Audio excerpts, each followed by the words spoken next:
Polasha wins after everything she's been through this season. The doubts, the struggles, she came back and she took it all.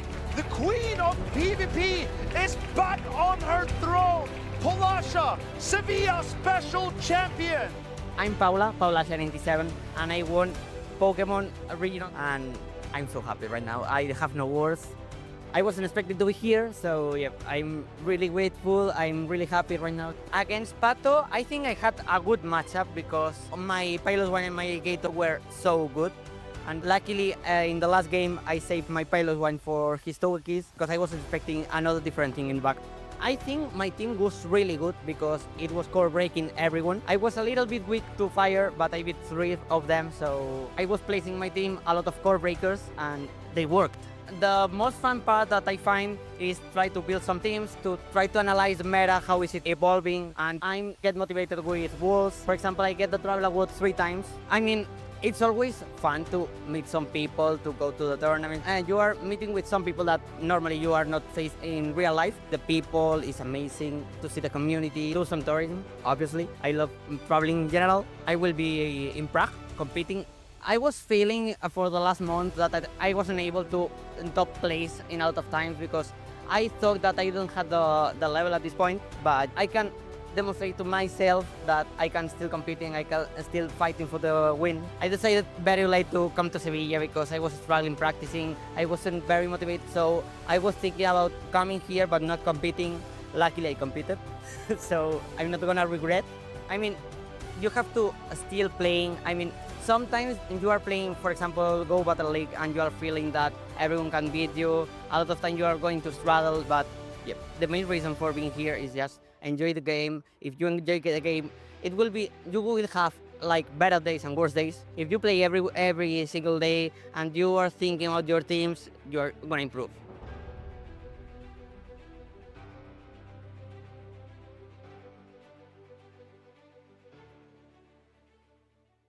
This season, and is back again trying to make another day 2. He's running that Giratina once again, and an interesting pick, the counter Poliwrath. Me, when I try to use Giratina, but my opponent has Umbreon for some reason, and it's the only Umbreon in the entire tournament. Yeah, I mean, that's probably how Inadequance felt when the Giratina gets locked in the Licky Lickies. So I feel like it's a similar vibe. Though he's facing Galactica Bolton. Galactica Bolton, of course, superior, strongest soldier, is running that Leaf Tornado. Superior is trademark once again, along with the Powder Snow alone Slashette, a whole trustee of it, and of course, the Umbreon that you just mentioned. Umbreon is so strong neutrally into that Licky Giratina core. I can't believe he's still running Superior in the Big 26. It is like Leaf Tornado still, Frenzy Plant, and honestly, it's fantastic into Inadequance's team. It feels like we have so many targets. Yeah, sometimes it's more important to keep yourself on brand rather than going for the hot meta. These are both two players who are playing to their own brand to the best of their abilities. They're really, really invested in the bit. It's cool to win, but it's even cooler when you look good while winning, and that's what these trainers are trying to do, going for their signature picks, trying to lock in a place in the day 2 of the Prague Regional Championships. I mean, you know, they say there are no good Pokemon, there are only good trainers, and these two are some of the finest in Europe. Yeah, that's very true. Here, I'm trying to figure out what could be the plan for Galactica Bolton. I feel like that the Alolan Sandslash is not usable at all, but the Umbreon, if it gets to avoid both the Wigglytuff and the counter Poliwrath, it feels like it has positive matchups into Inadequace's team. It really feels like that Superior controls so many of his lines, especially because it's dominant into Quagsire, Poliwrath, Licky, and I would say even Wigglytuff doesn't like to face a Superior just because of how strong and bulky it is neutrally. Though Inadequance has that Brave Bird coverage in his Talonflame, the regular version, to have a better matchup into opposing Shadow Quagsire. And if you look at Galactica Bolton's team, the only resistance to flying type attacks is that Alolan Sandslash that doesn't like to take Incinerate damage. Actually, Galactica Bolton has 2 Pokemon that take 2 times super effective damage versus that Incinerate of the Talonflame, both the Fortress and the Alolan Sandslash. I feel like running the Alolan Sandslash would be absolutely evil. Like, He literally has Talonflame and Poliwrath. I don't think we'll be seeing that. What we will be seeing is Feraligatr, though, into the Giratina. And with the backline, I'm kind of curious how this is going to work because it doesn't seem like the Talonflame has much room to play. Feraligatr has become one of the premier anti-ghosts in this meta with the coverage move Shadow Claw, though Giratina gets to throw for us. Same type attack bonus. Dragon Claw is gonna land massive damage on that Feraligatr. Goes for the bait. Is it possible that you get both shields? Potentially, this Hydro Cannon will hurt the Shadow Giratina, though I believe it can withstand it. Chooses not to throw the second Hydro Cannon, goes into the Talonflame, gets met by the Licky Licky. Here comes the Licky Licky. Does he throw this Shadow Ball? I think you throw the Shadow Ball here because Body Slam is actually not enough to knock out. So if you're Galactica Bolton here, you no-shield this. Okay, you shield this and try to get 2 flies off against the Licky Licky. Galactica Bolton going for the throw on alignment of the fly. This Licky Licky, I think, is barely thick enough to endure, but Inadequate's investing on the Licky Licky. He wants more rollout damage. Body Slam number 2 is coming up. Do we ever just shield this and just toss the fly off? I think this is fine as the Talonflame because Giratina is going to have to come back into this. Is this enough to knock out, though? It should be enough to knock out. Forces Giratina to come back in. We can use Feraligatr to neutralize the Giratina, and it's a Volt Switch Fortress, right? Yeah, and this Talonflame, I believe, it's barely not in range for the counter knock from Poliwrath. Gets to the fly, gets to KO that Giratina. That's a massive pull from Galactica Bolton. Not only do we have the Volt Switch Fortress ready to go here, but we also have the Feraligatr with the Hydro Cannon. We can kind of set this up 2 different ways. We can just throw the Hydro Cannon immediately, or we can come into the Fortress. Realistically, it doesn't matter. It looks like you could just Sand Tomb this, and then just wear away at this Poliwrath. You can get the Dynamic Punch off, but it's not going to be even close enough to knock out. I think this is an optimal play because you get to debuff the Poliwrath with Sand Tomb, and Feraligatr is guaranteed to win that charge attack priority. Dynamic Punch coming through. It's only neutral into the Bug Steel type. I don't think this will be enough to KO. Can this Fortress get to another Sand Tomb? I mean, we say that as if we even needed the Feraligatr here. Volt Switch Fortress is more than enough to clean up the Poliwrath. Sand Tomb, not going to be enough to knock out, but that next Volt Switch should be getting the job done. You can obviously just throw this as well. Galactica Bolton, really interesting the way he played that. Yeah, interesting. And he even got Talonflame stuck in one of its worst matchups. That is that rollout Licky Licky. Though the Shadow version puts up so much pressure, Incinerate plus Flies was threatening knockout, so peeled away the protections out of Inadequates, and now the Volt Switch Fortress were at free reign in the back versus that Poliwrath. Just throw as many Sand Tombs as you want, the Hydro Cannon will take care of the rest.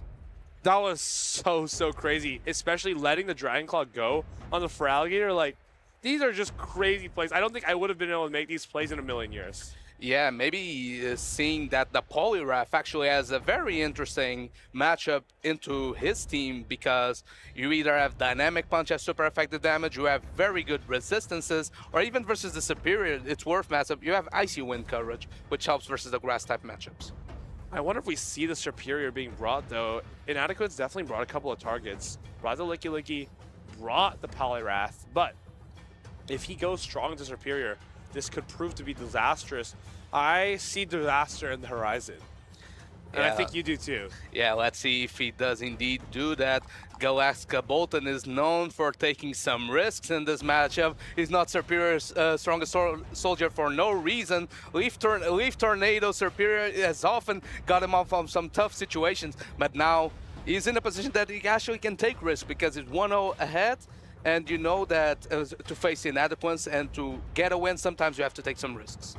Yeah, as these players still take their decisions, they cannot take their decisions lightly at all because they have everything to lose here. This is win and in to the gate to day number 2. Yeah, the player's still thinking it through. Inadequates maybe trying to understand where it went wrong. He had a Licky Licky into the Shadow Talonflame and still wasn't managed to pull that off. Is the Poliwrath going to be benched now that Volt Switch Fortress was shown? Are the Talonflames going to come into play? The Battle of the Talonflames, which hasn't been... No one's even using Talonflame. Yeah, no one's using Talonflame, but both these trainers, proven track record, choosing the Firebird as their pick. And we have lock-ins. Decisive game number 2. Inadequacy, if he loses, it goes on. Galax trying to get the win. we have the Leaf Tornado Superior into the Wigglytuff. I feel like this is a decent matchup for Superior. Superior has a pretty dominant matchup here. I wonder if he goes immediately for that Leaf Tornado, though. It's his signature move at this point. Doesn't even need that aerial ace. Superior should always win this matchup pretty comfortably. It does take, I think it does take the zero shields because you can hang on to this Icy Wind pretty effortlessly.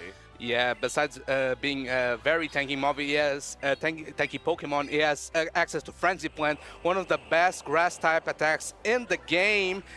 Frenzy Plant, the community they move is reached again, but it's already in rage for Leaf Tornado. I don't think Inadequance will want to invest in this Wigglytuff because if he gets the debuff, it's going to be dire. So what can we really do about this Giratina now? Because we can kind of stay in and just play for alignment, but now that Quagsire in the back is incredibly scary.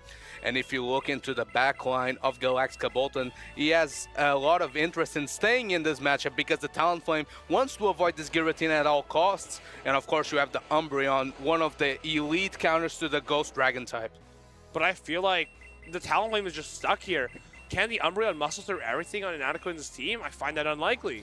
Well, a lot of Frenzy Plants into the Giratina, even if Resistor are adding up. This Giratina is at max energy. Here comes the Umbreon. That's a very good place to take all this energy, though. Umbreon is one of the bulkiest Pokemon in the Open Great League. You land this Dragon Claw. Do you throw another Dragon Claw into this and then try to sweep with the Quagsire? I think that's a great call. I think this is great chip damage because now Quagsire can deploy multiple charge attacks, and since the Umbreon is already chipped, they will threaten potentially a knockout over time. Quagsire comes through. That Umbreon has already a foul play loaded. Choose to throw the first one. Quagsire is behind 2 Protect Shields. Let's see if the Umbreon can pull away at least one so the Talonflame can do some work in the back. Foul play is landing on this Quagsire. No shields deployed yet by Inadequates. I wonder if we can try to catch... Oh! Stone Edge is very aggressive, but I like it. I think you have to shield this. It's your last Pokemon, pretty much. You know, your Talonflame is going to have a difficult time in the back. The issue is, what are we going to do with the Talonflame? And I think this gives some indication to Inadequates on what might be in the back. The Umbreon usually doesn't use any Protect Shields, but shielding moves from the Quagsire. Quagsire closing in on another Stone Edge, not before the Umbreon reaches another foul play. This foul play lands, but the same problem continues. He has to shield if you're Inadequates. You can knock out the Umbreon, but then you have to throw the Stone Edge. You should make it an Aqua Tail against this Talonflame, and you're just good to go, right? I think you even might reach a Stone Edge. This Stone Edge is gonna knock out the Umbreon, and here comes the Talonflame. It's energy dry. This Quagsire is already ahead on energy, closing in on a Stone Edge. It's gonna get the knockout into the Talonflame. Inadequates is able to tie up the series. Stone Edge does about 200% damage to a Talonflame, gives it a salute. Quagsire knocks out the Talonflame. And we're going to a game number 3. Things are getting silly here in losers round 8. And I think earlier, I almost saw Galactica Bolton lock in Superior in the front with Alolan Sandslash in the back, while Inadequates had Talonflame queued up. Well, Galactica Bolton did go ABA soft into that Giratina with the grass type and the fire type in the back versus a Dragon Ghost type. Though Superior actually put in a lot of work. He took out the Wigglytuff and put Giratina low enough. Though Giratina got so much value, so much energy, double Dragon Ball, put the Umbreon in a place where even Quagsire was threatening knockouts. And of course, that Talonflame without Protect Shield versus the Quagsire, it's a very dicey situation, especially when they have the Stone Edge coverage. It feels like Talonflame kind of just let Galactica Bolton down there. He was doing so good with his Superior, with his Umbreon, and if it was literally any other Pokemon, I think he was fine at the end there. Yeah, that's sometimes how the cookie crumbles because Inadequates is known for investing in that Wigglytuff, so if the Talonflame was there, it would be all good, right? So, but sometimes the read is not there. Of course, Inadequates also used the Poliwrath. Let's see what he chooses to bring in. This is win or go home for these trainers. These trainers, of course, very ambitious, trying to get into the race for that travel award in the European circuit. And getting into day 2 would give them massive strides to do that. It all comes down to this. We have game 3. Martine, Inadequates, is already locked in his line. It's Galactica Bolton who's taking an extra second, trying to weigh his odds here, trying to make the right reads against the Giratina specialist. Yeah, and I wonder if Galactica Bolton ever invest again in that Feraligatr. It did so well in game number 1. Even took a same type attack bonus Dragon Claw, put the Giratina low enough with the Hydro Cannon plus Shadow Claw combination. And honestly, it's one of the most flexible picks, though on the opposite side, there is a Poliwrath, which is one of Feraligatr's hardest counters, and also 2 normal types. 2 normal types is just such a disaster for Alligator generally, but it's great into Quagsire, it's great into Giratina, it's fantastic into Talonflame, which feels like it has 3 great matchups, and the other 3 are so challenging. He locks it in, and I think Inadequence is gonna like what he sees here. We are getting leads. It is a Wigglytuff into an Umbreon. This is a very positive lead for the Wigglytuff. I think the Umbreon will try to swap out as soon as possible. Gets into a Talonflame matched up against the Quagsire, though since it's the Shadow variant, it can go straight Aqua Tail in this matchup, because if the Talonflame no shields, it's gonna get much shot down. Let's see, you can't no-shield that Aqua Tail. That's like the most awkward part about this matchup. You can get this fly off, you can get the shields down, but how is Galactica Bolton going to play this? I think you try to get 2 shields from Inadequence, and you swap into another Pokemon to lure out his 3rd. And of course, Galactica Bolton needs switch desperately because there's a Talonflame on Inadequace's team, and he wants to meet that Serperior. Another Aqua Tail is loaded. Second Protect Shield peeled away from the Talonflame. Another fly comes through. I think Galactica Bolton's going to try to dance around, maybe swap out to avoid this matchup. Maybe you go back to the Umbreon. Maybe you go to the Serperior, but this is going to be answered immediately by a Talonflame. You can see the look on his eyes. Inadequence gave us some inspiring words earlier.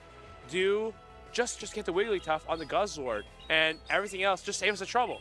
Well, you see, the proof is in the pudding. The trouble has been saved. Yeah, because he's getting the entire... We get the Leaf Tornado debuff.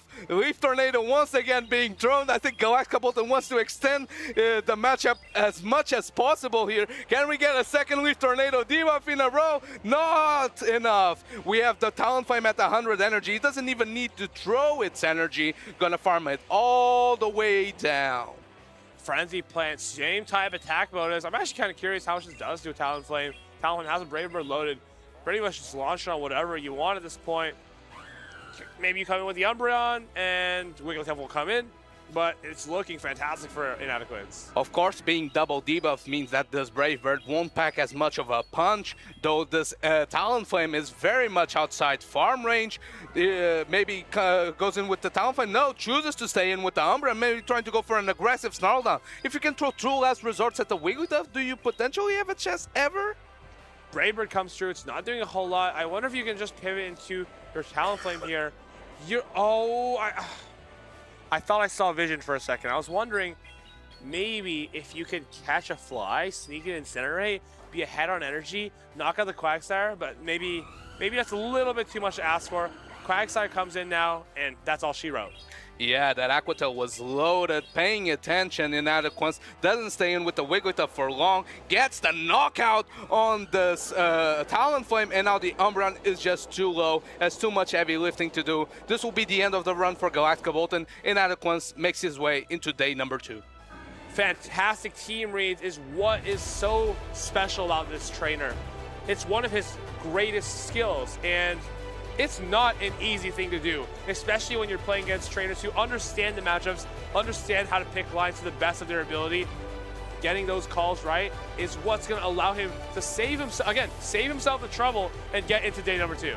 That's why I feel like this matchup versus Galactica Bolton could have been tough. Galactica Bolton is known for running some erratic lines. This is a trainer that's not afraid to go all in and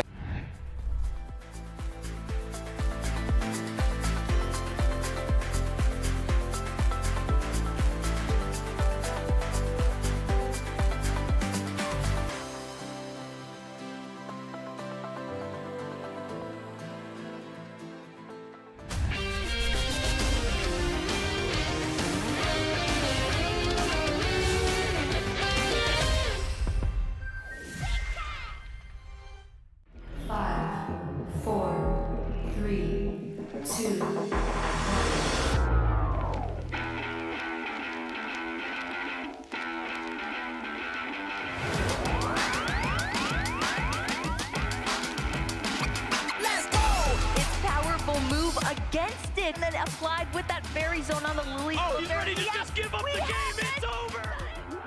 You've been patient. You've been waiting all this time, but you ready.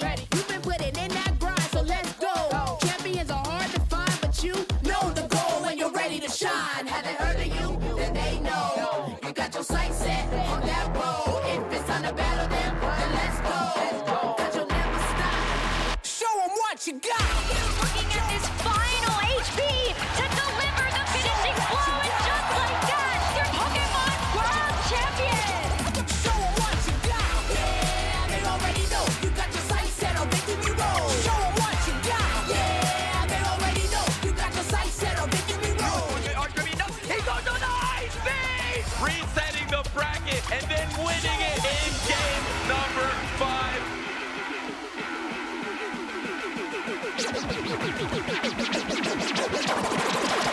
Show them what you got. Yeah, they already know. You got your sights set on victory road. Show them what you got. Yeah, they already know. You got your sights set on victory road. Put your hands They always say it's the most stacked tournament of the year. It feels like they always say that, every regional, every international. But I think this one, we have truly unlocked the most difficult regional of the year. We are here in Prague for the 2026 Regional Championships, and wow, what an incredible day one we've had. I'm Eric, and I'm joined here by Jox, Jonkus, and Amanda. Guys, is there anything that really stood out to you from yesterday's competition? I know we just saw Martine taking down Galactic Bolton with that signature Shadow Giratina, but is there anything else that stood out? I mean, I truly think, kind of like you mentioned earlier, is just a clash of the titans at the regional level. We had trainers coming in from Latin America, from North America, and in Europe, all competing to be here on day 2. But now, you know, it's kind of dwindled down, and we're seeing the cream of the crop rising. I also want to say, like, the meta was very interesting for the first day. We had 24 different Pokemon still here in day 2, and so nobody really knows what's going to happen here. Like, what is going to be the meta that's going to be what you want to bring in order to win it all? It was so fun to see Outrunners took the Tinkaton meta, because we were thinking, oh, Tinkaton has such a powerful move in Gigaton Hammer, then it's going to be unstoppable. But trainers changed their teams to better deal with it. And of course, it wasn't even top 1 in usage. That was definitely unexpected. Tinkaton not really being top 1 in the usage for day number 1, but what we can expect is the regionals and internationals coming up for the rest of the season. There are quite a few more left that we can take a look at right now. We're going to have, of course, Prague right now going on. Utrecht going to be the next European regional there as well. It's going to be a special championship. And then we're going to have Turin. And also, at the last one there, we're going to have New Orleans as an NAIC with a special meta. And San Francisco, of course, going to be the World Championships. And to get to those World Championships, you're going to need to accumulate championship points. Or if you want to save everyone the trouble, just take that first place, getting a direct invitation to those World Championships. Of course, the trainers are looking for that number 1 spot that gives you 350 points. It scales down 2nd, 3rd, and 4th. But of course, Europeans are looking to get their place on the top 65. If there's a new champion, the invite cascades down and more trainers can get in. So many top trainers, so many talented trainers from all across Europe. But of course, a couple have stood out from the rest. So as we can see, the ones with the golden tickets next to the names do have those direct qualifications for Worlds, so we will possibly see them in San Francisco. A lot of them competed actually here in Prague, but the leaderboards are going to shift a bit after this, so take a good screenshot of it, because I think after this weekend, it may change. And while all these trainers are pretty much qualified for the World Championships at this point, you see a lot of them already have that golden ticket next to their names. They're going to be fighting for just a little bit more, because to go to these tournaments, you can also earn travel pricing. For example, 1st through 4th, if you go out of region, you're going to get $3,500. That's for internationals or those World Championships events. So there's still so much to play for, so much to prove, and still a couple more tournaments this year to see what these trainers are made of. Of course, at these regionals, fantastic pricing, $2,500 for first place, and you're also going to get some booster boxes. I believe this tournament is Perfect Order, one of my favorite sets. You can pull the Meowth special illustration rare from those, so hopefully our trainers get to enjoy a little bit of that. Of course, these regional tournaments are there's so much to play for. We still have 12 trainers inside of today's tournament. They are still battling for that first place. A lot of the trainers, honestly, today do not have that direct invitation to the World Championships yet. Are there any that you would be excited to see maybe punch that direct invitation to Worlds? I'm actually very excited to see how Sir Corey goes on because he chose a Bullet Seed Crate, which is a pick we weren't expecting. It's a Tinkaton meta, and you choose to build your team around a Pokemon that has every single one of its moves resisted, but he covered that Tinkaton so well, covering with the Talonflame, with the Jellicent. So looking forward to see how he hangs on. I also really want to see on how Sakura is gonna do, because I just love the Credillia. Like, having a grass type in the current meta seems to be so cool, and it's like such a Pokemon that has been very strong in the past, but like is now apparently back again. And also, he's been doing quite well for himself in the last few regionals as well. He's kind of slowly building himself up, and now he's in the top 12 already. I want to see where he goes. Yeah, there are definitely a lot of good competitors, ones that are well known within our circuit, and also some of them who have, kind of made day 2 before, but are really starting to really make a name for themselves. We have XXL Cactus, who is actually a local player from the Czech Republic. He is in this top 12, and I'm excited to see if he's going to be able to take it home in our first inaugural Prague tournament. It'd be very cool to keep it local. There might be 12 trainers left, but we're going to see who is going to start the day off. We've got 4 matches on the winner's side, and in the lower side, there are a couple competitors waiting for the results of these winners' finals. Are there any that you are super excited to see here? I'm excited to see if both Pablo Ondinas and Inadequance can keep up their run. They both went into the lower bracket super early during the day, but they won 6 matches in a row on the lower side, both of them. And I'm excited to see if they're able to hang on. Of course, they're waiting for the winners of Sir Corey versus the loser of Sir Corey versus Boom and Dori versus XXL Cactus, respectively. And all these trainers, they've been taken to day 2, taken all the way in this tournament by some select Pokemon, some MVP picks, as we call them. So let's take a look at who have we chosen for MVP picks. Of course, I chose Sustenance Eater, my brother, his favorite Pokemon, Grumpig, which he infamously has called John Pork. And we see with the Psywave, Shadow Ball, Dynamic Punch, so neutral into the entire meta. But of course, all of you have a couple of favorites too.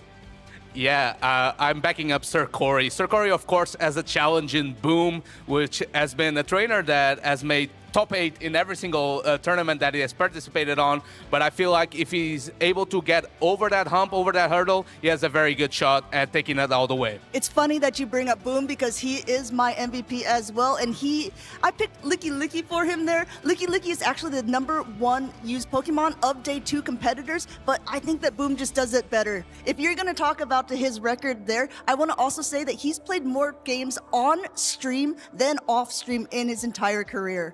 I choose here Tauntaun with his Aegislash and also, of course, the core of Hydreigon. I'm here for the spice, and I find it very impressive that this is on the winner's side. So he hasn't lost at all yet with such a spicy and very interesting Pokemon, both of them. Like, nobody else really is running them. The only 2 are in the circuit yet still for this regional. So I'm curious on where Tauntaun going to be at the end.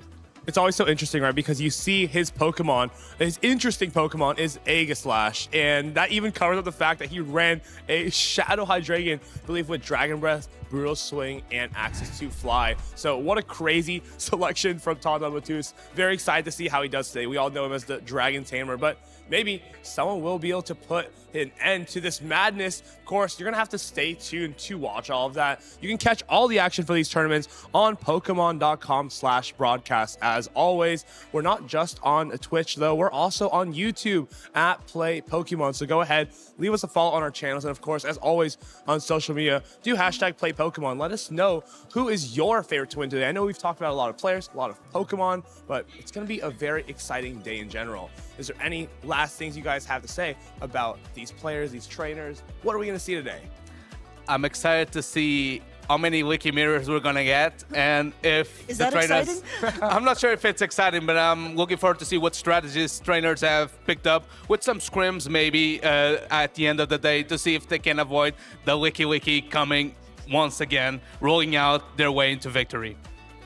I just honestly wonder what of those teams, like, they're so unique in itself, is going to be able to come on top there. We have Inadequance with a very unique team as well. We have, of course, Tauntaun. There's so many trainers that just tried to break the meta, most likely, with Pokemon that we didn't really expect before. And I'm curious on how far they can go. So I'm really excited for day 2 now. Yeah, I'm just ready to rock and roll. So let's go ahead and get it pretty much started.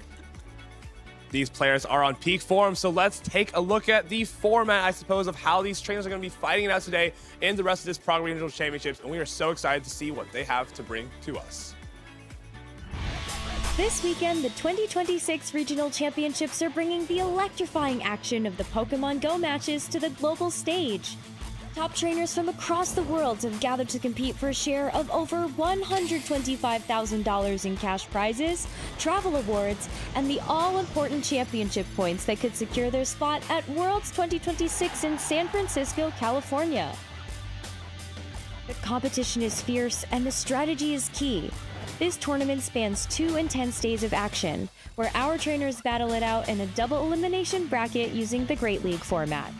Every match is a best-of-3 clash, but the stakes get even higher in the winners' finals, losers' finals, and grand finals, where the action extends to a best-of-5 showdown. Trainers will be strategizing in a Bring 6 Pick 3 format, each one carefully selecting a team of 6 Pokemon, but only 3 will enter the fray in each game. Every choice could be the difference between victory and defeat. Who will etch their name into the history books this weekend? And who will punch their ticket to Worlds 2026 in San Francisco? Don't miss a minute of the action. Stay tuned all weekend long to watch the battles unfold live. To stay up to date on future Play Pokemon events, visit championships.pokemon.com. And we are back now with some battles upcoming soon. I'm excited for day 2 for this regional. Are you excited? So many crazy picks, so many crazy players, more importantly. And to start off the day, we have got some fantastic matches in the winner's side. If you're just tuning in to the regionals, we are here in Prague, the Golden City, and we are down to 12 trainers on day number 2. We're going to see what they're made of here, who can come out on top of this. What we thought was originally Tinkaton meta is quickly becoming a Shadow Fortress festival. So we'll just have to see how these trainers adapt, how they swap in and out, throw their charge attacks throughout the entire day. And in a couple hours, we'll know who is the champion of this entire event. The first champion of Prague for Pokemon Go is going to be crowned today, and it's going to be super exciting. And as you said as well, Tinkaton surprisingly doesn't do as well in this regional so far. I think there are a few still left for this day today. Maybe it can come on top there, but like we definitely expect a little bit more of that Pokemon. It's like if there's a monster under your bed, you're usually going to check under your bed before you go to sleep. And it seems like players have been doing that. They've been crossing their T's and dotting their I's. They've been looking out for Tinkaton, making sure that their teams aren't going to be weak to it. We saw that in the form of Shadow Quagsire, Feraligatr, Diggersby, Unova Stunfisk, even Corviknight. Players kind of lining up their teams with counters, just basically building their entire team around countering Tinkaton. And it's worked out because in day number 2, I almost feel like we only saw 2 or 3 Tinkatons in the top 12. Yeah, definitely this Pokemon didn't really perform as well, but just because everybody was so prepared. But this is the thing as well, everybody kind of prepared a little bit differently, I feel like. There were like so many different kind of picks that players were choosing in order to counter this Pokemon, but also then trying to counter the counter. So we have a lot of different Pokemon here, 24 different ones as far as I know for a day 2. That's quite a lot in Pokemon Go PvP. So I'm excited. I'm excited on who is going to be able to come on top there and what is going to be their signature pick. Everyone had a couple of signature picks, but these are the picks that everyone at this regional have overall decided were going to be the meta. There's day number 1 in the Prague Regional Championships. We saw Shadow Fortress at 42% usage. Notice how no Pokemon is over 50%. This means that the meta is very balanced and all the strong Pokemon are kind of spread out across teams. There's no true centralizing pick here. And we didn't really actually see as many Corviknight in day 1 as well on the stream, but we can take a look now as well at the day 2 and how this is going to change. I don't know which Pokemon is going to be on top now, and we of course saw already the Licky. Licky is going to be the number 1 spot now with 67% of the teams having this Pokemon. Of course, Shadow Quagsire there as well with a 100% shadow rate on the number 2 spot. While most of these Pokemon were seen yesterday on this usage, I want to draw everyone's attention to Grumpig and Talonflame, which didn't have those spots inside the top 12. I believe Gourgeist was on there yesterday and Corviknight instead of those two. So it's interesting how those were kind of pushed out. Seems like Corviknight was replaced with another flyer and Gourgeist something able to put out that ghost damage and also very quick fast attack damage in the form of Incinerate has been replaced with something of the likes of Grumpig. Psywave Shadow Ball spam is incredibly effective and very, very powerful into most of this meta. Yeah, especially with Grumpig, having the coverage for the fighting type is important here, which you see as well with Togekiss. Togekiss was one of the biggest MVPs there for most teams in day number 1, and we saw this Pokemon with 3 different movesets in day number 1 as well. One was running Flamethrower, someone was running a Psyshock, someone was running a Dazzling Gleam, but everyone is running Aura Sphere on this Pokemon. Aura Sphere seems to be that unique coverage of a fairy and flying type, allowing you to hit something back like the Licky, which you would think, hey, Licky is probably not that great of a matchup. They've got those super effective rollouts, that quick body slam spam. But as we saw yesterday, Togekiss, it was pretty much a inkjet printer, just shooting Aura Spheres out left and right, getting like a full farm downs on things like Quagsire that didn't have a lot of fast attack pressure on it, and just unleashing those on Licky, onto Corviknights, onto Gourgeist, just throwing moves left and right. And I said yesterday, I think it's like the central Pokemon in this meta right now.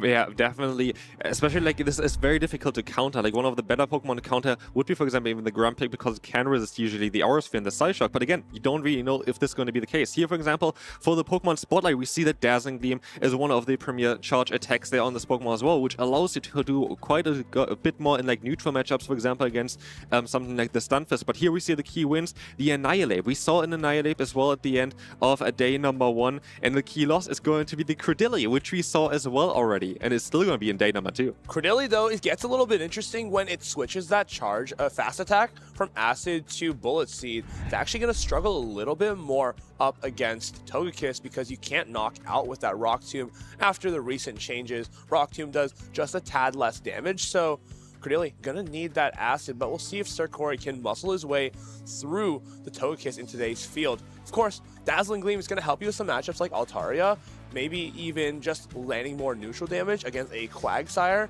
We saw one of the biggest problems yesterday was when trainers swapped the Togekiss into the Quagsire just bulky enough to hang onto an Aura Sphere and make it to 3 Aqua Tails, making quite an uncomfortable situation. Especially also with the Quagsire, we saw different movesets as well in day number 1. We saw Mud Bomb, or we saw Stone Edge, and of course Stone Edge is going to threaten the KO against the Togekiss, but the Mud Bomb doesn't, of course. You're going to rather go for the Aqua Tail, but it was just a very prominent matchup in day number 1. But I also kind of want to talk about as well is a Guzzlord being now in the number 2 day number 2 meta there as well. A Pokemon that, of course, is not going to enjoy the Fairy type matchups, and there are quite a lot of Fairy type Pokemon in the current meta. We've seen even teams with double Fairy types in day number 1. Some, I think, even in day number 2 still. What's more interesting to me is that some trainers have decided to put Sludge Bomb away, actually preferring Dragon Claw there, since Sludge Bomb was previously used as coverage for Pokemon like Azumarill or Florges. Now, we've heavily shifted in favor of Dragon Claw, since Pokemon like Licky, Pokemon such as Feraligatr, you're going to want that heavier hitting charge attack to secure those knockouts a little bit quicker, because Brutal Swing might be fast, but it's not strong. Yeah, that's definitely the case. We saw a lot of times the Dragon Claw came in clutch in day number 1. But again, I found also quite interesting on how many different kind of Fairy type Pokemon we saw in day number 1. We saw the Clefable even having a lot of play there, and not that many Tinkaton. Like, this is something that was quite interesting. And this was kind of a gamble, because we predicted that Tinkaton was one of the most common Pokemon, and then bringing something like a Guzzlord is definitely a bit risky. Guzzlord, though, if you look at the top meta now, we're looking at Licky, Voltage Fortress, Shadow Quagsire, Feraligatr, and Guzzlord is looking absolutely menacing into some of those Pokemon. However, these trainers can adapt. There's Feraligatr able to hit back with the Ice Beam. Licky, Body Slam, Spam does get a little bit oppressive at times, as we've seen. And of course, the main threat for Guzzlord, Togekiss. It's on everyone's team. But can these trainers line up correctly? I think in our first matchup here, Sustenance Eater versus Icelandic Lapras. Icelandic Lapras is running that Dragon Claw Guzzlord, and Sustenance Eater has been running that ever-present Togekiss with Psyshock. And also what we saw for Guzzlord is the difficulty of, is it going to be Bug Bite, is it going to be Volt Switch on that Fortress? We saw both in day number 1, and we're also going to see both in day number 2, as both were actually very solid choices. But again, as we said before, it's basically 2 Pokemon in 1, because just the change of the fast move changes quite a lot for this Pokemon. Only having the double weakness, of course, to the fire typing just makes it very neutral against basically everything else.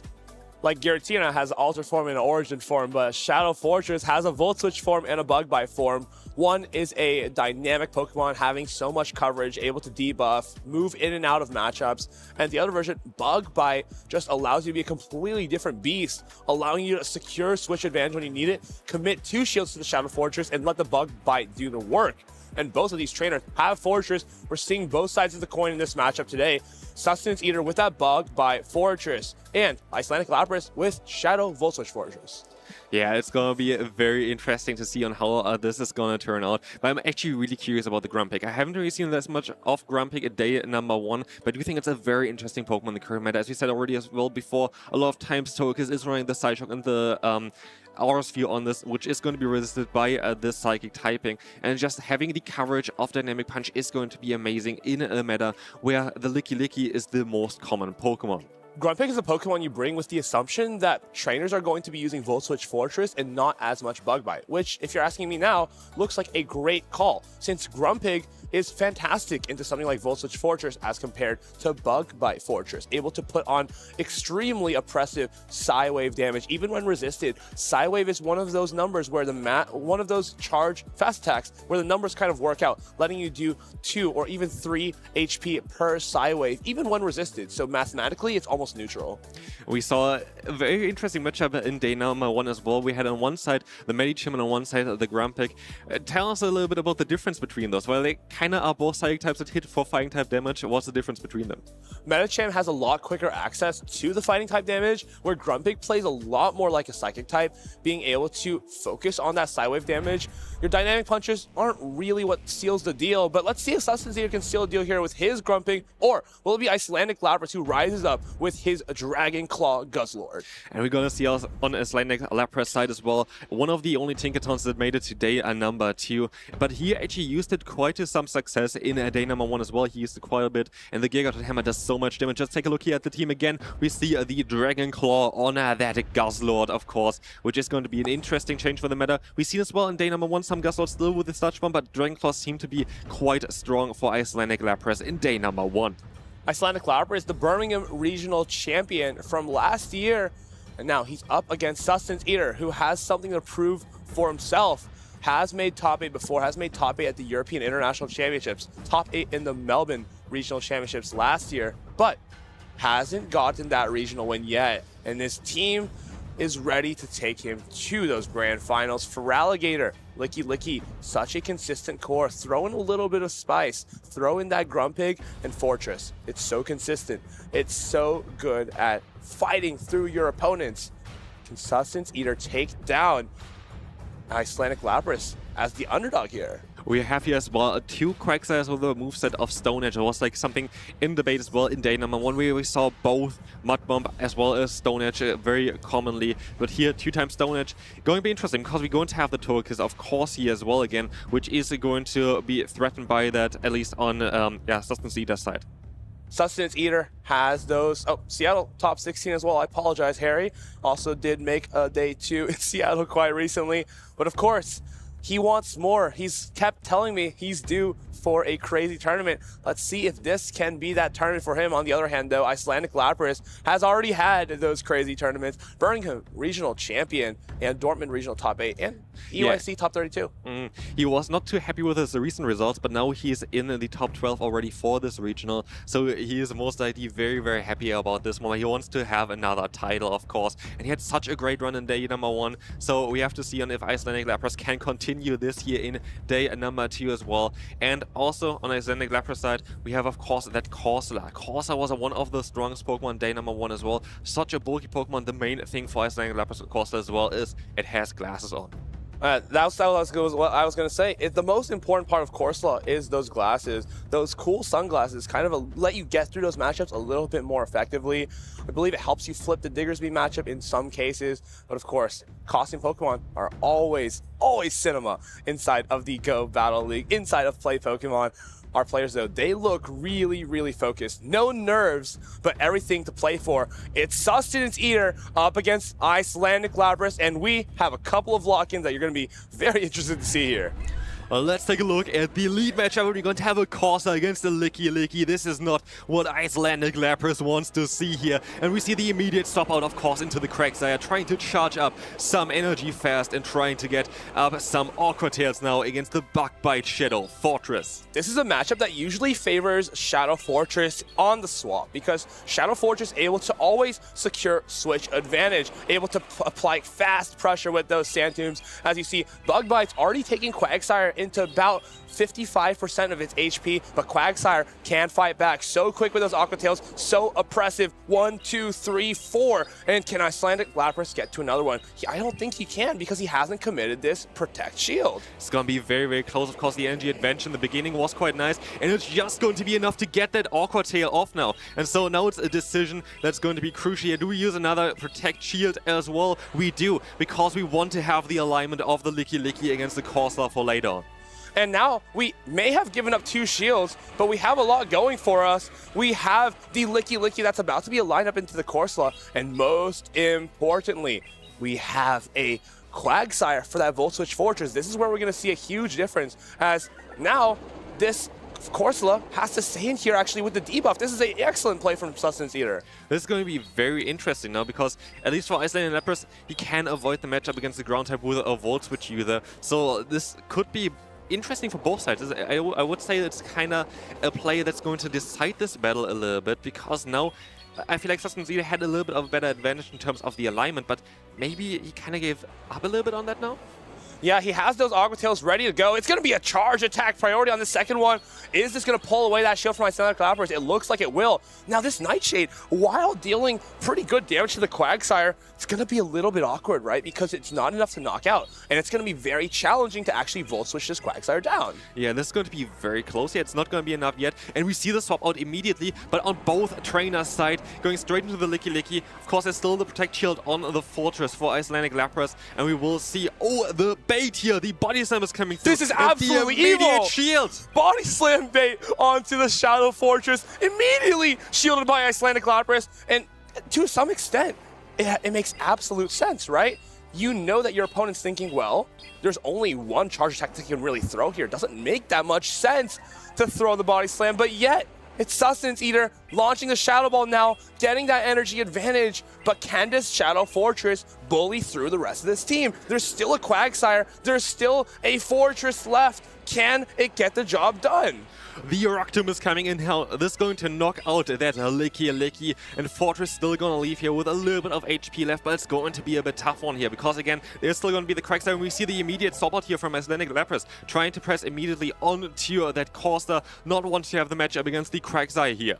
Let's see what Sustenance Eater goes into here. It's going to be this Quagsire, and the issue here is he might be able to knock out this Corsola, but is he going to be able to find the knockout onto the Shadow Fortress? He undercharges and now gets a couple of Bug Bites in. Unfortunately, looks like he took that extra Astonish damage, and this Volt Switch is going to get the knockout onto the onto the Fortress. Quagsire now going to get hit with a Sand Tomb, and what looked like a really good start now has gone in Icelandic Lapras' favor.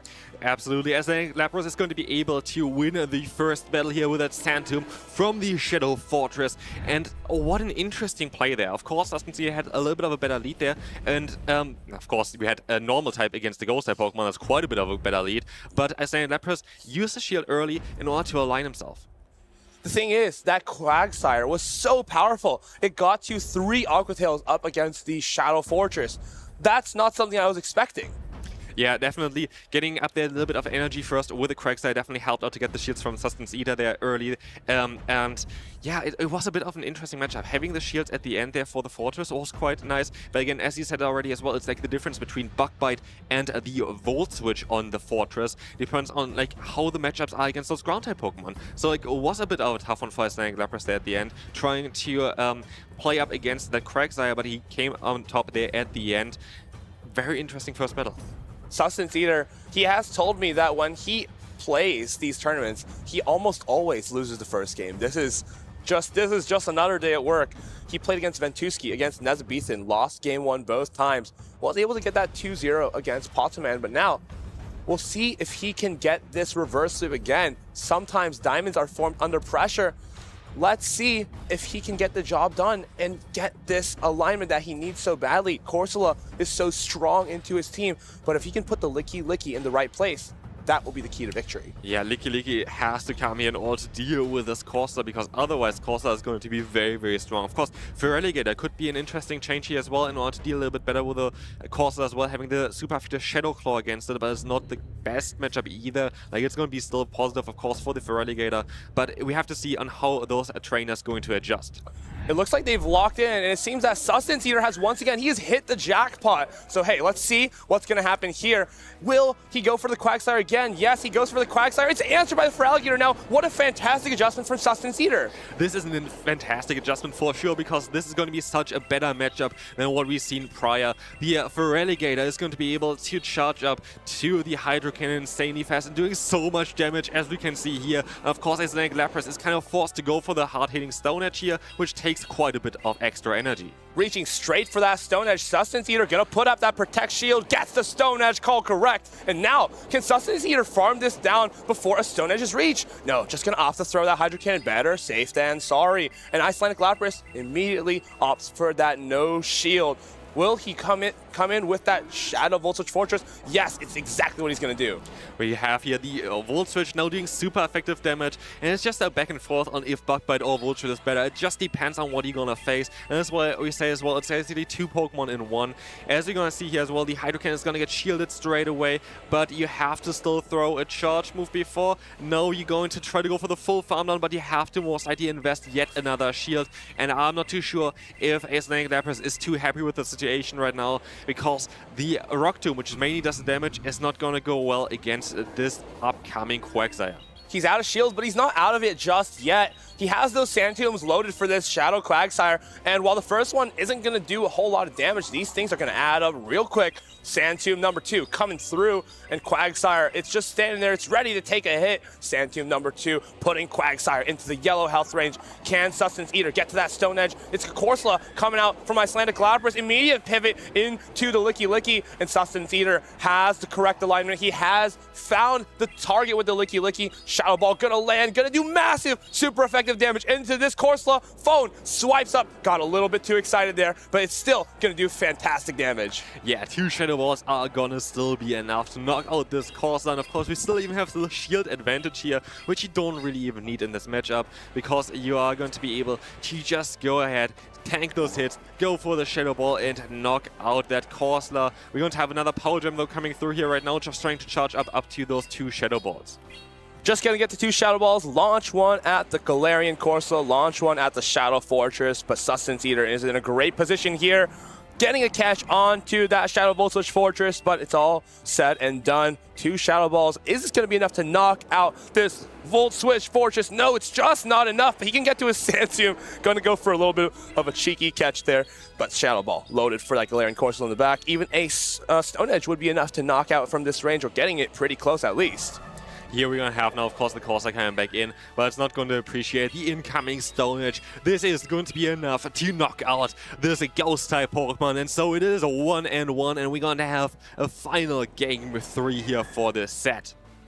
Looks like Sustenance Eater is able to fight back, making the literal perfect adjustment there. We saw in game 1, he noticed, okay, my Shadow Fortress isn't good enough to take down this Quagsire. It's just taking a little bit too little damage. Gonna get to that third Aqua Tail, gonna force that final Protect Shield from Sustenance Eater. And on the other hand, Feraligatr, much more consistent into Shadow Quagsire, able to put down those Hydro Cannons in 5 Shadow Claws, as opposed to 7 Mud Shots for that heavy hitting Stone Edge. I'm interested in how those trainers are going to adjust now, because what we just saw are 2 times the exact same lead, which was 2 times very good for Sustenance Eater, but of course we saw the adjustment there with the Feraligatr, which helped out against the Quagsire. But is Icelandic Lapras going to go for yet again another Corsola lead, or is he expecting yet again another Licky Licky?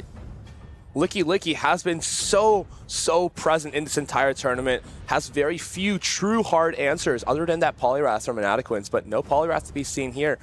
We do see Tinkaton though, that could be a pretty legitimate answer to Licky Licky, but at the same time, Tinkaton it's so risky to bring. Your opponent has shown Quagsire and for Alligator both games already. Yeah, Tinkaton is an interesting adjustment, but even if the moves are resisted, we saw it already on stream yesterday, those Gigaton hammers are going to chunk. So it would be an interesting adjustment there. It could help out with those scenarios, but as you said already as well, the Feraligatr especially is going to be a tough one to deal with. Are you going to bring something like the Gust Lord maybe, in order to just at least resist the fast moves as well as the Hydro Cannon? But then of course you're going to have to be a bit careful with those Ice Beams. Ice Beam is always going to hit that Guzzlord for super effective, but it's always just barely not enough to knock out the Guzzlord. Guzzlord, it's so strong because of that fast attack pressure. Dragon Tail, Dragon Claw, Brutal Swing, spamming out those charge attacks like there's no care in the world. Yeah, I'm curious on how these trainers are going to adjust. Of course, I assume we're going to see the Licky again on Sustenance Eater's side. It was such a strong Pokemon, it's so difficult to take down. But like, yeah, it's going to be an interesting one. I don't think that we're going to see the same leads there again, because I feel like Icelandic Lapras was like, okay, yeah, that's not what I want to try again. Sometimes you have to try it again, even when you don't get it right the first time. We saw Sustenance Eater try the exact same Licky lead before, but is he going to be able to justify it again into Icelandic Lapras? I don't think he's going to be able to justify it. It looks like we have lock-ins, and it's going to be Sustenance Eater, Shadow Quagsire leading into the Guzzlord. The Quagsire is not going to appreciate it as much. Of course, we still have the neutral Stone Edge here to hit, but generally speaking, this is going to be a fantastic matchup for the Guzzlord. Going to be able to go up to those brutal swings straight away, going for a charge move, trying to chip away off this health, just to try to maybe make it a bit easier later on, even for the Fortress to deal with this matchup. Yeah, Fortress nowhere to be seen on Sustenance Eater's team, though. He's going to be launching this neutral Stone Edge. It's going to be neutral, but it's from a Shadow Pokemon. It's going to do a lot of damage, but does Icelandic Lapras commit the shield? Yes, he does. This Guzzlord looks to be like it's a very good Pokemon against the team that Sustenance Eater was bringing here, because we also see that Grumpig here in the back for the first time. This is going to be very interesting there as well. Having access to Shadow Ball and the Dynamic Punch could be very good though as well if you get some energy on it. And if you can actually get this Stone Edge off here, I wonder if that Grumpig becomes a lot freer in the back. If you can just get a Shadow Ball off on one of his Pokemon, it may be able to seal a deal here. He comes in with the Licky immediately, met with the Dragon Claw from the Guzzlord. This is going to chip away at the health of the Licky. It's not going to do crazy amounts because this Pokemon is very, very bulky, but we're going to see the immediate swap out now into the Fortress, and this is going to be crucial because now the Corsola in the back is going to be able to avoid this normal type Pokemon.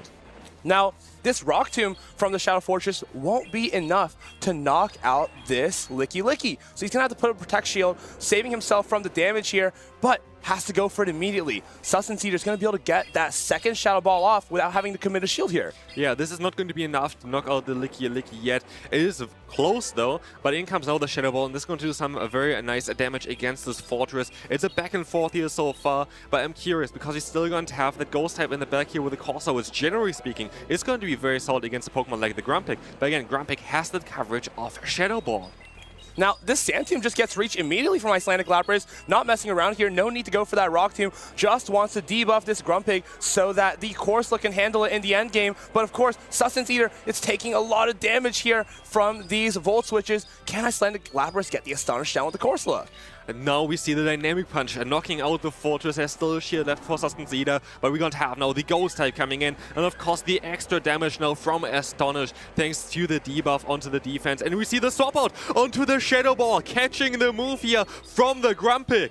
Shadow Ball catch onto the Guzzlord. It's resisted damage, and that Guzzlord takes a hit. But now the Corsola is free in the back. Sustenance Eater tried to make the gamble with the Grumpig, but it wasn't enough. Stone Edge can't get reached here, and Nightshade, double Nightshade is going to be reached, but it's an Astonish down onto the Grumpig. Icelandic Lapras makes it to the top 8. What a performance there, keeping the Corsola but also keeping the Corsola away from the Licky finally for the third battle there. Both trainers adjusted their team, but Icelandic Lapras played it out very, very well there at the end.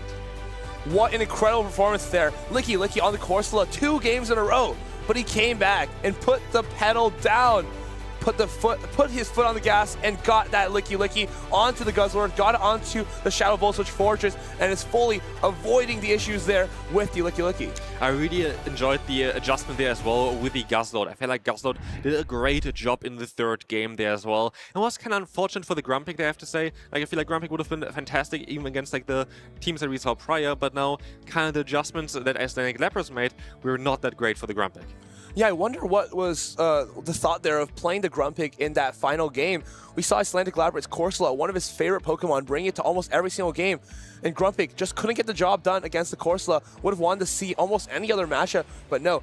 We unfortunately saw the Grumpig getting onto that Galarian Corsola. We have Shadow Ball for coverage, but of course, those Astonishers just do so much damage. Especially when you're debuffed from something like the Fortress, which you see here as well, going for a Phantom to knock out that Quagsire here. But yeah, generally speaking, the Fortress is such a pivotal Pokemon. And here, again, we gonna see that the Volt Switch version actually won this time around. Volt Switch knocking out these Licky Lickies, knocking out those Quagsires. I wasn't really convinced on Volt Switch before, but it's looking fantastic now inside of the Prague Regional Championships. We'll see how far Icelandic Leopards can take it if he can secure another regional win for himself. This catch here was amazing as well. The Shadow Ball caught on to the Guzzlord. This just kind of sealed the deal here, because this, of course, allows the Corsola to just sweep end game. Corsola, it's so strong neutrally. Sustenance Eater pretty much only had that Licky Licky to deal with that Corsola. And for Alligator, it was so hard to bring into that Volt Switch Fortress. Icelandic Leopards, a really interesting team composition, a really smart team composition, is going to allow him to get a little bit further in this tournament. Speaking of Volt Switch, though, we do have 7 Fortresses still in the tournament. 3 of them are on Volt Switch, and 4 of them are actually on Bug Bite. That's quite interesting. Same as well for the Quagsire. We're going to have currently still 8 Quagsires left, and 3 of them are going to be with Mud Bomb, and 5 of them going to be with Stone Edge.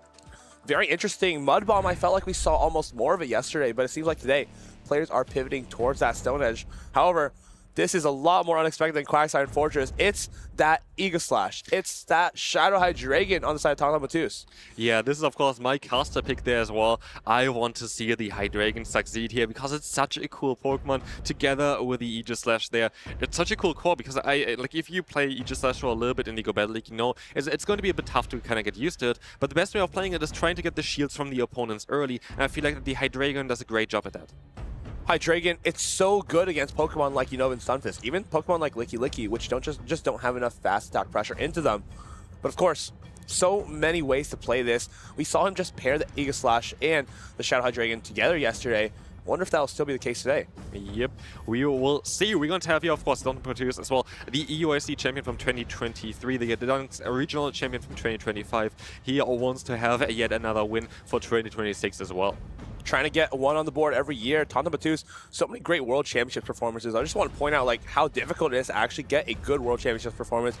We see a lot of trainers that are fantastic in the regional championships and fantastic in the international championships, just not be able to secure their spots in those deeper rounds of the World Championships. But of course, he does it all thanks to his signature Pokemon, the Dragon-type Pokemon, usually in the Shadow variants. Did you remember still from the World Championship which Dragon-type Pokemon he brought there? Dragapult with, I believe it was Astonish, Breaking Swipe, and Shadow Ball to the Anaheim World Championships. I couldn't even dream of that. Yeah, it's so unique. Like, it's so unique. He's the Dragon Master. He used a Dragon-type Pokemon in his last 6 regionals, and he has a one here again. And here we're going to see, of course, a very interesting team as well. We're going to have here more, what do you mostly see as the meta, but we also have the Empoleon, which is very interesting because it's kind of seen as a better answer to the Licky Licky. Empoleon is a very consistent answer to Licky Licky, but only in the even shield scenarios. I feel like the train kind of falls off the tracks the later it gets, because if you counterswap Empoleon to Licky Licky, they'll be able to Shadow Ball you first. Yeah, it's sometimes a bit tough there, but we are ready to take a look at game number 1. We have a perfect lead here for Tonton with the Aegis Slash against the Togekiss. Togekiss cannot touch this Pokemon. Here we have to see an immediate swap into that Empoleon, and now if you're Tonton Matus, do you just go immediately to the Quagsire? Yes, you have Mud Bomb, so you're not scared of this Empoleon. Can even go for a bait if you really choose to do so. Yeah, here we of course see as well that Tonton stayed in for a little bit, getting some energy in the beginning because he knows he's gonna be behind energy anyway, but he wants to have some energy on the Aegis Slash for later on because those charge moves just do so much damage. But here we go, of course, gonna see the first shield coming up for the Empoleon, trying to keep this Pokemon healthy because one Mud Bomb is going to be enough to knock it out. And now this kind of makes it awkward for Tauntaun Battus because he farmed a little bit extra on the Aegislash, but it's going to make it difficult for him to throw this final Mud Bomb because he has to be afraid of a potential catch from the Togekiss. Yeah, the Togekiss could very likely come in here, but let's take a look at this specific moment here. Do we see a no-shield? We do see a no-shield. The thing is, if they would go into the Togekiss in order to catch the move, the Aegislash is just going to go and come in there and try to get as much energy as possible. It's going to reach a last-second Aqua Tail, though. He does go for a little bit of an overfarm, just making sure it's not going to get caught on anything silly. Just going to throw this one out here. And now, coming in with the Aegislash, let's see if he can get a job done. There's one shield remaining for each trainer, but he has a perfect answer to that Togekiss. Now, can this get through the Licky Licky? This is going to be such an interesting matchup, but we're going to have still a shield here on Tauntaun's side, and we're going to see a no-shield immediately because one Body Slam is not going to be enough to take down the Hydreigon. So we will see a Fly or two Brittle Swings maybe? No, okay, we're going to see the Fly coming through here. Let's see on how much damage it's going to do. Fly, it's not same type of attack bonus, but it's from a Shadow Hydreigon, so it's going to look like it's super effective into this Licky Licky, almost knocking it out. Going to force this final Body Slam, and now Aegislash is going to come in and try to clear this field out so that the Togekiss can get knocked out by a Gyro Ball. Yeah, the Hydreigon is going to try to knock out the Licky Licky here first with a Dragon Breath, going to succeed in this. And now, of course, Togekiss doesn't really have any coverage for the Aegislash there. We're going to have Psyshock resisted, Peck resisted, the R Sphere resisted, and the Fly is coming through as this is going to knock out already this Togekiss, winning Tauntaun the first battle. Wow, Shadow Hydreigon put on an absolute show there, knocking out the Licky Licky and knocking out even a Togekiss. Even though Togekiss should technically be good against it, it just takes too much damage from that neutral Fly. Yeah, this was interesting. You saw again on how strong that Hydreigon can be in the right position, but also, of course, Tauntaun had a fantastic lead there. We saw the Togekiss, and we saw, of course, then the Aegislash, and again, this is such a dominant lead, and if you can just keep up the alignment then for the end, you're just going to be in such a good spot. So the thing is, Kaifia, it's going to be difficult for him to bring that Galarian Corsola now because the Hydreigon is all over the field. Yeah, the Corsa is going to be very difficult to bring here. And like, you need to kind of see it to counter this Aegislash. And I do think we have to mostly see the Quagsire every single game. But a Pokemon that could be very interesting there as well, it could be that Stunfisk. You know, in Stunfisk, we saw it played into Tauntaun Battus a lot by nickname yesterday, but it often didn't get the job done. It was lured out by something like the Togekiss, and then Aegislash kind of just ran free in the back, sweeping everything with those Shadow Balls, those heavy-hitting Blade Form Shadow Balls, those heavy-hitting Gyro Balls as well. Not even usually a good charge attack, but when thrown by a Blade Form Aegislash, anything looks like a good charge attack. I'm curious if we're going to see the Aegislash again as well for game number 2. It seems to do quite well for Tauntaun. We saw it already in day number 1 on stream and how strong this Pokemon can be. And we are ready for the game number 2. And we see Togekiss against a Fortress. Togekiss versus Fortress, usually a pretty good matchup for Togekiss because that Bug Bite is double resisted here, but he's got ABA weak to it. He has that Shadow Hydreigon in the back. Yeah, Shadow Hydreigon in the back again. I feel like he always brings Hydreigon together with the Aegislash. And now we see a no-shield coming up immediately, trying to get that shield advantage early with the Rock Tomb being super effective against the Togekiss. But we see a swap out here into the Licky Licky. And this means Licky Licky is not going to be able to go up against the Aegislash. We're very likely going to see the swap out now from Tauntaun into the Hydreigon. Always see them stay in for a little bit, getting a bit more energy. Because if he can keep this energy here, or try to maybe catch a Shadow Ball onto his Hydreigon, well, just force him to throw the energy here, and then going to go into the Hydreigon most likely. Aegislash will be now against the Togekiss in the back. Yeah, the Togekiss is not going to appreciate it at all, and we see now, of course, the Hydreigon coming in, and Hydreigon would be able to easily take a Body Slam now, because we have to remember, we saw the Rock Tomb coming through already. But we're still going to go for Protect Shield, rather kind of keep this Pokemon safe, because as we said before already as well, Aegislash doesn't really need the shields, Hydreigon really needs the shields. Can it get this farm down though? It does! And now, how do you address this Hydreigon? You can come in with this Togekiss, just goes for the Aura Sphere immediately, just going to pull the final Protect Shield from Tauntaun Battus, but are you willing to call these baits? It's going to be a tough one, but do you even need to go for the bait as Tauntaun? I don't think you need to. I think you can just go straight for the Fly, because at this point, you just want to get the shields down or the knockout on the Togekiss, and we're going to get the shields down, which is most likely even a little bit better. As you're going to see it here as well, most likely another Fly coming through, and now Tauntaun can just swap out into the Aegislash and trying to get some energy. But now if you're Kaifia, do you think it's that Quagsire in the back? His shield implies that he thinks it's Quagsire in the back.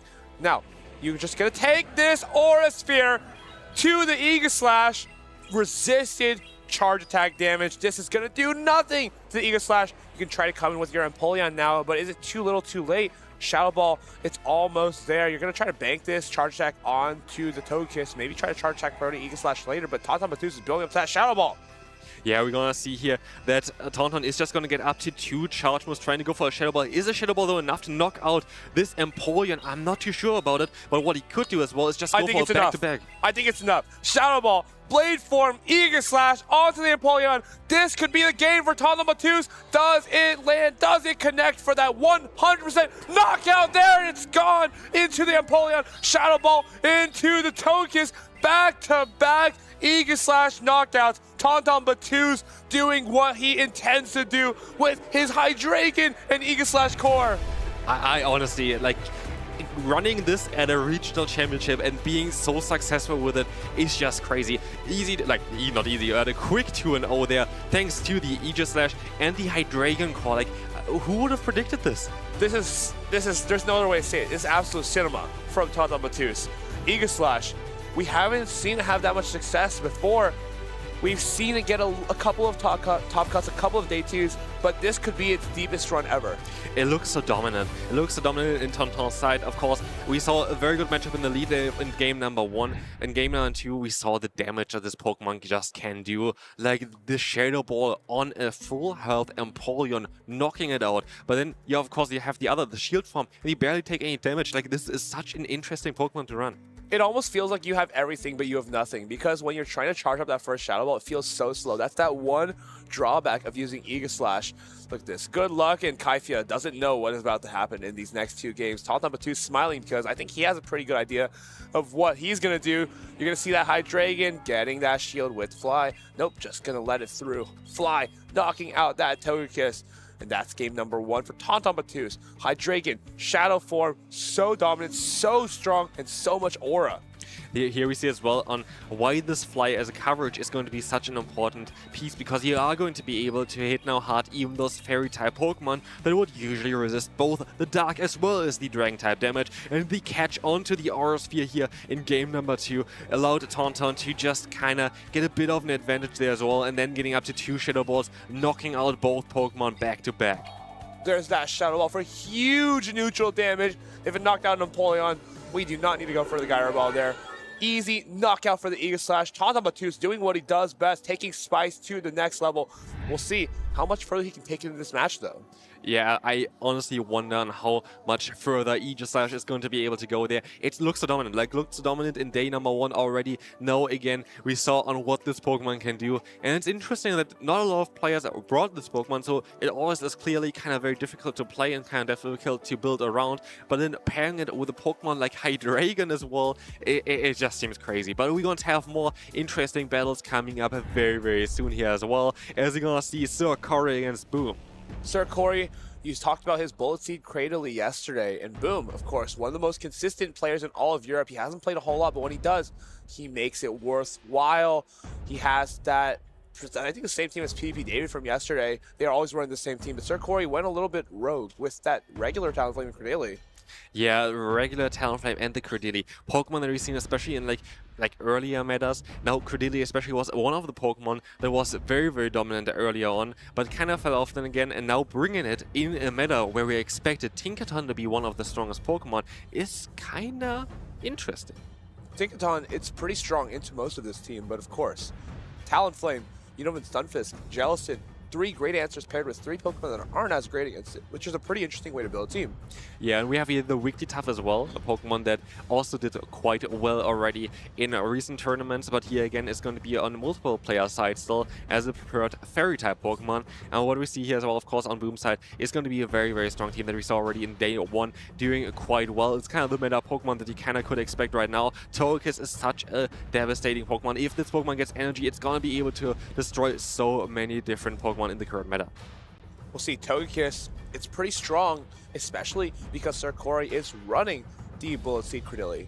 Yeah, Bullet Seed Cradily is going to be a bit worse there, as you're not going to be able to have the super effective acid damage against it. But of course, Bullet Seed is designed to deal a little bit better maybe with those water-type Pokemon, with a Stunfisk maybe here as well. So it's going to be interesting. I do think that the Cradily very likely could come into this matchup. Yeah, regular Cradily, it's pretty good with the Bullet Seed into a Pokemon like the Galarian Corsola, right? Because you have neutral damage, you're quicker to the Rock Tomb. So could be the secret that Sir Corey needs to get the job done here. But of course, if you're Boom, how do you actually answer this Cradily if you don't have the Empoleon on it? It seems like it's going to be quite difficult. Yeah, I think the Empoleon maybe has to come just in order to prepare for the Cradily here. So we have to see on how the players decide. Yeah, I'm curious about the Talonflame as well. I feel like Talonflame doesn't really have the greatest matchup here. I do think that Sir Corey is going to keep it at home, basically, keep it on the bench, having some pressure there, because you don't really have a target for this Pokemon, which makes it a bit interesting for Boom, because he can kind of expect, okay, maybe it's more like the other 5 Pokemon. It's so difficult to read lines, especially when your opponent has that classic Grass Fire core, Grass Fire Water. It used to be so common in the meta, Talonflame Superior, and usually like Feraligatr, but now a little bit of a different variation of that, and they're so easy to use to cover your opponent's entire team when they don't have a Dragon type. Bug-Bite Fortress could be also very interesting for Sir Corey again here as well, as you see quite a few ground type Pokemon, which usually, of course, if you have the Volt Switch, is not going to be that great. But then again, we're also going to have Pokemon that resist the Bug-Bite damage on Boom's side. It's going to be very interesting. I can't really read the lines here. I feel like there's everything that's kind of possible, but it's going to be very interesting because we have a very different kind of teams here as well. We'll take a look. What it is, though, it's Stunfisk into the Galarian Corsola. This is not terrible for Stunfisk, but of course, it definitely gets out-neutraled here by Galarian Corsola. Yeah, Galarian Corsola usually wins this matchup, but it's again not the worst matchup for the Stunfisk here as well. You're going to be able to get the Corsola quite low, and it depends on also kind of on what kind of scenario you kind of want to play out here, because you're going to be able to generate energy quite a bit faster as a Stunfisk, but of course you don't have the fast move pressure that the Corsola are going to have here. Now, if you're Boom here, you must be wondering why Sir Corey is staying in. Does this mean that he's weak to Corsola on the back? Or does he just not have an answer in general? And I think it's definitely more of the case if he doesn't have an answer in general here. Yeah, it looks like it. We're going to have the Jellicent, which of course doesn't want to take the Ghost type damage, and we have a Bug-Bite Fortress, where the Bug-Bites are going to be resisted onto the Corsola. It's not going to be the greatest matchup either, and we're going to see the Nightshade coming through, and as we said as well before, we're going to see the shield coming up here because the Stunfisk can charge up to the energy a bit faster. It's going to allow it to be a bit better in the later game here. But again, it's going to be kind of the back and forth. You're going to be faster at the charge moves with the Stunfisk, but you're also going to take more damage from the fast moves of the Corsola. And if you can't take out the Stunfisk here as the Corsola, how are you going to deal with it in the back? You don't have enough fast attack pressure to actually get rid of it. Yeah, it's going to be a tough one. We're going to have here, though, the knockout against the Corsola. This is going to be huge for Sir Corey because he's not going to have to deal with it now afterwards as well. We have the Stunfisk, though, with a shield disadvantage. And we could even see something like the Empoleon trying to charge up the energy. But now we're going to see first here the Licky trying to go for the rollout down. Will need to take a hit if you want to go for the full farm down. And I feel like this is definitely a good trade-off for Boom. Now with this Licky and the shield advantage, you're going to be able to try to muscle through this Bug-Bite Fortress. At the same time, you're going to want to try to get through this Jellicent, which is the main problem, though, because Empoleon doesn't love to see that in the backline. Yeah, the Shadow Ball is coming through now from the Licky, doing massive damage, and you have to go, of course, into that Fortress here. And yeah, Empoleon is going to be actually quite, not as great against the Jellicent, so it's going to be still a very interesting close matchup. We have the Shadow Ball coming through. Do we see a shield coming up? We do see a shield coming up, and now, how do you address this with your Boom? Do you come directly into your Empoleon, or do you let Sir Corey throw this Sand Tomb off against the Licky first? We have to see. We have the TAPTI as well. We're going to have the Sand Tomb, though, coming in first, and we're going to see the shield immediately from the Licky trying to get off that Shadow Ball in order to knock out that Fortress. And now, if this is enough to knock out, it's going to be very awkward because that Jellicent won't be able to farm this down. There was a little bit of a debuff, but he actually swaps directly into the Empoleon. Here comes the Jellicent. Can this Empoleon actually deal with the Jellicent? The Jellicent, if he can get to 2 Shadow Balls before this Empoleon reaches 3 Drill Pecks, they could actually charge back priority to Licky later on. This is going to be insanely close. 1 Drill Peck, absolutely not going to be enough. 2 Drill Pecks are most likely not going to be enough either because Jellicent is going to be so bulky, and now the Shadow Ball is coming in. Do we see the shield coming up here, or do we see, going to see the shield coming up here for the Empoleon, trying to protect it from the hard-hitting Shadow Ball. And now, Boom can go for a Drill Peck onto this Jellicent, but can it hang onto this Shadow Ball? Does Sir Corey make it the 2 charge attacks and throw 1 at each Pokemon? We'll just have to see. He's almost at the switch timer. Is Sir Corey paying attention? He is throwing it off right before Boom has that switch timer ready. Shadow Ball gonna connect with Empoleon. Is it enough to knock out for huge neutral damage? 1 more Hex is all it takes. Sir now gonna get reach on the charge attack priority with that body slam. And Licky wins the charge attack priority against the Jellicent. Boom Boom looks like he's running a Licky with quite a bit of attack. This is a very interesting matchup. The body slam is coming through, and even though it's double resisted, it's going to be enough to take down that Jellicent. Double resisted body slam into the Jellicent. That is not something you see every day. Boom. Looked like he had the exact line that he wanted. Looks like he got what he needed, but it got a little bit difficult at the end, honestly. Yeah, it was definitely a little bit difficult there. That's the thing as well. I feel like for Sakura it's a bit difficult because you kind of have to run one of those, like 3 of those 5 Pokemon, because the Talonflame just really doesn't look great against Boom's team. It's just a bit, it's a bit tough there at the end. Jellicent, usually a Pokemon that's fantastic against Empoleon, but Licky is where it struggles a little bit more. Boom. Has the Unova Stunfisk, has the Licky, has those consistent Jellicent answers, but for the rest, there is the Empoleon, there is the Corsola, Togekiss, a couple of good targets for it. But now, they're just trying to make sure if that CAP happened, charge attack priority from that Jellicent onto the Licky. Was Sir Corey given an opportunity to throw that charge attack?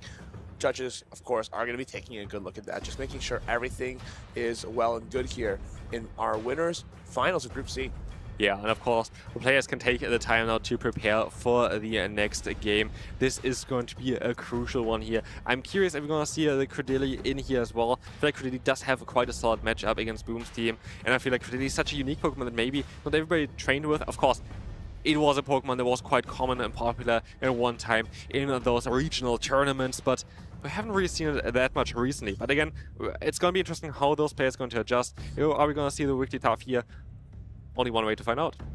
Yeah, there's only one way to find out, but as the judges take a look at those replays, just making sure that end of the game procedure was correct. Now, as we go into this next game, though, thinking about what lines might be good for these trainers, Galarian Corsola seemed a little bit difficult for Boom to actually, for Sir Corey to deal with, especially because he didn't bring Wigglytuff on that line of 3. Yeah, I'm curious if we're going to see the Wigglytuff, but of course, Wigglytuff has to be a bit aware of the steel type there, the Empoleon. Empoleon would be very strong against it, being able to resist basically everything that the Wigglytuff wants to throw. So I feel like for Boom, it's kind of a safe play to always bring the Empoleon, because you have to cover up for the Wigglytuff, you have to cover up for the Credilli there. Credilli, we didn't see in the first game, but now with the ever lurking threat of the Empoleon coming from Boom, wonder if we can justify that as Sir Corey. Yeah, it's just going to be a very tough battle. We have to see how they're going to adjust. Do you think the Jellicent comes again? I feel like Jellicent was so strong as that Empoleon, almost makes me feel like that's probably his best bet against it. Also, you have that Unova Stunfisk, but it's just a little bit less consistent, right? Yeah, like this is the thing as well. You have to deal with the Empoleon. It's kind of safe to say that Boom is always going to bring the Empoleon. And it's kind of safe to say as well that I feel like Sakari kind of has to bring now the Wigglytuff in order to deal with that Corsola, because Corsola was just so strong in the first battle. Galarian Corsola easily bullies through neutral matchups like the Talonflame, like that Unova Stunfisk, like Bug Bite, Fortress. But of course, it's just that one funny Pokemon called Wigglytuff that it can't muscle through. Yeah, and so it's very likely that you're going to see the Wigglytuff to adjust for the problem. And honestly, Wigglytuff is very strong against Boom's team there as well. Like, there's only really the Steel type of the Empoleon that can counter it. So I wouldn't, like, I feel like it's actually quite a safe play. Yeah, and if you're Sir Corey, can you just double down on those Empoleon counters, knowing that he kind of has to bring that every game? Most likely, like, yeah, like it's very likely that you have to expect that the Empoleon is coming every game there as well, and so I think that maybe the Jellicent would be a good idea, but then, yeah, maybe the Stunfisk could have some play there as well. Stunfisk is very neutral unless you're going to have to face it, of course, against that Quagsire, which we've seen basically on every team here so far. It's the most common Pokemon together with the Licky. And now, does Sir Corey take a bit of a risk? He can bring a Pokemon like the Credilli and just try to align it with something like the Quagsire, or even neutrally against the Licky against the Corsola. It's not so bad. Yeah, it is not that bad. But like for Boom, basically Corsola is going to be good against nearly everything on that team. Can basically play out everything other than the Wigglytuff. So Boom has the option to either try to predict that the Wigglytuff is going to be in the lead and trying to counter that, or just bring your own Corsola in the lead and trying to be like, okay, unless it's going to be the Wigglytuff, I'm going to have a very good matchup in the lead already. And this is going to allow you, of course, then as well to kind of, direct your Pokemon afterwards as well and try to align yourself. Yeah, our judges are still taking a look. If you're just tuning in, we're on the Group C of Winners Finals, Sir Corey versus Boom. Winner of this makes it into the top 5. So there's a lot to play for here, and we are maybe going to a game 2, maybe having a rematch on that first one. We'll just have to see. Yeah, we have to see here. Of course, both trainers have the option here to at least prepare for the next upcoming battle. And they have some intel now on what the other player is thinking about their team, what they're going to think that they need to bring. And so, yeah, we very likely going to see something like the opponent again. Very likely going to see something like the Corsair again on Boom's side. And we very likely have to see the Wigglytuff now for Sakori, because that Corsair is such a big problem. Corsola, how is Sakori going to deal with it? It's almost begging for him to bring that Wigglytuff this game. We're about to see lock-ins, I believe. We'll see what happens. It looks like there was no rematch ruled for that. Looks like, boom, his Licky one charge attack priority up against that Jellicent. Yeah, we are ready now as well. It's going to be an interesting matchup. Like, Jellicent is again a Pokemon that I could see as well coming up here as well, just for the Empoleon. The Empoleon is a tough one to deal with. But then again, it could be also that both players are being like, okay, yeah, maybe Empoleon is a bit too obvious for Boom's side, and like maybe predict something else. It's just always like the guessing game here in those show 6 pick 3 format. It's just an interesting one, but I think we are ready for game number 2. We'll take a look. Game number 2. It's lock-ins. It's game time. It's Cradily up against Galarian Corsola. And Boom doesn't have the Empoleon ready for it. No Empoleon on Boom's side, which means that Cradily doesn't really have a matchup where it's really bad against. But also, as we said already earlier, that the Corsair can muscle through a lot of those neutral matchups. But before that, we have to take that Rock Tomb. And of course, you're going to have the guaranteed attack drop onto the Corsair. This can impact the matchup quite a bit.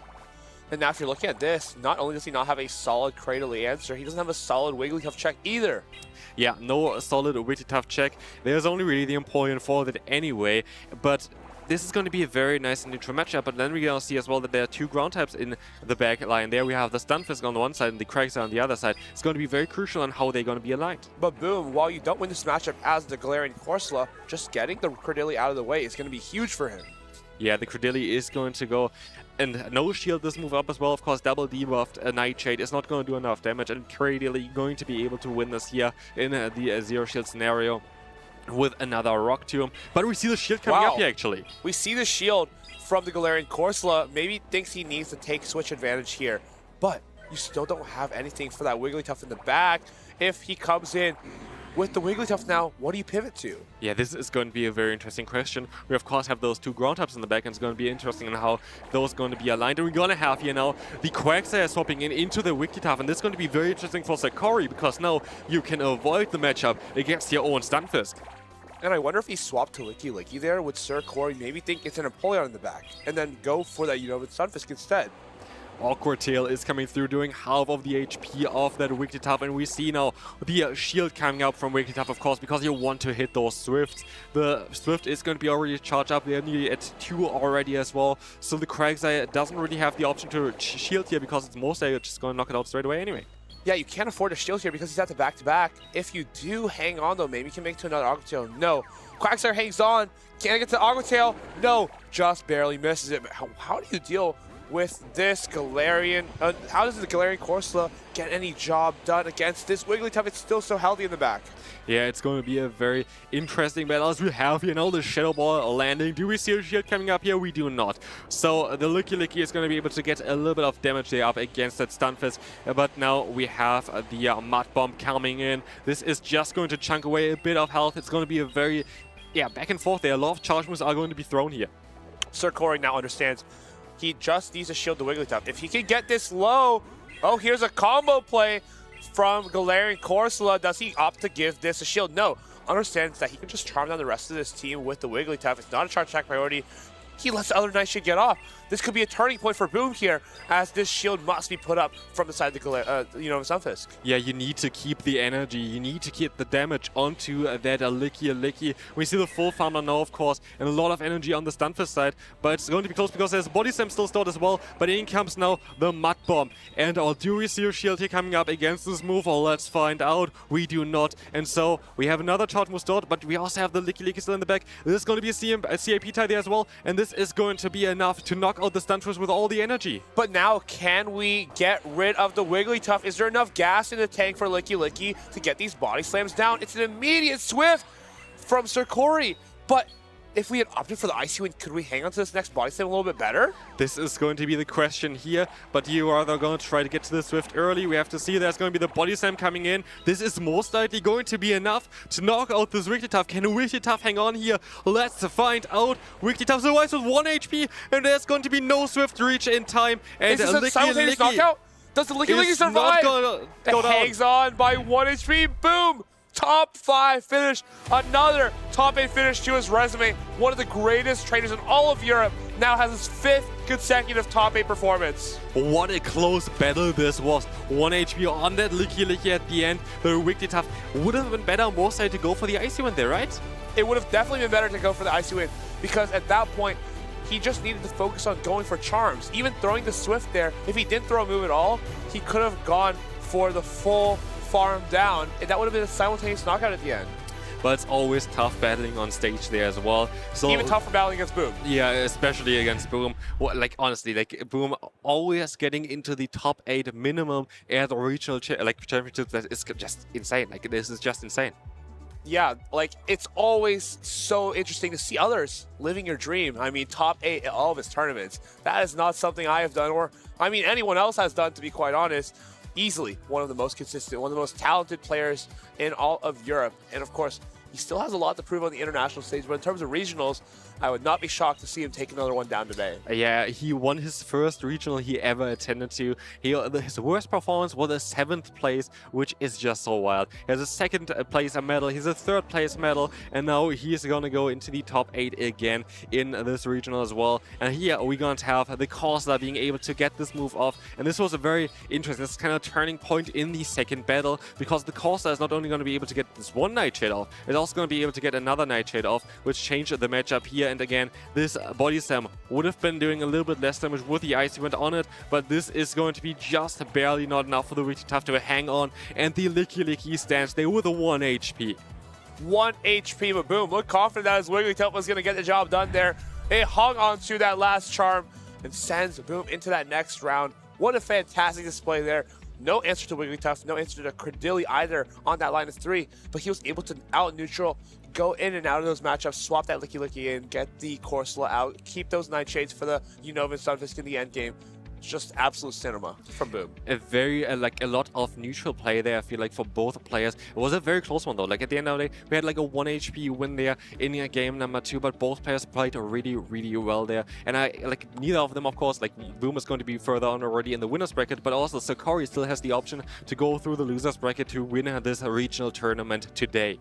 Another regional championship could be on the line here for Boom, but speaking of regional winners, speaking of winners, we can now take a look at the EUIC 2026 recap where we see Pokémon, one of the greatest winners of all time, take another one down. The 2026 European International Championships introduced a new limited meta to Pokémon Go PvP. The field was swarmed by bugs, dragons, and normal type Pokémon, but it was Spiritomb that proved to be the key piece of the format. 3 European trainers dominated the competition as they made their way to Championship Sunday. Europe's final boss, Colin 6, 2026 Lille champion Hikami, and boy wonder Pataman for his 5th consecutive Championship Sunday. Colin 6 kicked off the day with a statement 3-0 win to send Hikami down to the losers finals. There, Pataman lay in waiting, having already won 14 rounds back-to-back. In a stunning showcase of experience and expertise, Pataman also claimed a 3-0 victory to set up a grand finals for the ages. Colin 6 vs Pataman, a match worthy of the World Championship stage. Pataman quickly reset the bracket with a 3-1 win, leaving everything to play for in the final best of 5. The 2 finalists fought it out until the 5th and final game, exchanging blows amidst cries and cheers alike from the London crowd. As the dust settled following an explosive ending, it was Pataman who emerged victorious. The reigning champion defended his crown and cemented his name in EUIC history. Pataman winning for the 2nd year in a row! Back-to-back EUIC champion, Pataman claims the title in London. Nobody's ever done it like the Spanish prodigy. To keep up with all of the incredible action, make sure to check out Pokemon.com/compete.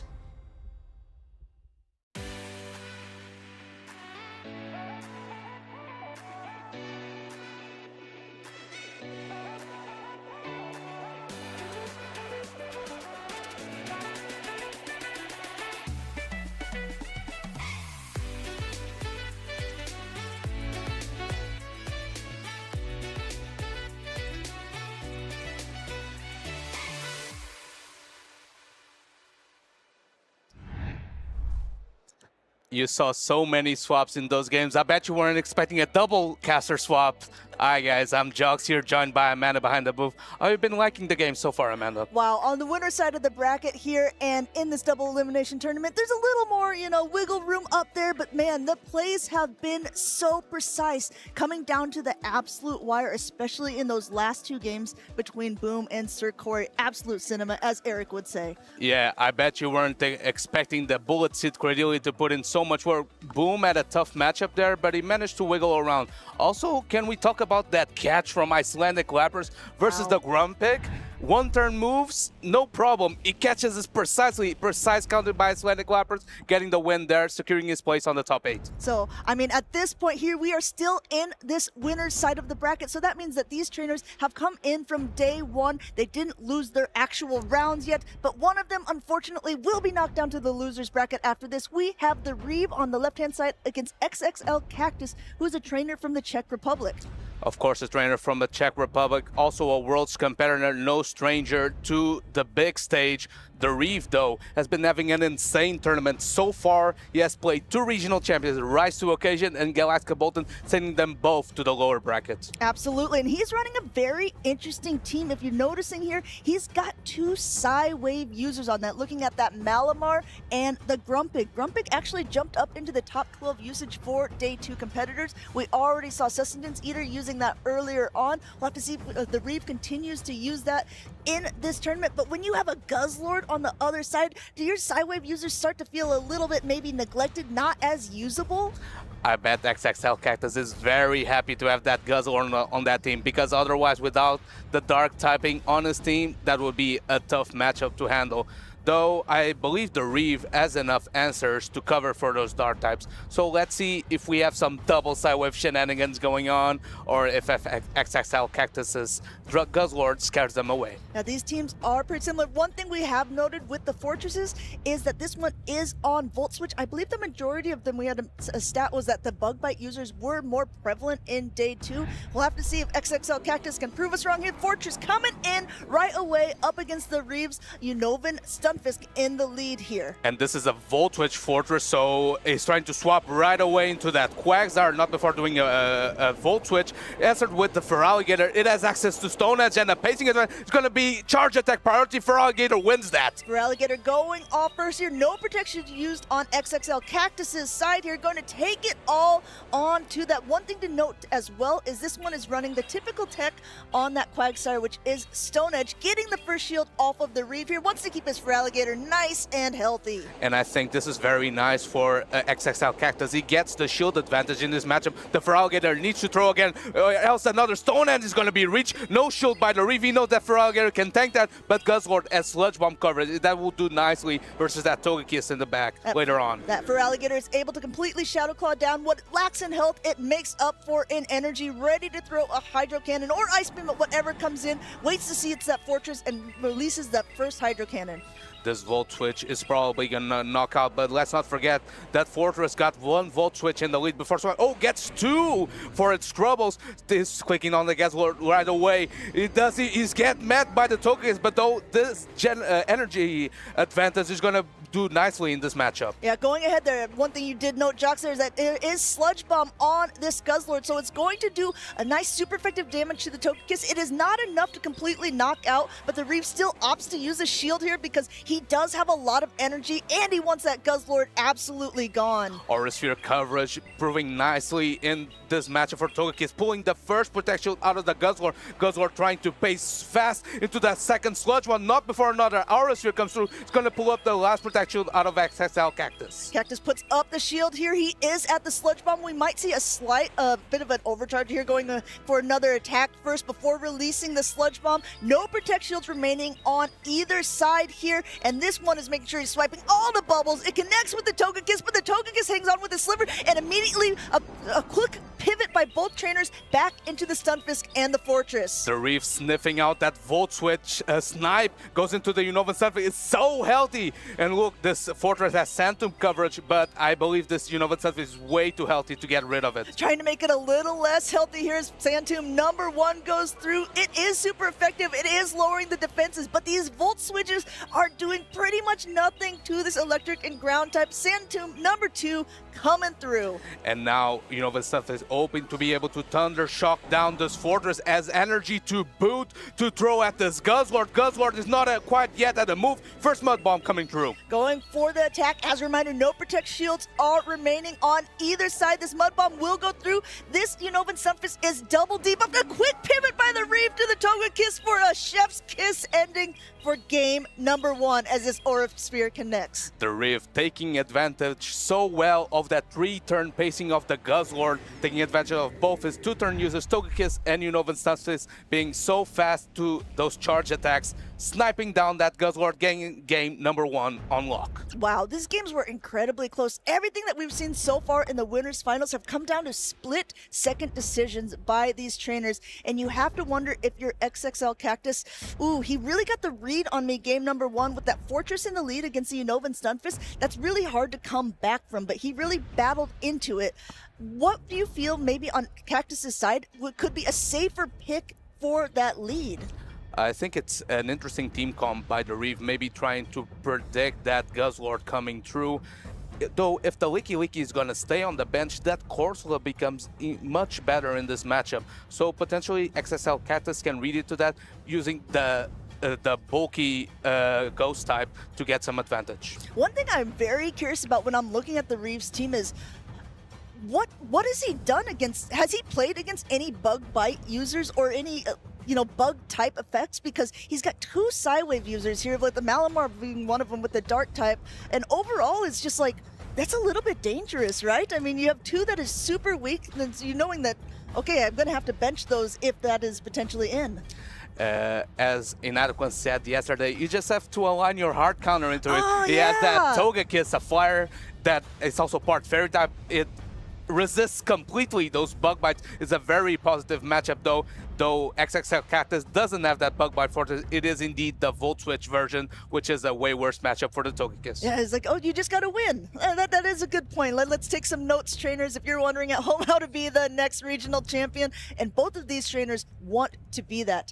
The Reeve is 1 game away from continuing on that winner's side of the bracket, but Cactus could do what we call a reverse sweep and be able to take game #2 and 3 to remain on the winner's side. There's still so much to play for in Winners Group D. I believe part of the reason why trainers have deep tournament runs is making a meta call, and that meta call was, I'm just not gonna see enough bug bite Fortresses to scare me away. Maybe that's what happened during the group. That's why the Reef has gone so far. He has beaten 2 regional champions so far. We have lock-ins, game #2. We have the Licky Licky lead into the Fortress. Going ahead now, more neutral picks over all this. Licky Licky, of course, will be trying to go for that Shadow Ball, and XXL Cactus wants to slow its roll out, literally, either with the Rock Tomb to be able to lower the attack or a Sand Tomb to lower the defense, getting that first Protect Shield as that Shadow Ball goes through on the side of the Reeve. Important to mention that the Reeve did not bring that Togekiss. That means that the Guzzlord has very positive matchups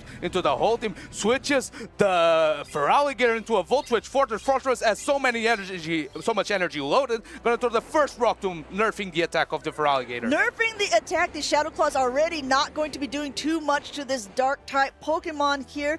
And now that the attack is lowered, the Ice Beam won't be as effective should the Reeve be able to get to it. Cactus doesn't even want to let him get there. He's saying, okay, I'm going to put this Brutal Swing through, and you are not going to be able to get to an attack at all. Doesn't survive quite well enough that brutal swing. The Guzzlord is able to Dragon Tail it down. Here comes the Malamar, though. Malamar doesn't have a positive matchup since Psywave is heavily resistant. Guzzlord reaches the first brutal swing. Guzzlord looking so good here for Cactus in this game number 2, just charging up a little bit more energy. He does need to be a bit wary because this superpower is going to be super effective against the Guzzlord here. No shield by Cactus's side. As you can see, gets it knocked down really low, but the defense and attack of the Malamar are also now down as well.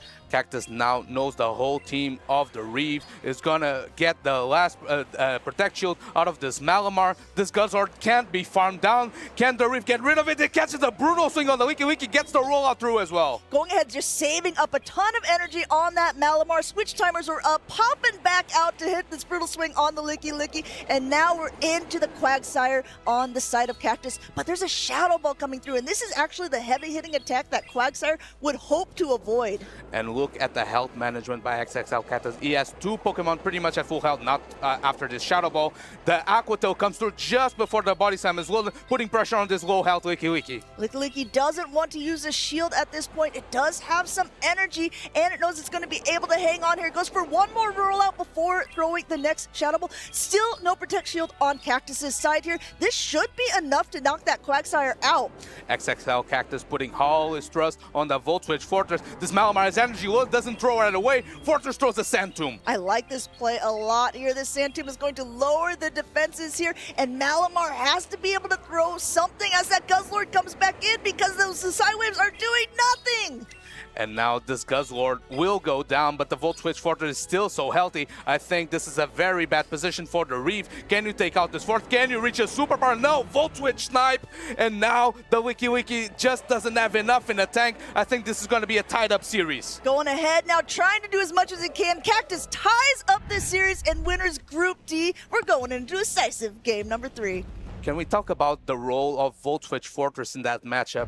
First of all, being able to debuff the attack of the Feraligatr in the switch-in by the Reeve, meaning that the Guzzlord doesn't have to concern itself about that Ice Beam, and of course now in the end game, being able to just Sand Tomb those low HP Pokemon and being able to fast move all the way down. I think that was an interesting play by the Reeve already, bringing in a Feraligatr to a Fortress that is already not only completely loaded with energy, but also, to your point, Jocks, on Volt Switch, because you're going to be hitting super effective with the fast attacks, and also the charge attacks are either going to lower your defenses, so Cactus could have played that out multiple ways to get rid of that Feraligatr right away, but the way that he played it out made it seem that he didn't even have to spend a shield. Feraligatr lost all of its energy. It was one of those Pokemon that was like almost a cameo appearance in this game number 2, saying, I'm here, see you later, Feraligatr. Well, nice fun there.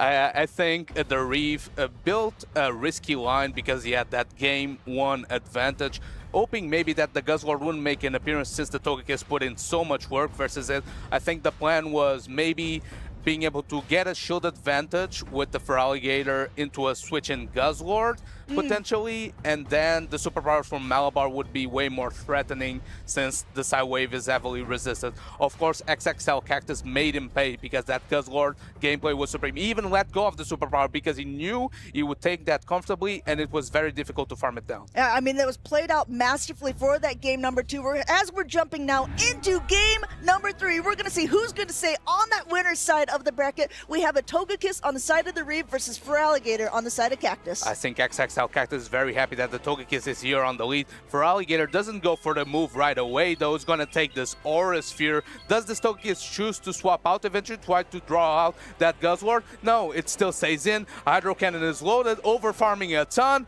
goes for the bait. Can the Togekiss call it? No, it pulls up the Protect Shield. Puts up that first Protect Shield, does have a bit of energy, so maybe doesn't want to let that go to waste there, but now he's almost at one other Hydro Cannon. He's building up a little bit more. You see a catch onto the Feraligatr on the side of the Reeve. Great counting there, and actually great prediction of what was going to be thrown. Great prediction because the Hydro Cannon was long loaded before that catch. Catches the resisted Hydro Cannon on the mirror. Here comes the Guzzlord that Unovan Stuns Fist is smiling in the back. Has a bit of an energy lead, and now it's slightly more healthy than in the past matchup. I think he will be able to endure this brutal swing and maybe reach that super effective Ice Beam. So if we're going ahead and looking at the shield scenario, Cactus had a shield at the end of the last round too. I think he, at this point, will comfortably shield this up to keep it in alignment tournament that he would like, but okay, I was gonna say, as the timer starts to dwindle down, maybe he had a different plan in mind. Of course, Togekiss now has a bit of energy. Sludge Bomb is not quite yet loaded. Gonna pull up the Protect Shield out of this Guzzlord. So much pressure from this Aura Sphere. And now can this Guzzlord take this Togekiss out of the sky? Going ahead now, going for that Sludge Bomb at the range of health that the Togekiss is at. Definitely would be enough to knock out the Reeve. Puts up that Protect Shield and tries to just get a little more energy. And a quick pivot now from Cactus into the Fortress. And just an immediate response by the Reeve into that Unovan Stunfisk. But now, actually, with a little energy advantage, at least this first Sand Tomb is going to go through and start lowering the defenses of that Unovan Stunfisk. The Reeve with such quick reflexes, making sure that that Volt Switch didn't land on the Togekiss. This is a premier matchup for the Unovan Stunfisk, the king of the electrics because of that Mud Bomb coverage. And of course the ground typing as well. Gonna throw the first Mud Bomb, chipping away at this Fortress. Going ahead, Sand Tomb number 2 going through on the side of the Fortress. There's no Protect Shields remaining on either side. And just as a reminder, we have a low health Feraligatr in the back, a pretty healthy Guzzlord, and timers are about up for both of these trainers. Yeah, that's why that swap was so important. Gets the catch on the low health Feraligatr though. XXL Cactus fighting for his life in the tournament. Going ahead, saying, okay, the timers are up. Let's see what you got here. And now you're actually going to see a little bit of a decision. Both of these trainers kind of waiting out the clock here as the Guzzlord comes back in and is immediately met by that Togekiss. And that Togekiss just charging up a ton of extra energy. Great call by the Reeve. He knows that Cactus is stuck in this matchup because he caught on that Feraligatr. So he has to take the super effective Aura Sphere, and down goes the Guzzlord. That energy management by the Reeve. What elite place is gonna lock in a place on the top 8, knocking out the local XXL Cactus, and his dream tournament run continues. Wow, incredible plays by the Reeve. This champion here has been doing so much throughout this tournament, putting rise to occasion, a trainer from North America, one of our only trainers who has won a regional every single season. He knocked down our Lille regional champion of Galactica Bolt into the losers bracket, and now he knocked down XXL Cactus, staying in this top side of the bracket. The Reeve is playing absolutely incredible. We know that the Reeve is no stranger to the Pokemon circuit. He's been on stream several times, but I believe this is his deepest run to date. He had a couple top 16s in the past, and now gets his first top 8. The dream run continues. How much further can he go? 2 Psywave users on your team. Take note, trainers, maybe this is the tech to be using for future tournaments. These are really, really fun battles. And I think what's been so cool about Prague so far is just the depth of the teams that everyone has been bringing. It's not like there's really a set meta yet in this first meta that Tinkaton with Gigaton Hammer has been available. And if you look, Cactus has it on his team, but he didn't play it at all.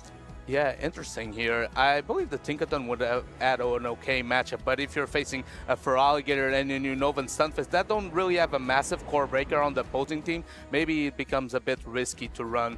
Of course, the Reeve relied so much on that Togekiss. The game that he benched it, he actually lost it because that Guzzlord was so threatening into his whole team, but he made up for it on the last game. XXL Cactus trying his best to try to escape the defeat, but it wasn't enough. The Reeve here with massive patience here. He knew that XXL Cactus was switch lock, and look at that energy management. He KO'd the Guzzlord, and he was able to charge attack priority with the Fortress, getting the K out with the Aura Sphere, and the Reeve here pumping his chest. He knew exactly what he needed to do. He knew exactly how many pecks needed to be able to go for both of that Guzzlord and that endgame, and actually taking it still in that winner's part of the bracket. And of course, if you're XXL Cactus, I believe you're pretty happy with how your tournament has been going so far, but you want to make your home country proud, right? You want to make that top 8, and he's going to get a chance to do that in the lower bracket, since this was only the winners finals of his group. Yeah, this is a double elimination tournament, so your first loss puts you down to that loser side of the bracket. Of course, if you lose again,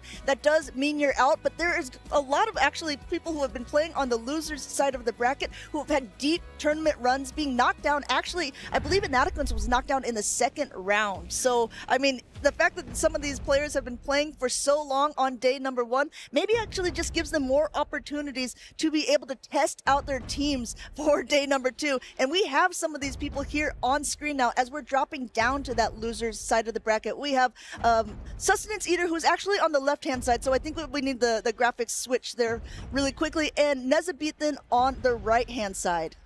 Of course, Decisive was earlier here on stream. He played against Icelandic Lapras. Icelandic Lapras pulled off a miracle catch of that Shadow Ball on the Guzzler to be able to get the win there versus Decisive, though. Decisive came from NA. Is actually the only NA player on the day two competitors, and he's actually on the race for that travel award. So if he makes it to top 8, it will be massive for him. Of course, he's facing the Buenos Aires 2025 special event champion, Nezabethan. Nezabethan, and I had an interview yesterday, and he said, of course, I think as a European trainer, we want to keep the first ever Prague Championship inside of Europe. Well, now it is really a lot of pressure on his shoulders at this moment as he's facing the last North American trainer in this tournament. Both of these trainers have been playing so incredibly well through this, and actually, Sussan Cedar just dropped down earlier today. So whose side do you feel that the momentum is more on? If you, as a competitor, have just lost, are you like one of the trainers who says, okay, no, now I'm down, now I'm out? Or are you a trainer that picks yourself up and says, okay, lost one, I'm coming back in, you got to watch out for me now? Well, I'd like to think that Sussan Cedar with some warm-up games, as warm-up high-stake games, is on the upper hand here. Nezabethan, of course, the first game on stream. Of course, Sussan Cedar is another trainer running that Grumpig that was also on the team of the Reeve. But of course, it's met by another Guzzlord. What's going on? That's the Tinkaton meta, and we're seeing Guzzlord all over the place. One thing we have to note too is Nezabethan was the trainer who knocked out Pataman from the tournament yesterday. Pataman running a Fortress that was a bug bite, I believe, the same as Sussan's Eater, but he really relied on the Gourgeist in those matchups. So if any of these trainers have kind of been doing any research, maybe watching past the VODs from yesterday, Sussan's Eater maybe could take away a few things about how Nezabethan had that playstyle against him, and you have to wonder now, is the Gourgeist going to come against a team when that Fortress is there, but also there's a Grumpig with a Shadow Ball that can hit back so quickly? Actually, both these trainers defeated Pataman, Sussan Cedar on the point, upper side and Nezabethan on the lower side. That was an insane series. Let's see who gets to go into the top 8. We have that Grumpig lead into the Guzzlord. Terrible lead for Sussan Cedar. Sussan Cedar would have to get up to the Dynamic Punch because those side waves aren't going to be doing too much. Takes one and then goes into the Licky Licky, a rather safe swap that we've seen for a lot of trainers in this tournament. Nezabethan actually kind of comfortable in this position as well. Goes ahead and throws that first Brutal Swing because the body slams don't do too much to the Guzzlord, and Sussan Cedar is definitely not going to be throwing that Shadow Ball. And of course here, Nezabethan staying in on this matchup because he has that Gourgeist in the best. That Ghost typing will prove dividends versus that Grumpig, the Psychic type. Of course, Brutal Swings come fast at the same pace of Body Slams. Another Brutal Swing is loaded. Charge attack priority. Guzzlord wins that. Going ahead, throwing yet another. No Protect Shield used on either side of the opponents here. Now this Body Slam will be coming through. It will get that Guzzlord a little bit lower, but as we can see, Nezabethan has opted to stay in this matchup, saying the Licky Licky is actually probably my big target here, and I know that I'm going to be able to knock it out if there's no Protect Shields needed. And of course, Nezabethan going for the overfarm instead of KOing on charge attack priority this Licky Licky. Licky Licky pulling the protection. This might prove to be nice for that Grumpig because that fighting Ghost coverage is pretty much unresisted throughout the whole meta. But look how much energy though is on this low health as it comes in. Wow, I think Nezabethan maybe didn't look at the team sheet and thought it was a Volt Switch, but he lets that Guzzlord go down with so much energy. Now the Grumpig comes back in, throws a Seed Bomb at this here, but wow, that Guzzlord expended his shield and lost all of that energy. If you're Nezabethan, you gotta compose yourself. The game is not over quite yet. This Grumpig has an energy at start, but this Unova Stunfisk is tanky. First Shadow Ball coming through. Does the Unova Stunfisk choose to shield it? It can endure it. It chooses to no shield. Is gonna overfarm a bit more before throwing his Mud Ball. Yeah, I mean, I think that now that he saw the Fortress, he's saying, my Gourgeist has such a good matchup with it. I'm just going to save the shields and all the opportunity for that and try to get this Grumpig as low as possible. Now, Grumpig is already now at another Shadow Ball, charging just a little bit extra. This should be enough to knock out here. And Nezabethan, you can see, really trying to concentrate here. He knows that he's got to make some good plays to be able to keep it. Actually, the Stunfisk holding on to be able to get through, but look at Sustenance Eater's Fortress play here, bug biting down so much. This is really great plays by him and actually going for that Sand Tomb. Let's not forget forget that Gorgeist takes neutral damage from these bug bites thanks to his grass typing. Protect shield coming from the Sand Tomb, that Rock Tomb bait coming good. Here, the Gorgeist is over farming as much, but gets the KO on the Fortress. That's massive. He has 2 seed bombs loaded. Is this Grumpig low enough where it can withstand? It has 1 Protect shield. 1 Protect shield. You see Sustenance Eater debating if he even wants to use it because he knows there are 2 loaded. Essentially concedes the matchup there, and Nezabethan takes that by the skin of his teeth there because that was incredibly close for the fact of how that mid-game turned out. This tournament is proving to be something that's testing the psychological psyche of Nezabethan, because versus Patoman, for example, he threw a resisted Shadow Ball into a Licky Licky that he still won that game, and then he came back and reverse swept Patoman. And of course now he made this misplay, let's say, and he let all that energy for the Guzzlord go down, but he had such a good team comp advantage, and it comes himself cool and collected. He'll still won that game. He now gets to breathe, settle down, and try to get day 2. I mean, I think it's something that we have to keep in mind when we are watching, as you know, as people at home.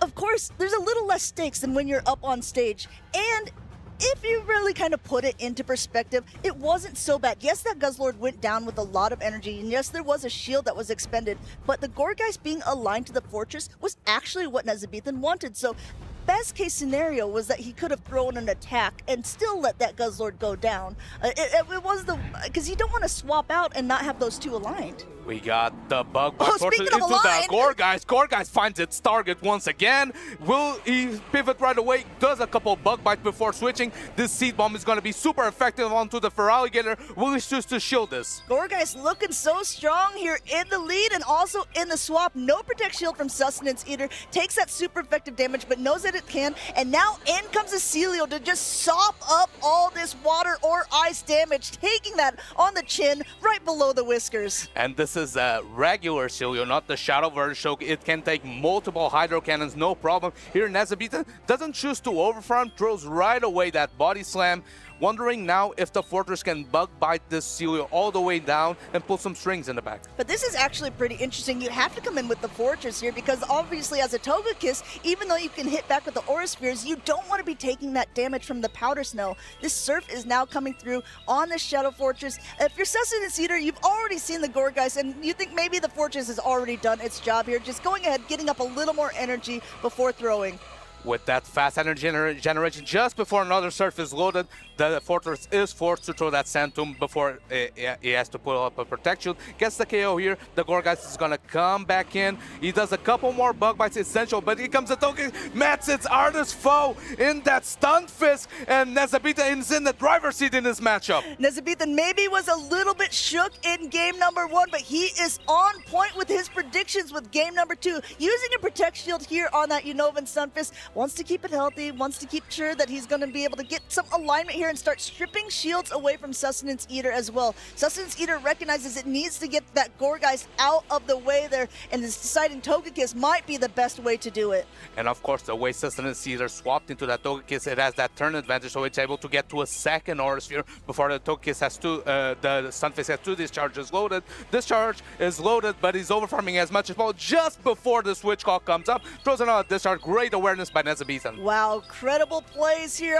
And getting the last shield off of Sustenance Eater here. He needs to be able to take this game if he wants to stay in the tournament. Swaps into the Fortress here. That's a great start. No Protect shields remaining as this discharge will connect. But I think we're going to see a quick pivot now by Nezabethan. And then we're going to see that go-ahead Gorgeist to start taking it all away. Of course, you're getting a departing Sand Tomb. I think Nezabethan's still in a pretty good spot because Togekiss is going to have to spend energy to get rid of this Gorgeist. Gorgeist is only 1 Incinerator away from Shadow Ball. Psyshock comes through, and Nezabethan now has a choice. Can either win this matchup with the Gorgeist or the Unovan Stunfisk. It's good to have choices in life, and Nezabethan chooses to shield up this Gorgeist. Throw the Shadow Ball here for a swift and clean 2-0 victory against Sustenance Eater, knocking out our last North American trainer in Prague. And this is the resilience that makes champions. Champions are built under pressure, and Nezabita is ready to take on the top 8 from the lower bracket, is able to knock out the last North American in competition. The title is staying in EU. Which is really funny for a trainer such as Nezabita going ahead and taking that title away from a different region, but in this inaugural Prague Regional Championship saying, okay, I know that I'm coming from that loser side of the bracket, but I also want to be here for this event. I wonder now, Nezabita, he had 2 matchups where he had those misplays per se that is testing how resilient he is, and he was able to win both of them. Isn't this kind of a confidence booster, even though that you're maybe not at your A game, you're still able to knock out such tough competition? That means maybe if you can turn things around in your gameplay-wise, you're in a good spot to win the entire thing. And a lot of times, it's not that you have to play a perfect game, right? Sometimes you just have to play better than your opponent or even have a team comp advantage. I would argue for that last game, Nezabita really had Sustenance Eater just red, right? I mean, he had a good lead. He was able to stay calm against that Feraligatr safe swap. And then from then on, he was just really in the driver's seat. Sustenance Eater did a great job in the games too. He had great energy management. He knew his counts. He was right on point. He wasn't letting the Incinerate damage go through to his fortress. But in the end, it just wasn't enough to overcome. Gorga is proving to be a little superstar here for Nezabita, putting in so much work versus those bug-bot fortresses. Of course, taking out the Flyer as well with that Shadow Ball coverage. Gorga is proving to be a great anti-meta pick in this Tinkaton meta. Yeah, the Tinkaton meta, the Fortress meta, the Licky meta, I don't know. Gorgeist might have definitely found its spot here, and Nezabita is a trainer to prove it. But we are now still on that loser's side of the bracket. We saw Sustenance Eater playing earlier on against Icelandic Lapras. Now Nezabita, he is knocked out of the tournament, and we just saw Kalfia play up against Tonton Batuz. He will be up next against Nickname. And both of these trainers got knocked down by the Aegis/Shadoweye Dragon Core, but now maybe they're both happy that they're going to see a normal team for once. I was talking with Nickname about this, and he actually told me that though him and the Kalfia, they've compared teams often, they've scrimmed against each other, they've never actually played against each other in a tournament. So this will actually be the first time, and it will be on the loser side of the bracket. So this will be a big moment for both of these trainers. Kalfia got 3rd at EUIC in 2025. Nickname was one of our EU champions who has won multiple titles in one season. So again, this is a Titan showdown.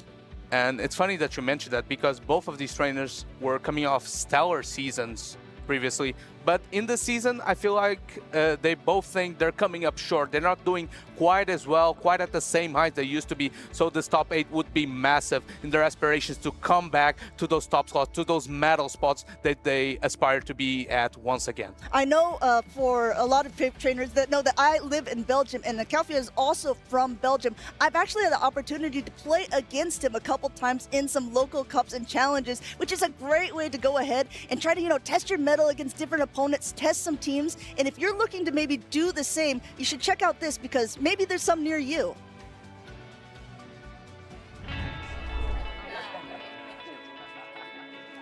Hey, do you want to play?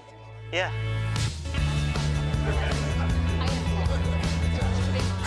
Nice. One shot? Wait, that card, yeah.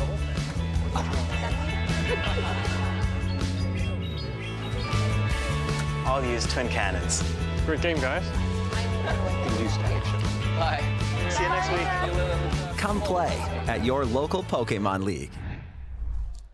Of course, if you want to own up to your skills and you need to build those championships points to be at San Francisco, that's the goal. That's where everyone wants to be at. Be sure to build up your championship points on the local scene. Of course, also you can meet your locals, maybe do some trades, try to get some PvP IVs that you need for those Pokemon, and of course, make some friendships and long-lasting memories. Yeah, I think that sometimes a lot of the trainers are waiting for events such as those like local cups or the regional competitions to do special trades or to do some, trades that you were hoping that you would maybe get a low attack, a high defense. Some of these trainers, again, have never faced each other despite being such well-known trainers. I'm really excited to see how these two are going to face off against each other. Today was Calfia's first time this season coming in on that winner's side of the bracket, so we did see him just lose earlier on. Looking at the team composition, is there anything that jumps out to you, Jox? I reckon they are fairly similar teams. We see that Kaifia chose to run that Corsola and Empoleon, while nickname as that Feraligatr. That's kind of the difference. And that Fortress as well, who's been the choice for so many players during this tournament. Of course, they're fist bumping. They respect each other a ton, and this is going to be a great battle. Both of these trainers want to turn their season around. They want to make it to the top 8 of the Prague Regional Championships. We have lock-ins, and we have the Corsola into the Feraligatr. This is a deceivingly decent matchup for the Corsola, even though it's taking super effective damage. It's just that the Corsola is so bulky and it's able to pace quite quickly here. These Nightshades will come in a little bit after the Hydro Cannons. Nickname also knowing that he's going to win charge attack priority, overcharges a little bit here before throwing this first Hydro Cannon. No protect shield from Calfia's side. And of course, Corsola is happy that is not facing that Licky Licky. We saw a lot of trainers going for a catch on the Licky Licky. Mickey Kaifia was sniffing that because he threw that Nightshade on a line. Yeah, making sure that that wasn't going to be caught on the Licky Licky. That would have been so annoying for this Ghost-type Pokemon, but look how much energy is on this Feraligatr, even though there's quite low health left on it, and Calfia chooses to let that Corsola go down. We'll have to wait to see what he will come in with. Immediately coming in now with this Licky Licky. I like this play now, swapping into the Licky Licky of nicknames. I really like this play by nickname, banking that Hydro Cannon, because the Feraligatr is likely to win charge attack priority versus most of Kaifia's team. Reaches a Shadow Ball with the Licky Licky versus the safe swap. Quagsire pulls up the protect shield from Kaifia. Great shield by Kaifia. Yeah, he knows that this was going to be probably the most effective attack that the Licky Licky is going to throw. And actually, if you're looking at the team of Kaifia, he has a Mud Bomb version rather than a Stone Edge. So it's going to be able to pace a little bit quicker to that heavier hitting attack there. And now the Licky Licky is already at another Shadow Ball. Does Kaifia want to use both of his shields in this mid-game matchup?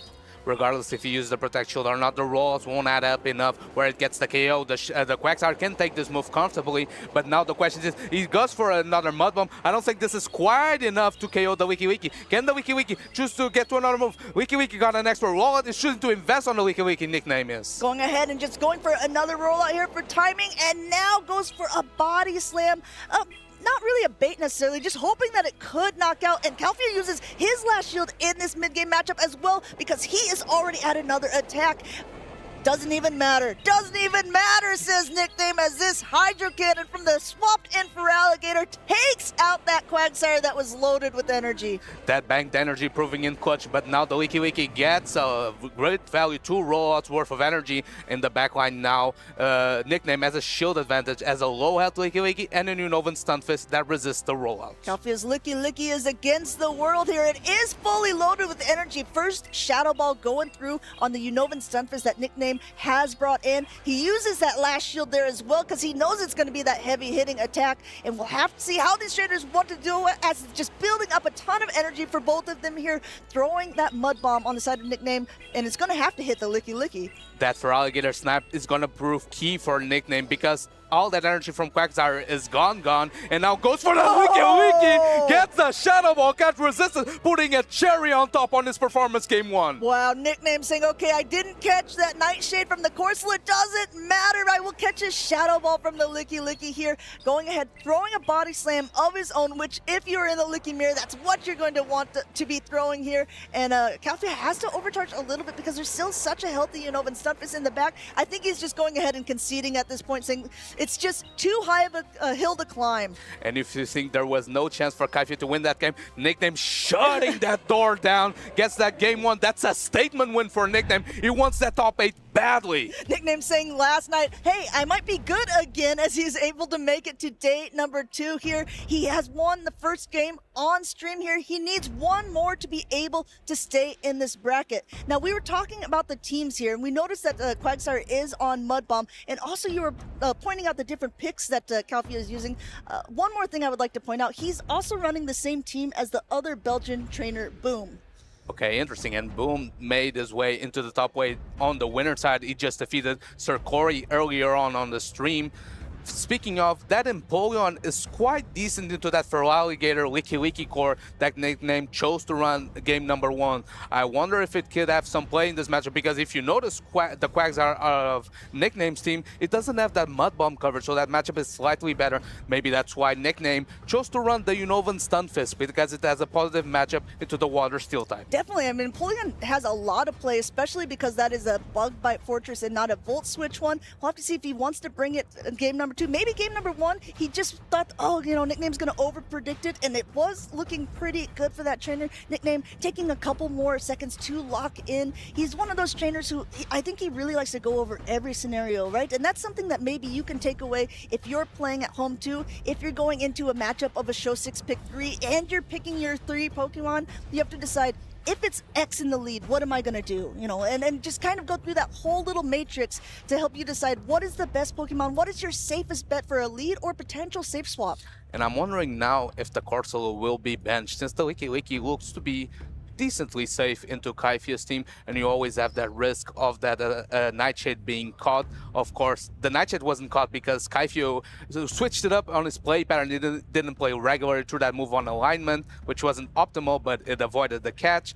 But of course, Nickname said, I still want to catch some resisted moves. Let me get that Shadow Ball from Licky. I think those two both had a really nice energy management, and really the Feraligatr knocking out that Quagsire with all the energy just put Nickname into that driver's seat for game number 1. Both of these trainers are locked in. We'll have to see how it plays out for game number 2 as we have that Shadow Quagsire up against Unovan Stunfisk in the lead for Kaifia. If Kaifia was in a bad spot before, is in an even worse one now. It goes into the Quagsire mirror. Quagsire, having 1 turn advantage, is able to pace to the Aqua Tail without getting a much shot through from Kaifia. Now we have to remember that the tech is a little bit different on these, but doesn't even matter at this point, as now the Feraligatr comes in. But this Feraligatr is actually now way behind on energy. Kaifia goes for the Mud Bomb and gets that first Protect Shield from Nickname's side. A Nickname investing on the Feraligatr, knowing that there's low fast move pressure into it. It has an Hydro Cannon loaded. Does it charge attack priority on the Mud Bomb? Counts on point, charge attack priority. Does Kaifia choose to get this Mud Bomb damage off, or is he going to let the Quagsire go? Letting that Quagsire go down here, and coming back in now with the Unovan Stunfisk, which has found a much better target in this water type because there's not the extra ground typing for that Feraligatr. Feraligatr is still going to be able to hit back heavily though with this Hydro Cannon. That Slight Overfire from Nickname being very good in this matchup, is able to get the Hydro Cannon of massive damage into the Unovan Stunfisk. And now the question is, can this Hydro Cannon discharge KO? Because if it doesn't, I think the Feraligatr might get to another one. Feraligatr is just eating it up here as it's able to take another one and throwing a Hydro Cannon. You see Kaifia shake his head. This is not going well as far as what the Feraligatr is doing, forcing a Protect Shield here from Kaifia's side, and now popping in with that Licky to be met with the Unovan Stunfisk on the side of Nickname. Quick reaction by Nickname, not allowing the farm down. The Unovan Stunfisk is even in match in terms of energy. First Body Slam coming through from the Licky. Licky needs to throw a combination of Body Slams and Shadow Balls to KO the Unovan Stunfisk. But of course, there's a full health Quagsire in the back, so Nickname is in a good position here. Yeah, Nickname saying, okay, no matter what, even if it's a Shadow Ball, go ahead. I'm going to let this Unovan Stunfisk do what it does, absorb some attacks, just start to get your energy low. Kaifia still rolling out here, getting a little bit more energy before throwing a Shadow Ball. Still no Protect Shield on that Unovan Stunfisk. And if you're Kaifia here, I wonder if the play is maybe trying to catch a resisted move on the Unovan Stunfisk. Nickname is kind of covering for that. He keeps throwing Mud Bombs, even though it's more energy cost, it prevents that catch on the Unovan Stunfisk. Yeah, Unovan Stunfisk doesn't want to take a Mud Bomb. It would be able to take a discharge, no problem. We're talking about no problem Mud Bombs. It might be a problem for this Licky now, as this one doesn't connect. The last shield is used. Licky wants to be able to start fighting back a little bit there, charging up a bit more energy, and now throwing a Body Slam. This might not be enough to knock out the Unovan Stunfisk, and Nickname still doesn't put up a shield. Nickname looking at the camera, he knows he's in a good position. Body Slam not quite enough to KO. The Unovan Stunfisk was closing in on a move. The Body Slam from Licky is coming through. Shielding the Body Slam could have been a Shadow Ball. This is a good bait by Kaifia. Yeah, going ahead, taking that last Protect Shield off of Nickname's side. This was a bait, but he's still going to be able to get off another attack at least before an Aqua Tail goes through. Nickname's already counting in his head. He's like, this is just a Body Slam, right? Double checking as it does connect. A quick pivot by Kaifia into the Mud Bomb, but not before the Aqua Tail goes off at this charge attack priority. Look at that awareness after all these switches from Nickname. He knew that Kaifia was only 1 Thunder Shock away from Mud Bomb. Gets the charge attack priority. priority KOs with the Aquato, is gonna clean up with the Quagsire nickname. Locks in a place on top 8. Going ahead, taking that game number 2 with 3 Pokemon left on the field. Nickname going ahead and taking this game from the loser's side of the bracket. Hugs his good friend there. First time that they've ever played together on stream, and he's going to continue on this bracket in Prague. And of course, this is so important for Nickname. He works so hard to get back on the top of the mountain, and this is a very nice step into it. Getting his first top 8 of the season, and maybe slowly but surely, Nickname getting back into form that made him a back-to-back regional champion last season. Nickname is one of those trainers. I always laugh about his origin story of his in-game name, which was actually designated to him by the company because he didn't select one himself. So it was just a standardized name that it was like nickname, whatever numbers afterwards. And after he started playing PvP for a bit, he got a little recognized and he didn't want to change his name. Well, to be honest, if you're using so much of your brain power into playing the PvP, maybe the IGN is not that important. Everyone knows that there's only one nickname, and that's him. Going ahead and showing who he is, making sure people remember his nickname here. Shadow Ball catch onto that Licky Licky. Game number 1. Little salt in the wounds there as he takes game number 1 and number 2 in this losers finals. Of course, commiserations to Kaifia getting into day 2 after so long. Of course, is maybe not the result he was hoping for, but slowly but surely improving and maybe trying to get back into form. And he's always a threat because he's someone that's so intelligent when it comes to team building. He often comes up with core breakers. I remember him even winning some cups with the Urshifu. So you know that he's cooking something in that pot. So maybe it didn't work for this tournament, but it will work in the future for I mean, sure. I'm arguing getting back into form. If you're top 12 even in a tournament that is as stacked as this one, I think you're already on form. There's so many talented trainers that have been competing here, ones that have been well accoladed, ones that have been well known throughout our community. But in the end, which we will find out today, there will only be one champion of our first ever event in Prague. In the end, it doesn't even matter, like Linkin Park used to say. Of course, we still are in the lower bracket. A couple matchups that trainers will try to get their place into the top 8. Of course, some of them you saw before, and now they're trying to make sure that they keep their tournament's hopes alive. Yeah, we'll have to see who will be playing up next. Taking a quick peek, again, we're seeing some of the matches that we already saw earlier, some of the trainers. We're now going to see Sir Corey playing up against Pablindinas. And Pablindinas is also another trainer who has been kind of well accoladed in previous seasons and looks like he's really starting to make a name again for himself here in Prague. Yeah, Pablindinas was well known by that 2024 run when he got number 3, the bronze medal in Liverpool. It was the finalist in Utrecht and got a top 8 in the UIC. Of course, this season, not quite at the same height. He was top 16 in Seville in the past tournament, so meaning that in this meta, he has some success to him. Of course, Sir Corey, no stranger to the scene. He just went into the lower bracket, facing Boom in 2 very close, but that was a 2-0 set, but maybe the closest 2-0 I've ever seen. I know, I think sometimes when people look at records of tournaments, they're like, oh, wow, this was just a complete shutout, but that was so not true when we saw Sir Corey playing on earlier. He lost a CAP, a charge attack priority, tied with a Jellicent and a Licky Licky. Was not expecting to be able to do that. And then that last game got so close as well. Pablindinas running a team with a Diggersby, something that we saw a lot day number 1,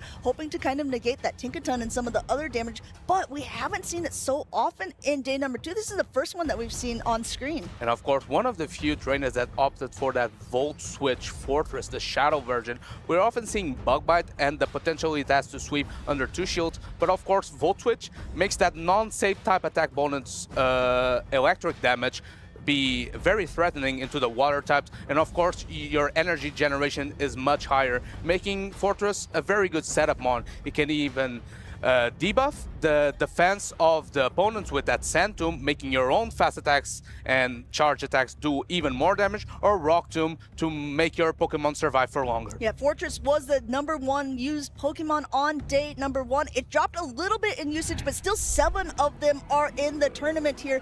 Pablindinas up, leading that Diggersby up against a Wigglytuff on the side of Sir Corey. maybe expecting that bug bite further because he went so strong to it. That Wigglytuff lead is pretty good into Diggersby because it has that icy wind coverage. Diggersby has the pacing advantage though, going for the first Scorching Sands. Scorching Sands has the opportunity to be able to lower the attack of the Pokemon. We'll have to see if he will be able to get it. Doesn't get it on the first one. Icy Wind guaranteed to do so on the side of this Wigglytuff. Now throwing not only that, it's also super effective damage against Diggersby, but Diggersby is very, very thick there. Being able to take it now pops out into the Empoleon. And of course, getting the Wigglytuff stuck on that charm means that the Empoleon gets a bit of an energy lead into this Unovan Sunfist. Of course, Hydro Cannon is super effective into the ground type, but Unovan Sunfist can take one of them, no problem. Also, yeah, being able to have shields to hide behind here, this isn't the worst matchup for the Empoleon, but speaking of shields, Pablo Dinas decides, don't need him, as he goes ahead and takes this discharge there, does hang on by a third, so that means he will be able to get to a second Hydro Cannon. I reckon this draw of the discharge makes a bit of sense because I think Mud Bomb wasn't quite enough to KO, so you get a bit more value out of this matchup because you're going to have to use a Protect Shield anyway. You're going to farm down this Empoleon, and you have energy to boot to throw maybe at the Diggersby, who doesn't have a charge attack quite loaded. Diggersby is one of the harder counters here for the Unovan Sunfist. Discharge, no problem. Mud Bomb still doesn't hurt too much at all. Just gives an opportunity to charge up a little more energy. Now pops in the Jellicent here to be met by the Licky Licky on the side of Pablo Dinas. A Jellicent has that surf coverage that does neutral damage into the normal type of Licky Licky though. Licky Licky is behind 2 Protect Shields. Even though it doesn't need to shield the first few surfs, it can shield, keep itself pretty healthy, and this Shadow Ball is going to hit hard. Going ahead now, waiting there, throwing this Shadow Ball. Wanted to make sure that it wasn't going to get caught on that Wigglytuff because that wouldn't have been fun for Pablo Dinas. Has to take it on the Jellicent there on the side of Sir Corey and lets a rollout go through. Since these are both 3-turn attacks, every time someone throws a charge attack, the fast attack will still go through from the opponent's side. Of course, the energy generation from X allows the Jellicent to get to its moves slightly faster than the Licky Licky. The rollouts aren't adding up as much, so it's not quite in body slam range. Another Shadow Ball comes through. Sir Corey chooses to let it go. Gonna bank his trust on that Wigglytuff. Wigglytuff still has a shield to hide behind, and then still there's Unovan Sunfist that the Licky Licky has to get through here. There was a little bit of an energy advantage, so throwing this body slam, and Sir Corey has to decide where he wants to use the shield. Not here, not on the Unovan Sunfist. It's going to be on that Wigglytuff, and it might be tough to go through at this point with the shield. Licky Licky barely survives to get the parting body slam into the Wigglytuff. Wigglytuff choosing to no shield because she knows that the Diggersby gets to move so quick, but it might be just a bit too low. Diggersby has an energy load. He has back-to-back Fire Punch loaded as well. Going for a full farm down. Is this a simul knockout? Wow, both of them going and both of them down. What a close matchup. Literally, Sir Corey's matchups can't be closer on day number 2 here. This is a tie game for the first round of this losers finals. Sir Corey showing that he doesn't want to go down without a fight. He's making his opponent sweat. I wonder there though, Pablo Dinas already had the Scorching Sands loaded and Sir Corey only had 1 Protect Shield, so he reached that back-to-back Fire Punch. Made me assume that Diggersby would withstand all that charm damage, so didn't want to risk giving extra turns to the Wigglytuff. I wonder if he could have just fired back-to-back Fire Punch and still be healthy enough to survive the charm that sneaked through. Truly, at the low health that the Wigglytuff was at, that could have been the play, but we'll never know at this point as those both were simultaneously knocked out. Something that you don't see very often within the competitive Pokemon Go, but it is definitely not out of the realm of possibilities. And if you're Sir Corey, I feel like you're pretty happy with how this turned out because you had your Ghost-type Jellicent with a shield disadvantage stuck into a Licky Licky, and you still managed to tie this game. So you gotta maybe change things around, maybe predict that that Licky Licky is gonna come through a bit more. Maybe that Cradily makes a return because it does pretty well into that Diggersby Licky Licky core. Yeah, I mean, Licky Licky, our most popular used Pokemon on day number 2 alongside that Shadow Quagsire. Sir Corey's team is actually quite original in comparison to what you've seen from a lot of the competitors there. He has that Bullet Seed Cradily that we wouldn't necessarily expect to be doing so well, but has been really negating how people want to bring in their water-type Pokemon. He's got a Talonflame, Wigglytuff, Unovan Sunfist, and a Jellicent. Yeah, only a couple trainers shows that Grass plus Fire core. Galaxy Bolton was one of them with that superior and Shadow Talonflame. Here's Corey choosing for the more flexible Cradily because it has the Rock Tomb coverage versus the Flyers. This is a core as old as time, and it's very reliable. Besides Dragons, there's not much that breaks the score. So we'll have to see how they want to play this out. As a reminder, in the game situations such as a tie or a rematch, completely new teams can be chosen. So while you can choose to run it back with the game, what you chose to run that game number one, you can also choose to mix it up a little bit. So I'm really excited to see how these opponents are going to play it out. This game number one was more like an information guide here, saying, okay, now I know how my opponent plays.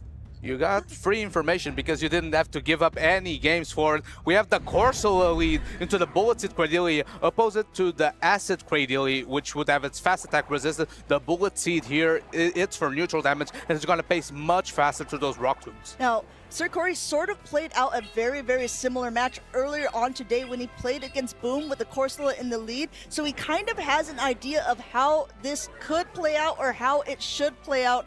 Going ahead now, Pablo Dinas takes that first Rock Tomb. It lowers the attack of the Corsola, and now he fires off this Nightshade, not protected by that Cradily. Since he was able to debuff the attack of the Corsola faster with this Bullet Seed coverage, now he chooses to not shield the Nightshade. Gonna reach his second Rock Tomb. This is not threatening a knockout on the Corsola, but we'll put it in the yellow HP. Going ahead now, just going ahead, taking that on the chin and waiting to see that that's not caught on anything. Now throwing yet another Nightshade. We know that this is not going to be enough to knock out the Cradily, and it's really choosing at this point who wants to use a Protect Shield, if anyone, to be able to win this matchup. If Pablo Dinas doesn't use a Protect Shield here, this Cradily will knock it out. Of course, Pablo Dinas, you're choosing to let go of the course. It's already was gonna be triple debuff. I wonder what he can farm down. It goes in with the Wiki. These rollouts don't add up that much. Can the Rock Tomb be reached? It's gonna be so close. It does not roll out down. 4 rollouts advantage for that Wiki. This is massive. Yeah, that is actually quite painful to go through. 4 rollouts, so much free energy, and now Pablo Dinas swaps out into his Diggersby. There's no good answer for it in the back. You know, but Stunfisk can't handle it. Fortress can't handle it either, as this Fire Punch is going to connect and knock it super low. This is a very good damage by the Diggersby. Of course, Bug Bites are neutral, and the Fortress is still behind 2 Protect Shields. I wonder if you send Tomb right away, you can put enough of a dent into this Diggersby when Unova Stunfisk can later on Mud Bomb it to get the KO. Going ahead now, trying to do maybe what you're saying here, Jox, is Santum number 1 coming through. This will lower the defenses of a bulky Pokemon here. And now another attack is going to be loaded. Does Sir Corey want to use both Protect Shields here on this low host Fortress? Yes, he does. You see that Bug Bite chunking through this bunny. It's going to reach another Santum very soon. Goes into the Wiki trying to predict it. Great reaction time by Sir Corey, preserving that energy on the Fortress. Shadow Ball coming through from Pablo Dinas. So much energy loaded on his Wiki. Reminder, 4 rollouts at the very beginning. Cradily wasn't able to Rock Tomb here. Now just trying to get up a little bit of energy and health advantage too, as his first Mud Bomb goes off, getting the first Protect Shield off of Pablo Dinas' side. Pablo Dinas has to Protect Shield still, shooting to keep his Wiki quite healthy. He has a lot of energy loaded thanks to that farm down on the opposing Cradily. Gets another Shadow Ball off, and I believe it will put it either in near Body Slam range or maybe another Shadow Ball to get the knockout for sure. Going for one more Mud Bomb here. No Protect Shield on Pablo Dinas' side. This is going to connect with that Licky, knocking it down to about half health there. Those rollouts aren't going to be doing too much damage. It is really the charge attacks for both of these Pokemon that are going to be putting in the heavy hits here. Body Slam connects with that Unova Stunfisk. Not quite to knock it out, but there is a quick pivot here by both trainers. Already at another Sand Tomb for the Diggersby that has just popped back in. Interesting no-shield here by Pablo Dinas. Since this Diggersby is near red HP, can the Bug Bites add up enough? Fire Punch is going to be loaded. Is going to KO this Fortress. And now, can the Diggersby clean up this game? Do Unova Stunfisk is also very low. Diggersby smiling away with all of its teeth showing as it's able to knock out the Fortress and then be able to fast attack down that Unova Stunfisk. Pablo Dinas taking the game. And of course you hear the crowd, the Spanish crowd trying to support Pablo Dinas, is trying to make the Seville run that he had that was very positive into an even further one. Is on only 1 win away to get that top 8. Sir Corey has been playing so well with such a unique team this day. Though it hasn't truly been reflected in the scores, we'll have to see if he can put up a point here on day number 2 in this losers finals. He's got to do it this next round or he is going home. That Licky putting in so much work for Pablo Ondinas. That precise farm down into the Cradley proved to be vital because Sir Corey stayed in that matchup hoping, praying that he could get to that Rock Tomb debuff that would have made the Licky not do as much damage, and Rock Tomb does significant damage into the Licky, couldn't get it off, and that proved to be the game decider here for Pablo Ondinas. I mean, I tell you what, that Diggersby is a menace. Do you think that maybe we'll see something like a Talonflame to start negating some of the energy, or at least some of the bulk of the thick Pokemon?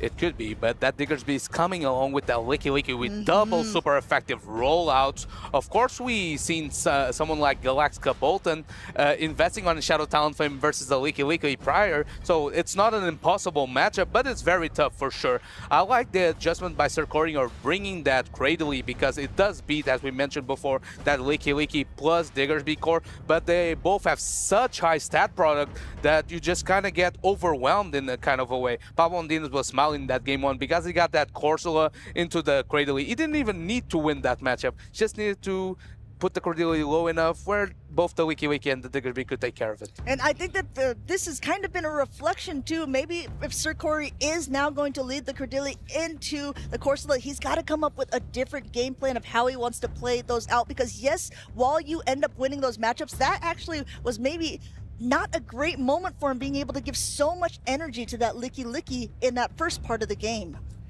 And of course here, the Unovan Stunfisk plus Fortress core was core broken by that Diggersby. Of course, you mentioned that maybe that will make Sir Corey think about what other answers he can bring besides that Cradley. Let's see if he finds a solution. It's a pretty good start. He gets the Jellicent lead into the Empoleon. This is a positive matchup for the Ghost type. Definitely, in a quick pivot out by Pablo Ondinas into that Licky, and now met by the Wigglytuff. And then tell me what, this might be a little bit tough to get through because while Licky has normally relied on that Shadow Ball damage, it's going to be negated by this Pokemon now forced to throw the less heavy-hitting body slams. And what's very nice about this matchup is that Wigglytuff is just tanky enough to withstand several body slams, meaning that it doesn't have to rush to shield the first few ones before a possible Icy Wind debuff, though Sir Corey choosing to throw the Swift instead. And not only that, those charms are going to be doing just a little bit more damage than those rollouts will be as well. So Wigglytuff is definitely smiling through this, but even still, it's going to be rather close here. Both of them at the charge attack here,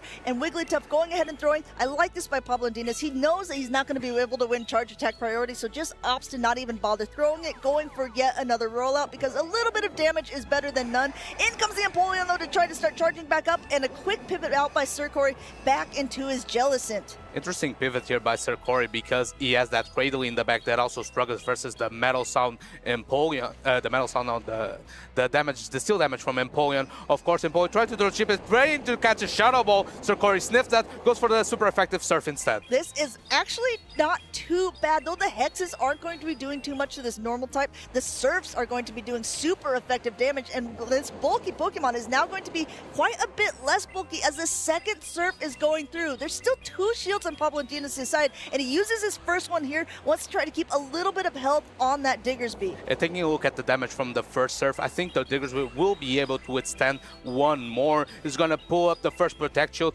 out of the Jellicent. Mudshot is neutral into this matchup, so it's going to slowly add up, gets the 30% chance debuff, and this might flip the tides. Going ahead now, coming back in with the Wigglytuff to just negate that damage there and saying, okay, you got to throw an attack or I'm going to be able to farm you down. And now a quick catch by Pablo Ondinas, being able to take this Swift on this Steel-type Pokemon, saying, okay, yeah, no, that's fine. I don't really mind.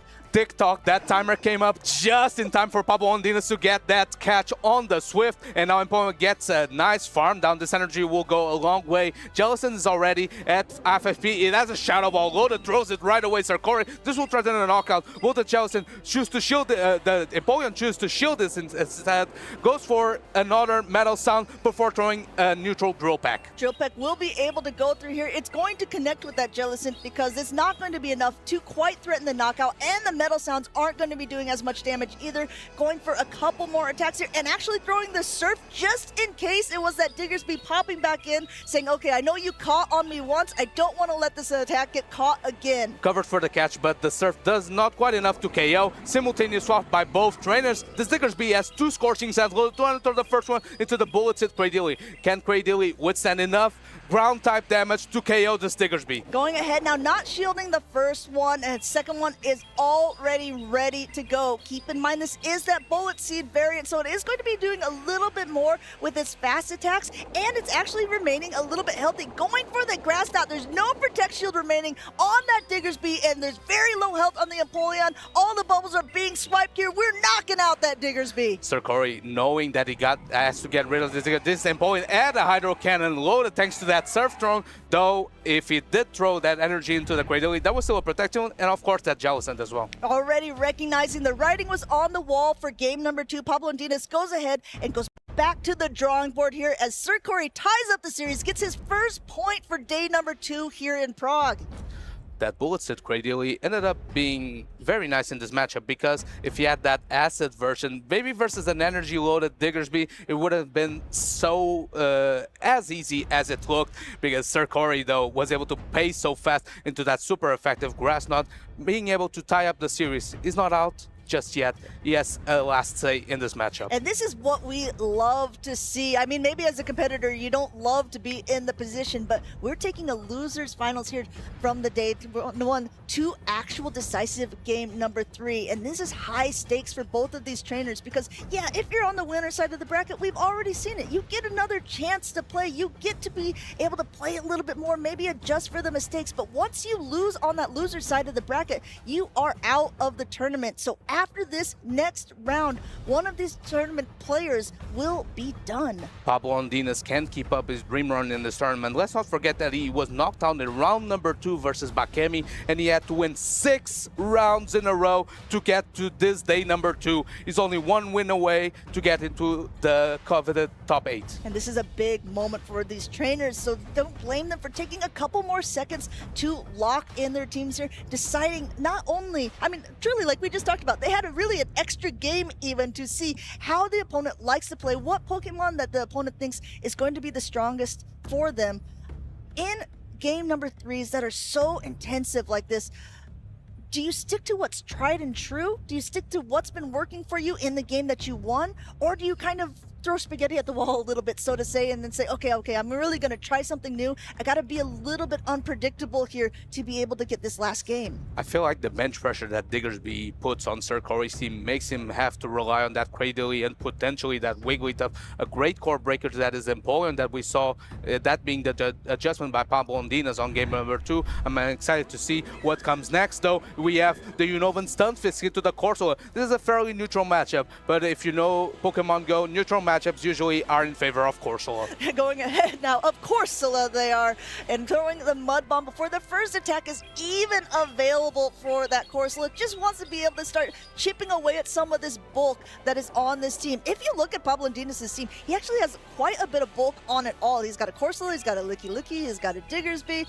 and he's got a Fortress. So, I mean, I think that he is definitely relying on some of being able to take some attacks and gather some energy of his own. Of course, these trainers don't know it yet, but looking into the backlines, it looks like switch advantage might be crucial. That Licky is trying to get a line into that Jellicent, and of course, that Empoleon wants to get a line on the Bullets hit Cradilly. Yeah, sometimes, you know, it's alignment, sometimes it's energy. At this particular moment, the trainers don't know, but Sir Corey might have a little bit of an expectation as he puts up this first Protect Shield, making sure this Nightshade doesn't connect and is able to at least throw off a Mud Bomb of his own. Pablo Dinas has the choice. Does he want to use the Protect Shield as well, or is he going to let this Corsola get low? He chooses not to use the Protect Shield. I wonder if the Corsola can withstand just enough Thunder Shocks to reach another Nightshade. It's gonna be the Unovan Stunfisk trying to force that Protect Shield. The Pablo Dinas chooses to let go. This Unovan Stunfisk is an interesting farm down range, but if you look into the backline, there's no Pokemon that can farm it down very easily. Here comes the Resistor rollout. Can he get to multiple Mud Bombs? First Mud Bomb coming through, but I think a few more rollouts will get the knockout. Yeah, Sir Corey shook his head a little bit. No, he was a bit bummed he had to throw the Mud Bomb at the Corsola to knock it out, but I think it's paying dividends for him here because now he's able to recognize the Licky was able to come in, and he got to put some damage off on it now. Comes in with the Credillia, immediately met by the Empoleon and countered by the Jellicent with both of the switch timers locked for at least another 40 seconds. Of course, Jellicent is as a great gets an extra X. That might be crucial in this matchup, but the Empoleon is behind 2 protect shields, so the matchup isn't as dire. This rope X will add up over time. And keep in mind that Licky does have quite a bit of energy on its own. Pablo Dinas immediately throwing his charge attacks because every time a charge attack goes off, approximately 10 seconds will be taken up. Wants to try to get that switch timer as low as possible. Already at maximum energy on the Jellicent, getting that first protect shield on the side of Pablo Dinas. And Sir Corey needs to be a little bit careful, not only that the Shadow Ball won't connect onto this Licky on the other side, but that the Licky won't be able to respond with a Shadow Ball of its own. The timer wasn't up quite yet, so another Shadow Ball is reached, pulling the last protect shield out of Pablo Ondinas. Is investing hard on this Empoleon. It has so much energy. It can throw the Hydro Cannon, maybe trying to cover for a potential cast on a Cradily. Does this Jellicent use the last protect shield? He's gonna use it. Now, can the Wiki come in for the snipe potential? He does not. He predicted. Pablo Ondinas reads that prediction, stays in with the Empoleon. Hydro Cannon is launched. Sometimes you over-predict yourself, expecting the pop-out from Pablo Dinas, but Pablo Dinas said, nah, I have this energy on the Empoleon. I'm going to stay right here now. Sir Corey is still in an okay-ish position because this Grass Knot should be enough to knock out, but he's still got to get through a pretty healthy Empoleon, or I mean a Licky that has a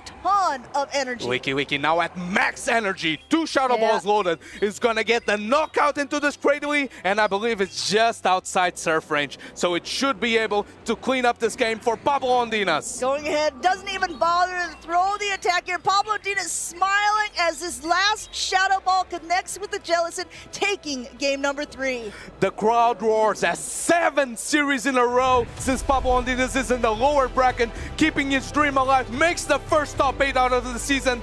A dream run from the Spaniard so far. Pablo Dinas has to be happy with his performance in this last part of the season so far, getting to be a good trainer for day 2 in Sevilla and now top 8 here in Prague, but there's still a road to be traveled as he's coming up from that loser side of the bracket, which means he has a little bit less wiggle room to play around with. Even still, congratulations to this incredible Spanish trainer.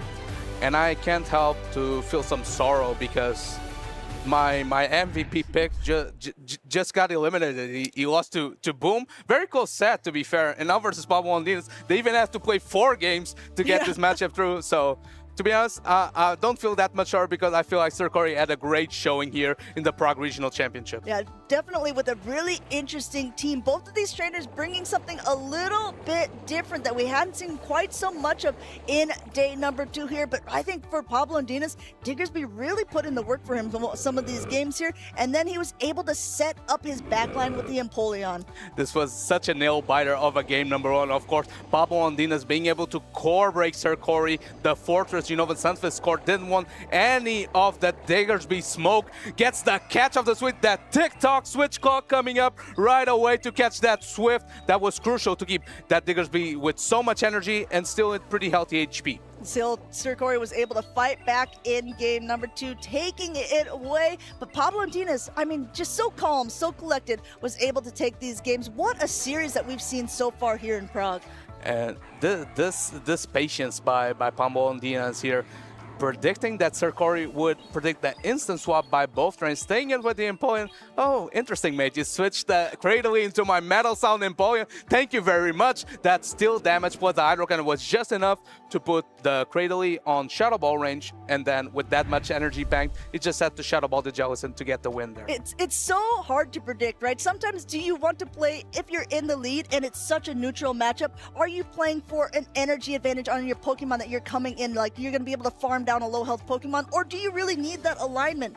It's so hard to figure out, and that's some of the mind games that these trainers have to go through to be able to compete at a high level. And speaking of trainers who have been competing at a high level with let's face it, some ridiculous Pokemon here. We have Inadequence up on that right-hand side against XXL Cactus, our last Czech Republic trainer on the left. We just saw him lose a little bit earlier on stream. He's got quite an interesting team with double waters there, and also that Guzzlord running Sludge Bomb.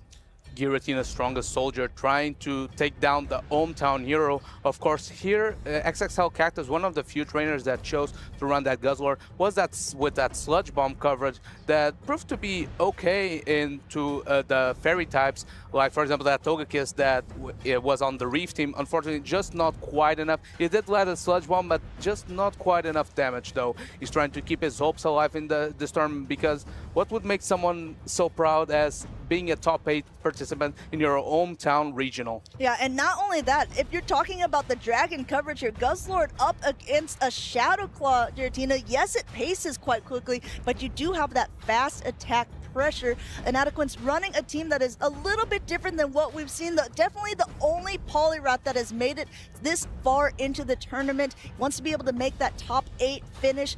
And also, as a reminder, Inadequence is our only trainer so far who has won 2 regional competitions in this 2026 season in Europe. Poliwrath puts so much pressure into XXL Cactus's team, because if you look at it, he has double water, the Tinkaton, which is a fairy type, but in terms of damage into a Poliwrath, the Gigaton Hammer is resistant. Of course, the Guzzlord, a dark type, doesn't want to take those super effective counters, though he has Corsola, a ghost type that does pretty well into fighters, and of course a Volt Switch Fortress. So we'll have to see how these trainers we're going to be able to adapt. One thing to note is, of course, at the beginning of the day, trainers know who they're going to play against. So they have a little bit of prep time to say, okay, I think I know what I'm going to lead game number 1, or, you know, this is going to be my play style against this specific opponent. As the tournament progresses through the day, as you get further and further into the bracket, you can only predict so far. So these trainers maybe don't have like the solid game plan. They're really looking at the 6 Pokemon saying, okay, what do I need to bring to eke out a win here? You just need 2 games to stay in this tournament and be put into that top 8. We've got 1 trainer already locked in. Martine maybe doing a Cyrus impression, right? Look at that stone cold expression. He doesn't have the blue air this time, though. Maybe didn't feel as confident to win the tournament, didn't want to aura farm too much, but now he has XXL Cactus in front of him, and of course he's been doing so well this tournament. Let's see if Giratina can strive once again. Though we have the Licky lead into the Corsola, target acquired by the normal type. What will XXL Cactus do? Well, I think we already know what he's going to do. He's going to immediately pivot into that Feraligatr. Now, Feraligator's fast attacks aren't still doing too much damage, allowing Inadequence to go ahead and get up a little bit of extra energy. But XXL Cactus puts up that protection shield there because Feraligator is starting to gain some energy of its own. And of course, Licky has a very positive matchup into this Feraligator, is able to tank 2 Hydro Cannons no problem since the Shadow Claw is double resistant. Let's not forget there's that Wigglytuff in the back for that Corsola, so maybe Inadequence choosing to maybe stay put in this matchup, guarantee switch advantage, sweep with the Wigglytuff down the line. I like that play. I think it also should be an indication to Cactus. The fact that this Licky is staying in this matchup could mean that there's another answer for that Corsola in the back, and there's also an indication here. No Protect Shield used by Inadequence. This Hydro Cannon will be able to put that Licky pretty low, but he will be able to get off yet another attack. Caught back on the Corsola as it comes back in. Saves that Feraligator, gets the Body Slam catch on the Corsola. Very well played. Though Inadequence, I don't think is that worried because now he has a premier Corsola answer in that Wigglytuff. You already see XXL Cactus tapping for where that Power Gem is available. It is the only attack out of all of it that's going to be doing any damage into this Wigglytuff. This cute Wigglytuff with a little bow on top. Wants to be able to put a bow on top of this game too, as it gets a lot of alignment that Inadequence has been hoping for here. Basically going up to maximum energy. It's either going to throw an attack. It's interesting play here by Inadequence. Wants to keep that Wigglytuff not as healthy, maybe predicting a Steel type in the back. Doesn't want to give as much farm, though this probably means that if Tinkaton could get potentially a Fairy Wind down, and get some energy. Though there's a Quagsire in the back. Quagsire does resist that Gigaton Hammer, but it's a Shadow variant, and there's no Mud Bomb on Inadequacy's side. So maybe Tinkaton with some Bulldoze debuffs can get some strings in this matchup. I tell you what, Cactus just keeps on catching, but it just might not matter with the alignment that has gone through this game. Gets that first Protect Shield and the debuff off of Inadequance, but this is already a debuffed Tinkaton as well, so it wasn't going to be doing as much damage to begin with. Inadequance has a ton of energy now on this Quagsire, and while its defenses are a little bit lowered, its attack is still just as strong. Of course, now the charge attack priority comes through. XXL Cactus maybe hoping that the Tinkaton can barely survive this Aquatone. This is not the case. The Feraligatr adds a bit of energy, doesn't go for a charge attack priority, maybe miscounting the energy from Inadequacy, pulls up the last Protect Shield out of XXL Cactus. Going ahead now, using a Protect Shield, he is at the Hydro Cannon. He is going a little bit over, and now that Wigglytuff held all that energy, you wonder what he was saving it for. It's for when shields are down. It's going to connect. The Swift is enough to knock out that Feraligatr. Corsola coming back in and not being able to do much as the Wigglytuff charms it down. Well, Corsola was able to astonish down the Wigglytuff. Unfortunately, there's still 2 Pokemon remaining for Inadequance. Very dominant win. Game number 1, of course, getting a double normal ABA strategy versus Corsola lead. It's always positive. You're able to just navigate your way around. You don't have to force switch advantage. You can force switch advantage by just staying in because you have that turn advantage. And Licky is already outpacing the Feraligatr massively. Being able to tank 2 Hydro Cannons as well, very useful in that matchup. Cactus had a lot of great catches there, but in the end, what happened was the switch timers got him locked after he made those catches, and then Inadequance was still able to line up the Pokemon that he wanted with it. It's still relatively, I mean, you got it close as it could be, I think, when you have a team composition such as XXL Cactus is there. However, we'll have to see how he wants to adjust for game number 2 because he's got to win this game to be able to stay in this tournament. XXL Cactus wants to make his home country proud, fighting for his life here in the tournament. Is facing a titan of the circuit in Inadequacy, already 2 regional championships to his name in the 2026 season. He wants to make it a three-peat. Okay, we'll have to see. I'm just checking real quick. As a reminder, Cactus's Fortress is also on Volt Switch, so I'm looking at the team compositions here of potential Pokemon to bring in. I'm just wondering if there is any room for that Poliwrath. But with a Volt Switch Fortress, with the Corsola, maybe that's what the Cactus was trying to sniff out. Interesting though that matchup because yes, you have Volt Switch, but it's not same type attack bonus. Also, Rock Tomb is resisting by the part fighting type of the Poliwrath, so you're just pretty much boosting your Volt Switch damage with that Sand Tomb. That got a rework in the Memories in Motion season. Of course, it deals a significantly more damage now, but I feel like that matchup is not that bad for the Poliwrath though. It creates such bench pressure, forcing XXL Cactus into certain team comps. We have the Licky lead into the Feraligatr, this time on the lead. On the lead here, we'll have to see if they want to stay in the matchups here. Those Hydro Cannons definitely put in work to that Licky, but in the meantime, they're just charging up a ton of energy, throwing right here. No Protect Shield used on the side of Inadequance, going to let that Licky get to about half health or so. And if you're XXL Cactus, I feel like you're pretty happy with seeing Licky on the lead because Feraligatr can just stay in, try to chip away at his Licky surely but surely, and that puts it in low enough range where the Corsola can have much better play in the end game. Going ahead now, you see both of them just charging up a little bit of extra energy. We saw earlier on the Hydro Cannon definitely didn't even put it down into the low yellow, so this one is not going to be enough to knock out. Licky has a ton of energy here. He's going to have to expend it at some point. Goes for a Body Slam bait here, but no Protect Shield used on XXL Cactus's side. Of course, Licky overfarming just enough before the Hydro Cannon is loaded. Charge attack priority. Feraligatr wins that. It's going to potentially force a Protect Shield out of Licky. It chooses not to shield advantage from that Licky matchup.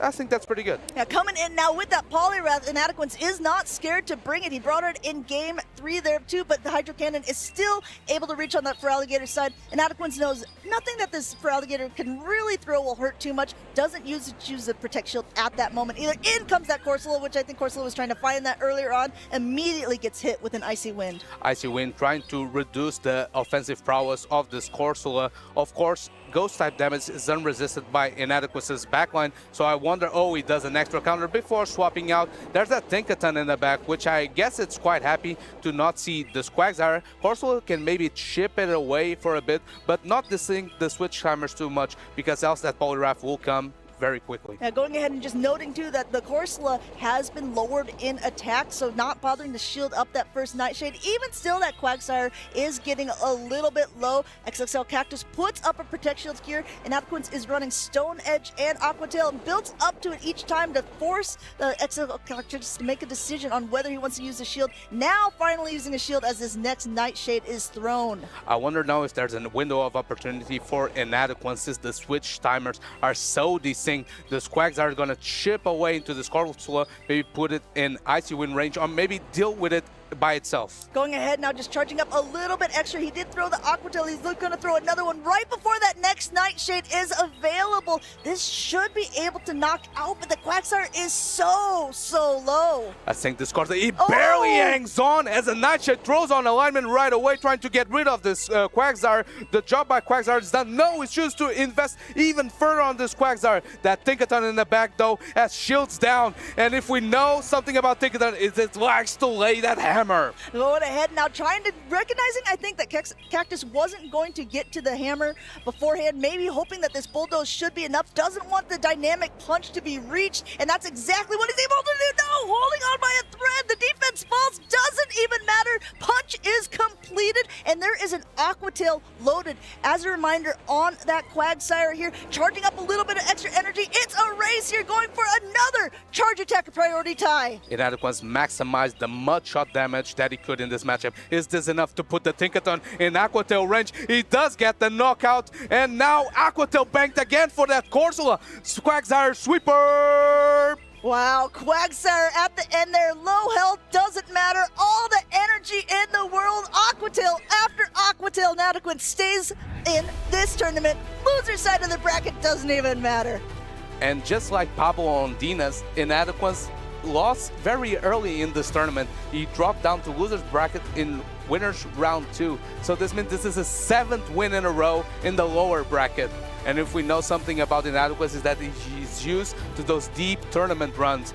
Can he pilot this Giratina, his Poliwrath, into another championship? Inadequate always uses a team composition that is a little bit different than his competitors. He wrote on his social media, listen, in a Tinkaton meta, in this Licky meta, you would have to be crazy to bring Giratina. And I guess we can call him a little bit crazy.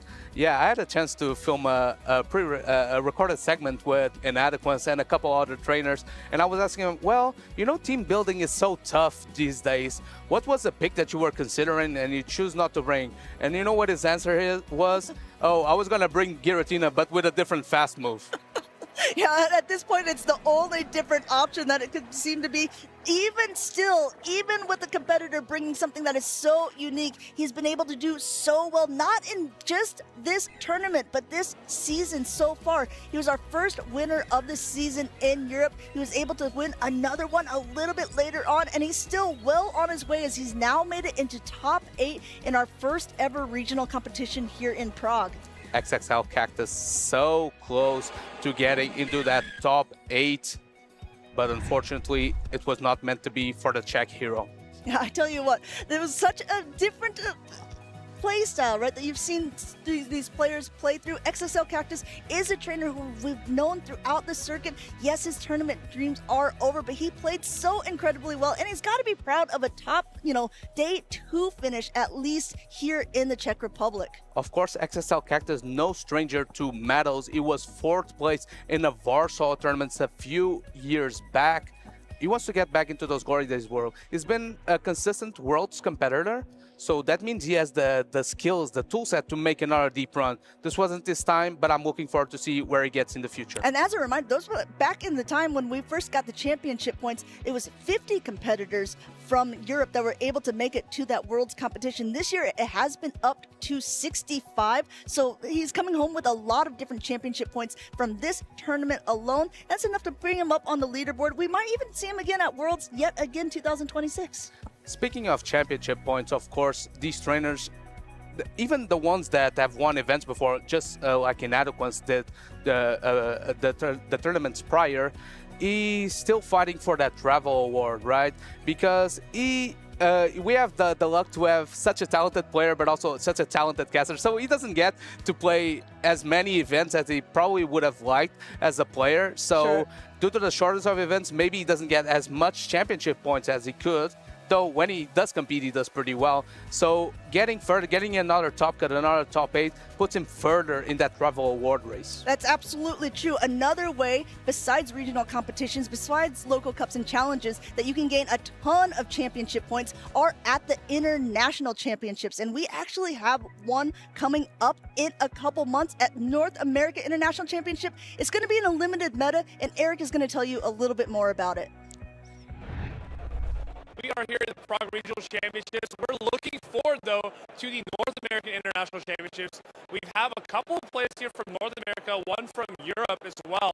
And we're going to be looking at some of the top picks and some of the most interesting picks. We're going to start with Sustenance Eater here, who just got his winner's side day 2. And give us one interesting pick and then one top pick for the NIC meta. I'm really excited to be looking into Pelipper specifically. I think with the new wing attack changes, Weather Ball and Hurricane, I think Pelipper is a great pick that could have a lot of opportunity to shake up the meta. And then for the more meta pick, I would have to go with Grumpig. A lot of different things, and Shadow Wall is a lot of pressure into the Psychic set at the top of the meta, so I'm excited to use that as well.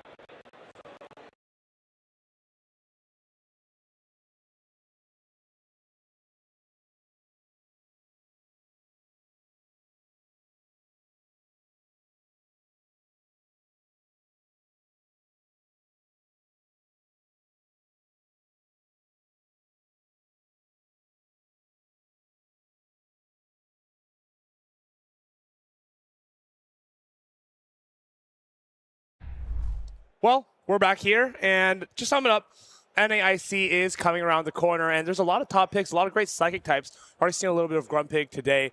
We may see a lot of Grumpig and Hypno at NAIC, but for now, eyes are back on our trainers in the winner's side of the bracket. We've still got Icelandic Lapras and Boom 20, who are up for our first match, which will decide who is going to be in our top 3. This is going to be a very exciting match up there. Icelandic Lapras bringing the Gustload maybe again. We have seen both trainers, of course, already today, as we've seen all the trainers yet. We're back into the winner's side of the bracket. And of course, still, even if someone loses here, they're still in the tournament. Yeah, we just finished all of our matches to decide who is in the top 8 of our tournament. We just saw Inadequance working his way back in there with that Poliwrath. Very interesting choice with the counter. But these trainers here in front of us, who are we're going to see in a second, have a lot more standard picks. Of course, Boom. We know he has that Togekiss, Quagsire, Licky, Core. Also using the Galarian Corsola very well. But Icelandic Lapras loves that Corsola himself as well. Yeah, the matchup that we just saw was insane as well. Surviving on the 1 HP there with a Poliwrath at the end. In Inadequance, we're still going to see more from him here. But yeah, we have also, again, the Tinkaton on Icelandic Lapras side, which I'm excited for because we just saw a Tinkaton getting knocked out. Tinkaton, it seems so strong when it is, but sometimes when it gets caught on one of those water types, it just loses a lot of that value. How will Icelandic Lapras draft his 3 going into Boom 20, though? What will he decide are his aces going into this matchup? Boom had so far, of course, an amazing run as well. He always has amazing runs. He never really misses, always in the top 8. And here, yet again, we're going to see here on Boom's side the Empoleon. The Empoleon was very strong the last time around we saw. Empoleon has been great for him, especially able to take down Pokemon like Togekiss, answer Licky as well. Just having a lot of neutral play, even its worst matchups, Quagsire and Stunfisk, you can hit back with those Hydro Cannons. Boom 20, one of the best in here, one of the most consistent, and of course, you have to be backed by a strong team. And this is definitely one that can take it all the way. Okay, so we're going to see the Togekiss again. The Togekiss had so much play already this tournament. But also on Icelandic Lapras side, we have, of course, again, as here as well, the Corsola. Corsola has been seen as one of the strongest picks so far for the current meta. This Pokemon has so much durability. This Pokemon is so difficult to take down. And the best thing about Icelandic Lapras, Corsola, of course, are going to be those sunglasses. Here, Icelandic Lapras, his signature Volt Switch Fortress Shadow variant has been the hero for this tournament. Always able to get it into something like a Feraligatr or even other fairies like Togekiss, Tinkaton, just been so consistent, plays a lot differently than that Bug Bite Fortress. But of course, you got to switch things up a little bit, make some new strategies. These players have locked in. Let's see what they bring into our game number 1 here. Well, let's take a look at game number 1. We're going to have that Guzzlord meeting a Togekiss. This is not what you want to see if you're Icelandic Lapras. And I think he's going to pivot right into that Quagsire. This is a fantastic lead for Boom 20. This Quagsire will be able to fire off this Aqua Tail immediately. This is getting a little awkward because as Togekiss, you don't want to stay in here because you need to keep it for the Guzzlord. That is true. The Guzzlord otherwise is going to have a very solid matchup. As you see the swap out here straight away into the Quagsire mirror. Of course, we had the pack damage already on Icelandic Lapras Quagsire, so you're going to go into this matchup with a little bit less health than the other one. Now this matchup is going to come down to whether the Quagsire can win charge attack priority against the other Quagsire, as now both of them have reached an Aqua Tail. They both have the Aqua Tail already. We're going to see Boom going for the full charge here, and it's going to get it down already into the red health. It might even allow you to farm down in the 2-shield scenario here, as you're going to see the first shield coming up for Icelandic Lapras. Icelandic Lapras kind of understands that he needs the switch advantage here as he wants to align his Corsola into that Togekiss rather than his Guzzlord. Aqua Tail going to get reached here for Icelandic Lapras, and Boom also has one of his own. Especially with the Guzzlord moveset, not running the Sludge Bomb, rather running the Dragon Claw. You have nothing that you can hit the Togekiss with, so it's very important to keep the alignment here. Do we see another shield coming up? We do not. The Quagsire goes down. Now, this is going to be very difficult as you can come in here, farm this all the way down with the Guzzlord, but the Togekiss is going to resist all of your charge attacks. Licky Licky is going to meet the Corsola in the back as well. So we'll have to see how Icelandic Lapras can kind of deal with this. Can he predict that there's a Licky Licky in the back? And if he even can, what will he do about it? Yeah, it is going to be a bit of a tough one because now, of course, we're going to see the Togekiss coming back in and the immediate swap into that Corsola meeting the Licky Licky. There's not a lot that you can do. You can see it already on Icelandic Lapras' face. He is not happy with this matchup. It's a fantastic matchup here for Boom. Shadow Ball, super effective onto that Galarian Corsola. Only need 2 to knock out, but those Power Gems aren't going to be doing much in return. Icelandic Lapras, Corsola, his ace Pokemon for this tournament, but these Power Gems are going to start adding up on a Licky Licky. It's not enough because that Togekiss is still lurking in the back. Those glasses won't help you here. The Shadow Ball, of course, is going to come through very, very soon here. But of course, there's also the option here for Boom to finally get a little bit of extra energy first. Taking down now that Corsola, no shield needed because Icelandic Lapras knows this is going to be a very tough matchup here. You have nothing on that Guzzlord for the Togekiss. But again, Boom, a very, very great prediction here on what Icelandic Lapras is going to run. It was a great lineup. He had that Togekiss for that Guzzlord in the front, called kind of that Quagsire being in the back, got the exact alignment he was looking for, and kind of came down to the Quagsire winning charge attack priority over his Icelandic Laprases. We see the full rollout. Of course, both players know this game is over, and Boom is going to be able to take home the first battle here. What a fantastic win from Boom 20. A great line read from him into Icelandic Lapras. And if you're Icelandic Lapras now, how do you adapt to that? I saw him go with the same line back-to-back against Sustenance Eater earlier today, but can he justify running that line back after leading into such a difficult position with the Togekiss? Especially with Togekiss. If this Pokemon, when this Pokemon gets some energy advantage, it is just so difficult to take down later on because it does so much damage with the charge move coverage that it has. And of course, that was not deleted as Icelandic Lapras wanted to see there. Are you going to just leave the Guzzlord on the bench now? Guzzlord is so good into the rest of Boom's team, though. It's just that Togekiss that I kind of has to worry about. But that kind of also implies that Boom will always have to bring his Togekiss. And you might be able to predict this and bring some of the counters. As we saw already, it's Volt Switch on the Fortress, and we also have another Steel type with that Tinkaton that could be kind of interesting against the Togekiss. Tinkaton, it's pretty good against Togekiss when shields are down, but honestly, 2 Aura Spheres start to put it in range where it can get pecked down in the 2 shield scenarios. So Tinkaton, pretty good against Togekiss, but still needs to be a little bit concerned. Players are locked in now. We're going to see what they end up choosing in our game number 2. 2 regional championship winners going up against each other. We're going to have Quagsire against Quagsire. Now, we've already established that Boom's Quagsire is going to win charge attack priority here, Whether he decides to catch out of this matchup or just play for switch advantage is another question, though. If we already look at the back lines, this is going to be very key as to who wins this match, because in the back you see Corsola, which you want on the Togekiss, but could also be on the Licky Licky. Yeah, this is going to be the question, who's going to be able to win this lead matchup, because everything else is going to be dependent on this one. It's going to be interesting, because yeah, we saw already on how those Quagsires interact with each other, and it's definitely going to be what is going to decide this battle, as the Guzzlord doesn't want to go up against the Togekiss again. Guzzlord doesn't want to go against Togekiss, but it definitely wants to find that Licky Licky in the back, because Togekiss not having the Sludge Bomb is going to make that matchup extremely difficult. Does Boom give up the switch here? No, he decides to go for it. Knows he wins the charge attack priority, can play this out all the way. I'm curious if those players just try to get up to the two-shield scenario and see how this is going to go. We're going to have another shield here on Icelandic Lapras side, knowing that he really needs to align his Pokemon, because he saw already the matchups in the beginning where we had that Corsola aligned against the Licky Licky, where we had the Togekiss aligned against the Guzzlord. He doesn't want to have this happen again, but Boom also going to use his second shield. And now, Boom, he knows that his Quagsire will win charge attack priority. Do they just launch it off? He does just throw it off. And for Icelandic Lapras now, you must be thinking, I hope he doesn't have Togekiss in the back, because you're going to need your Guzzlord to be off of that. What do you come in with now? You're basically giving away your last Pokemon, and now Boom realizes he sees the Guzzlord, just knows that he can put the Togekiss on it as soon as he lands his Mud Bomb. We even get the Mud Bomb on here, which is going to get a little bit lower, but it's not actually even needed, because we have that Togekiss with that super effective Aura Sphere. And of course, we're going to see the swap out immediately, just to see yet again that Licky Licky facing off against the Corsa. Such an unfortunate matchup here for Icelandic Lapras. And here we saw as well, it all just depended on that lead matchup. Icelandic Lapras cannot believe it. It is going to be over here. It's perfect alignment for Boom 20 here. You can play the game perfectly, but it's even better to know how to read your opponent's lines. Just save us the trouble. Here comes that Shadow Ball. Super effective damage into the Galarian Corsola.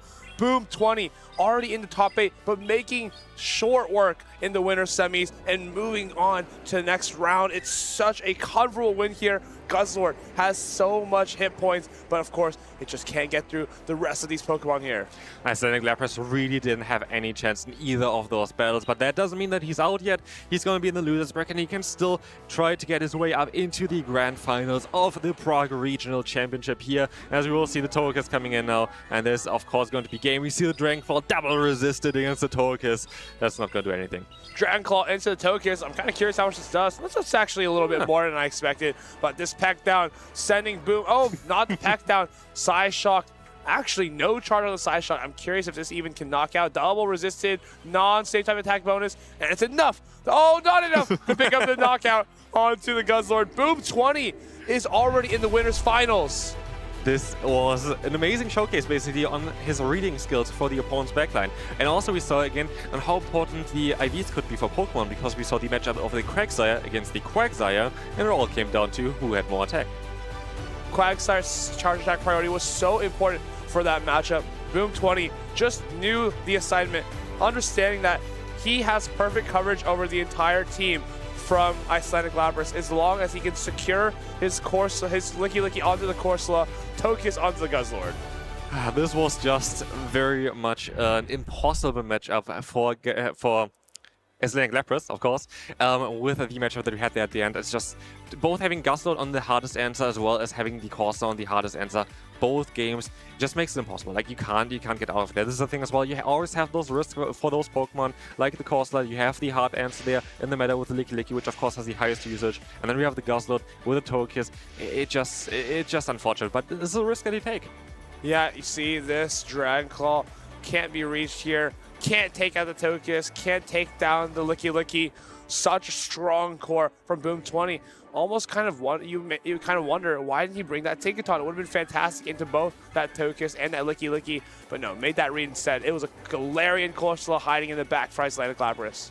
Yeah, and this is just a matchup that you cannot win as a Corsa. You just don't do any damage. While the coverage of Power Gem is a fantastic coverage to have on a Corsa, against the normal type Licky Licky with the bulk that this Pokemon has, it just doesn't do enough. Just can't get the job done. Corsola, it's so good into every team. Basically has 4 to 5 good matches with every line, but there's always a Licky Licky, there's always a Wigglytuff, or something that can just completely hard wall it. That's what makes it difficult to use. It is definitely the case, and we have some exciting battles coming up next as well. I can't wait. We have, of course, the Dragon Master coming up again. Tauntaun Battus already had a fantastic tournament so far with the Shadow Hydreigon, with the Eagle Slash, and now the Reeve has a little bit of a spicy team himself, has double Psywave, and he's going to be ready to take on Tauntaun Battus. But of course, on our winner's side, whoever wins this next battle will be going to the winners finals up against Boom 20. Boom 20 looking to secure his second regional win. Tauntaun Battus probably looking to secure, I think, his third regional win or third tournament win. Yeah, it's going to be an interesting one, but the Reeve honestly has a fantastic tournament run so far. I think it is his best tournament run so far as well, but he is playing so dominant. And what's very interesting about his team as well is he's running 2 Psychic-type Pokemon with Psywave. Yeah, earlier he was already able to take down Rise to Occasion in a very early round of the tournament. And with those 2 Psywave users, as long as your opponent doesn't have a Bug Bite Fortress, you're kind of good to go. Especially with a Melamar, you don't want to face especially a Shadow Bug Bite Fortress. You're not going to be too happy with it. But it's very interesting to see. Like, you have 2 Psychic-type Pokemon with the Fighting-type coverage. I feel like Fighting-type coverage is something that's quite important in the current meta with all the Licky that you see around as well. And that's why Togekiss is also such a strong Pokemon that he has on the team as well. Togekiss, it's so strong into almost every team, it feels like. But Tauntaun Battus has that one funny Pokemon, Eagle Slash, resisting everything from Togekiss. What are the chances that Eagle Slash is going to be able to be brought here? And how strong is actually the Hydreigon looking like? I do think that Hydreigon has a fantastic matchup here. We have 2 Psywave users. We have the Feraligatr, which you're going to be able to outspeed. We already saw before that there was the Licky matchup where honestly Hydreigon did quite well for itself.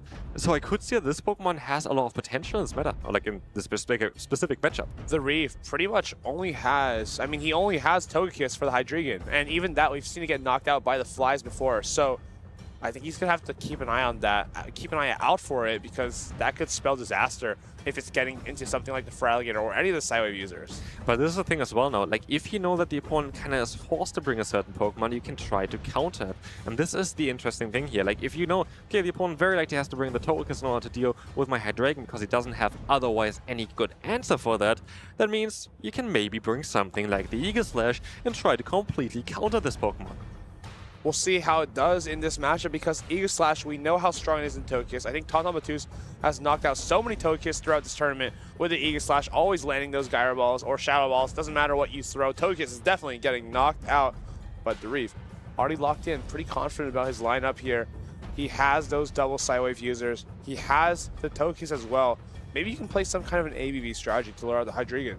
Could be the case. But again, as we saw as well already earlier, Hydreigon with that fly is able to even destroy those Fairy-type Pokemon if it gets the energy though. And this is the thing as well, you kind of need to have it in a position where it doesn't take too much fast move damage, and I think Tauntaun might be able to do this here. It's the Eagle Slash leading into that Licky. This is a pretty solid matchup for Licky. You have that super effective Shadow Ball, and additionally, you don't have to worry about a Gyro Ball. It doesn't do a whole lot of damage to you. Shadow Ball going to get launched here from the side of the Reeve.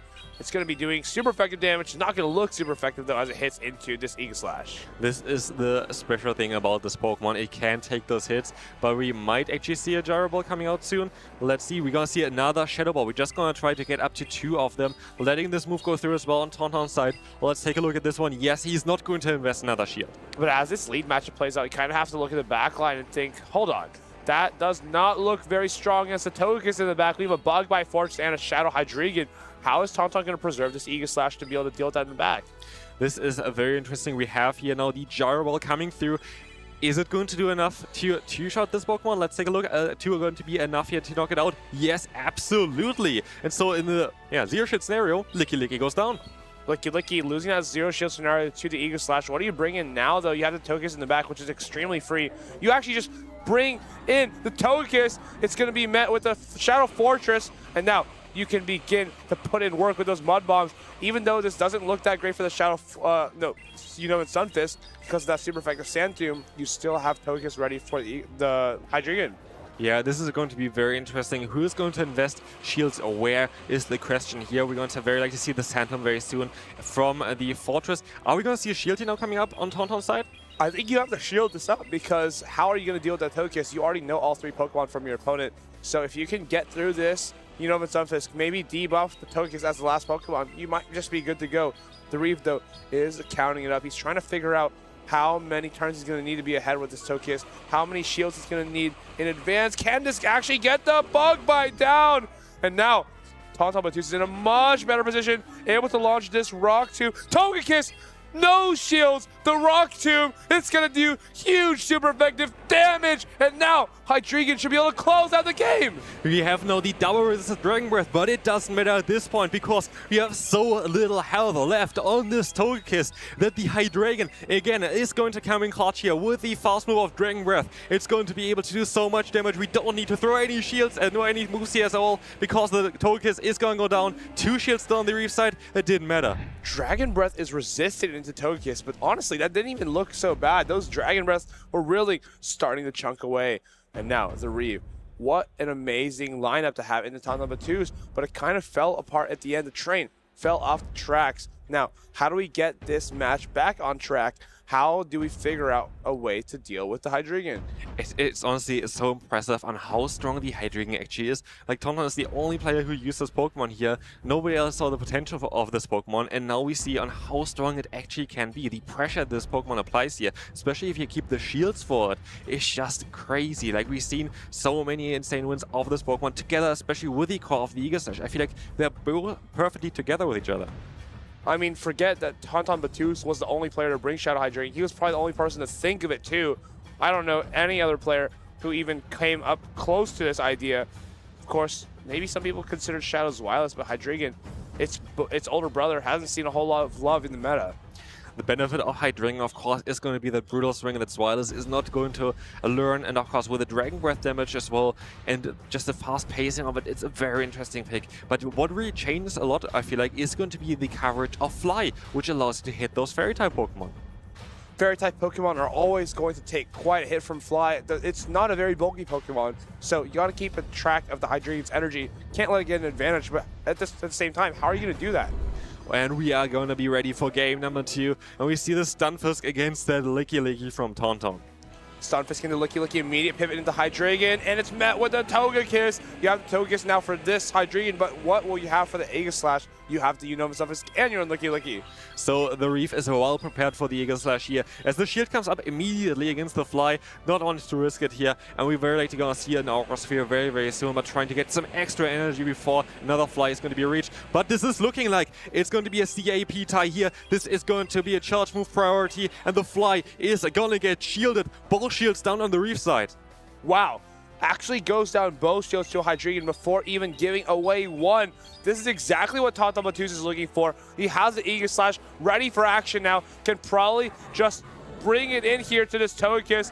If you're the Reeve, do you throw energy? Do you pivot? I think you need to get out of here after saving Aura Spheres. That's exactly what he does. But now here, even a Shadow Ball is going to do massive damage against this Stunfisk. We're going to see it here very soon. We're going to have the Mud Bomb coming through, not going to be shielded. Maybe expecting that Licky in the back here.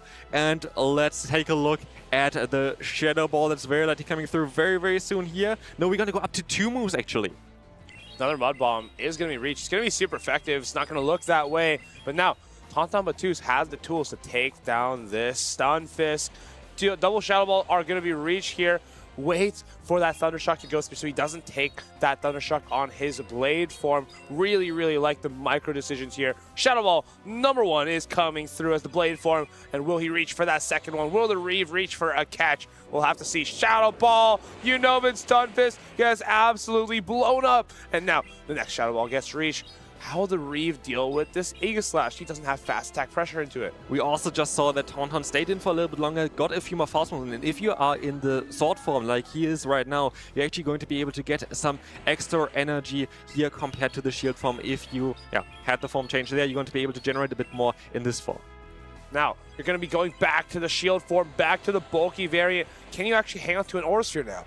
I'm curious here. I think he might be able to. This is going to be resisted damage, and of course we know that the Aegislash is going to be such a bulky Pokemon, can survive this hit and still can get another move off. The Gyro Ball is going to be reached, and the Togekiss is going to go down, and now we're going to have Licky versus Licky. And now with the shield advantage of your Licky, Tauntaun Batiste is looking in a fantastic position, knocking out the Togekiss with the super effective Gyro Ball. Switch into the Licky, and now It's just body slam versus body slam. Let's see who wins. Charge attack here it is. Tantan that shiny, licky, just gonna spam them out one by one and see if he can take down the Reeve here with that shield advantage. Yeah, the shield advantage is definitely going to be crucial here because he's just going to have a bit of a sponge for that energy. And you see the body slam is just coming through from both sides. We're just very likely going to see quite a few more body slams in this matchup now. But this is looking very, very promising for Tantan. Body slam gonna be reached here by the Reeve. They're gonna just start spamming the back out, reminiscent of the old Licky Tongue days where those mirrors would take quite a long time. Still here, there's neutral rollouts. Tantan just farming up here. Doesn't need to worry about much. Always has that shield ready, even has a catch available if he so desires. But the Reeve should be able to hang on to 2 body slams here. Is there a way that the next body slam may knock him out?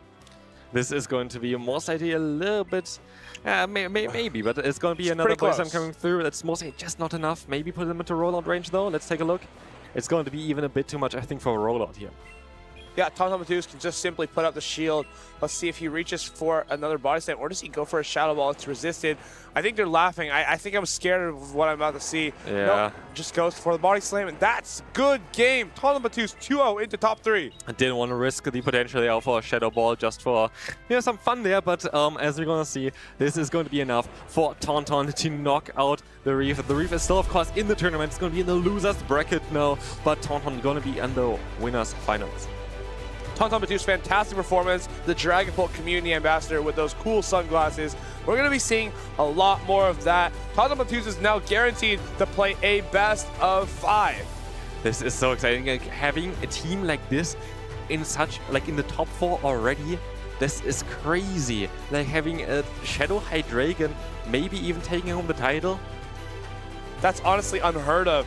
Shadow Hydreigon, first tournament I think I've ever seen it in this capacity, and it's going to be the first time it gets a medal as well. That's absolutely crazy and so well played by Tantan. He's always showing us what he can do with Pokemon that we've never even heard of. Yeah, but he had a lot of practice with it, I assume, because he plays it so perfectly. Like, he sets up the Eagle Slash all the time in a perfect manner, and then, of course, the pressure that the Hydreigon applies here to those opponent's shields, it just allows you to then hit those hard-hitting Shadow Balls from the Eagle Slash later on. And as you will see as well, we're going to have the Rock Tomb coming through. This no-shield decision was quite interesting, to be fair. Right. Maybe he thought it was a Sand Tomb. Maybe he thought he could hang on. But of course, it just wasn't enough. Hydreigon double resisted Dragon Breath, absolutely shredding through the Togekiss. Gyro Ball from the Eagle Slash to secure game number 2's knockout. Huge super effective damage. Probably knocks out 2 Togekisses if I were to guess. And that was a good game by Tantan. Licky, then just started roll out, down on one another. Finally gets that last body slam. Tantan into that top 3, where he honestly feels like he belongs. Yeah, this is such an interesting game there. Like, how are you preparing for this now, though, for Boom, trying to deal with such unique Pokemon? Like, you're trying to deal with a Hydreigon. How do you prepare for that? I believe Boom has Togekiss, but most of these trainers that he's played against do have Togekiss as well. So, honestly, I don't know if that's the solution at this point. Yeah, mostly not, especially with the Eagle Slash. It's such a good call because, yeah, as I said as well, Togekiss is most of the time one of the best answers for this Pokemon. But if you align it wrong against the Eagle Slash, then what's going to happen then? Like, you have nothing to do with it. Eagle Slash, it's so strong when you have no shields remaining, but of course, that's kind of the difficult part, setting that up. But these players, they're all fantastic at setting up how to get to that end game. Yeah, we saw already in day 1 that some Togekiss were running Flamethrower. Maybe we want to see it more in the future regionals as well, just to cover for that weakness against the Eagle Slash there as well. But yeah, it's going to be very, very interesting to see on how these players are going to perform later on. But now we're going to have a very exciting losers round 1. But now, we have 2 trainers who are looking to get back in the scene. Nezabethan, he was able to win the Buenos Aires special event last year, and now Pablo Ninas has made it to those grand finals, has made a lot of top 3s, but he's looking to get a first one for himself in this regional. I'm excited for these teams here as well. We saw already a Guardian as well, which is the only one that's left in the tournament as far as I know. And we have a Volt Switch Shadow Fortress here. Again, we had discussion so many times already on if a Volt Switch or the Bug Bite is better, but here both of those perform quite well. And yet again, we're going to have another Corsola, which you've seen so many times now in day 2. You got 2 Steel types, 2 normal types. These teams are all starting to look the same, but Galarian Corsola still moving its way through the bracket. So many normal types on every team, as you can see, but just doesn't care. It's so bulky, it's so strong, and can basically handle everything else it sees. And we have still on the other side as well a Tinkaton. And Tinkaton is a Pokemon that I'm very excited for because I don't know, like it was like kind of the Pokemon that everybody wanted to see for this regional, but then didn't do that well. But we still, I think, have 2 in the tournament. I think both now on the losers bracket as well. But let's see if the Gigaton Hammer can hit or if it stays as bench pressure again, which we mainly saw it, I think, in this regional so far. Yeah, we haven't seen that counter Annihilate really come off the field. We've seen Celio come almost every game for Nezabethan though. Yeah, the Celio is a very interesting pick. I've seen a lot of players in the Go Battle League picking up on the Celio recently in the higher elo ranges. So it's a Pokemon that definitely is kind of on an upward trend right now, and it has been doing quite fantastically so far for him. Celio, it's so consistent, has basically coverage for everything, even into those water types like Feraligatr. It feels like you're kind of bullying them because they don't have a way to damage you either. Body Slam spam is so consistent into those Pokemon, and it's been consistent for him this entire tournament. I think it looks fantastic into Pablo and Dinas' team. Just has to worry about that Voltage Fortress. Yeah, you have like matchups, for example, against the Togepi. You have the fast move damage that's going to add up. We have, of course, the Diggersby where the Celio is going to be great. And here, of course, we have an EUIC finalist as well. EUIC finalist, Buenos Aires Special Championship champion, and a couple of nice tournaments at the internationals in his own country as well. Definitely a well-rounded player, travels quite a bit to play this game. And on the other hand, Pablo Andinas also has a stacked lineup. Utrecht Special Championship finalist, top 4 in Liverpool, top 8 in Turin, and also EUIC. I think those were all within the span of like 2 or 3 months. So was really incredible season for him in 2024. He's looking to put his face back on the map though in this tournament here. He also participated in the Severe Special Championship as well. Did quite well for himself, but didn't earn a medal yet. And he's already outperformed his performance there as well here today in Prague. So he just wants the title. He wants to get higher up here, tries to get some of those medals, and he is ready for that. Yeah, we'll see what he actually ends up running in this game number 1. Trainers, I see them both clicking away on their team selection page, trying to figure out what they're going to use into their opponents here. Paulo and Nias, we've seen him use Corsola a lot, especially when their opponent has normals or dark types. Just still feels confident and comfortable using it. We'll see if he continues that trend. Nezabethan has led Guzzlord quite a lot of times on the other hand, so we'll see if that's something he might pick up on here. Yeah, Guzzlord is, again, a Pokemon that could have some potential here, especially with Corsola being so common, especially now in a day number 2. It's one of the best answers towards this Pokemon. But, like, are you going to bring the Celio? The Celio should come here, right? Feels like you need the Celio to come because you need to deal with the Diggersby. It does take super effective from the Licky Licky rollout, but I still think it's quite fine there. It's fine into Empoleon, even though they resist all your charge attacks. You're just bulkier. You just do a lot of neutral damage. So Celio kind of doesn't have to be afraid of anything. So I'm curious if he brings that. But this could be also even maybe a matchup where the Annihilate could come into, because we're going to have here 3 direct targets here with the Licky Licky, with the Empoleon and the Diggersby. But of course you have to be quite a bit careful with that Corsola and also the Togekiss, which you cannot really deal with at all. Togekiss is so hard to deal with. If you don't have your Unova Stunfisk on it, almost feels like he needs to bring that Unova Stunfisk every game to ensure he has some kind of safety into it. Yeah, Unova Stunfisk is most likely mainly even here for this specific matchup. The Togekiss is basically every team as well. It's such a strong Pokemon. Like, I assume that we're gonna see more of Togekiss as well in the upcoming regionals. I didn't really have it on like my roster before going to this event here. I didn't really think that it would be that crazy because I was like thinking, okay, we have now a Steel and a Fairy type Pokemon, but Togekiss just showcases now how flexible it can be. It's so good in everything except for literally Eager Slash and Stunfisk. It is fantastic into basically everything here. Corsola into Celio though. We're going to start off this game. They have the super effective power gem for the Celio, but Celio can try to make a catch out of here into Stunfisk. Yeah, we might see the catch eventually, because the would allow you to, of course, only take resisted damage, which would be amazing. But of course, the Surf is coming through, trying to chip away slowly at that Corsola. Slowly going to do quite a bit of damage, but not enough to even knock it out with 2 Surfs. But we're getting closer to that point. Are we going to see a catch here now? Just goes for that power gem, not a bait either. Nezabethan makes the correct shield call. Now, important part is, does this next Surf threaten to knock out the Corsola? or will he reach another power gem without needing the shield? Here, the Surf is going to get the shield from the Corsair. Maybe we're going to see a catch afterwards. But now the Celio is going to be able to get the first shield there, also on Pablo Diaz's side. And we see the catch, and the catch is successful here.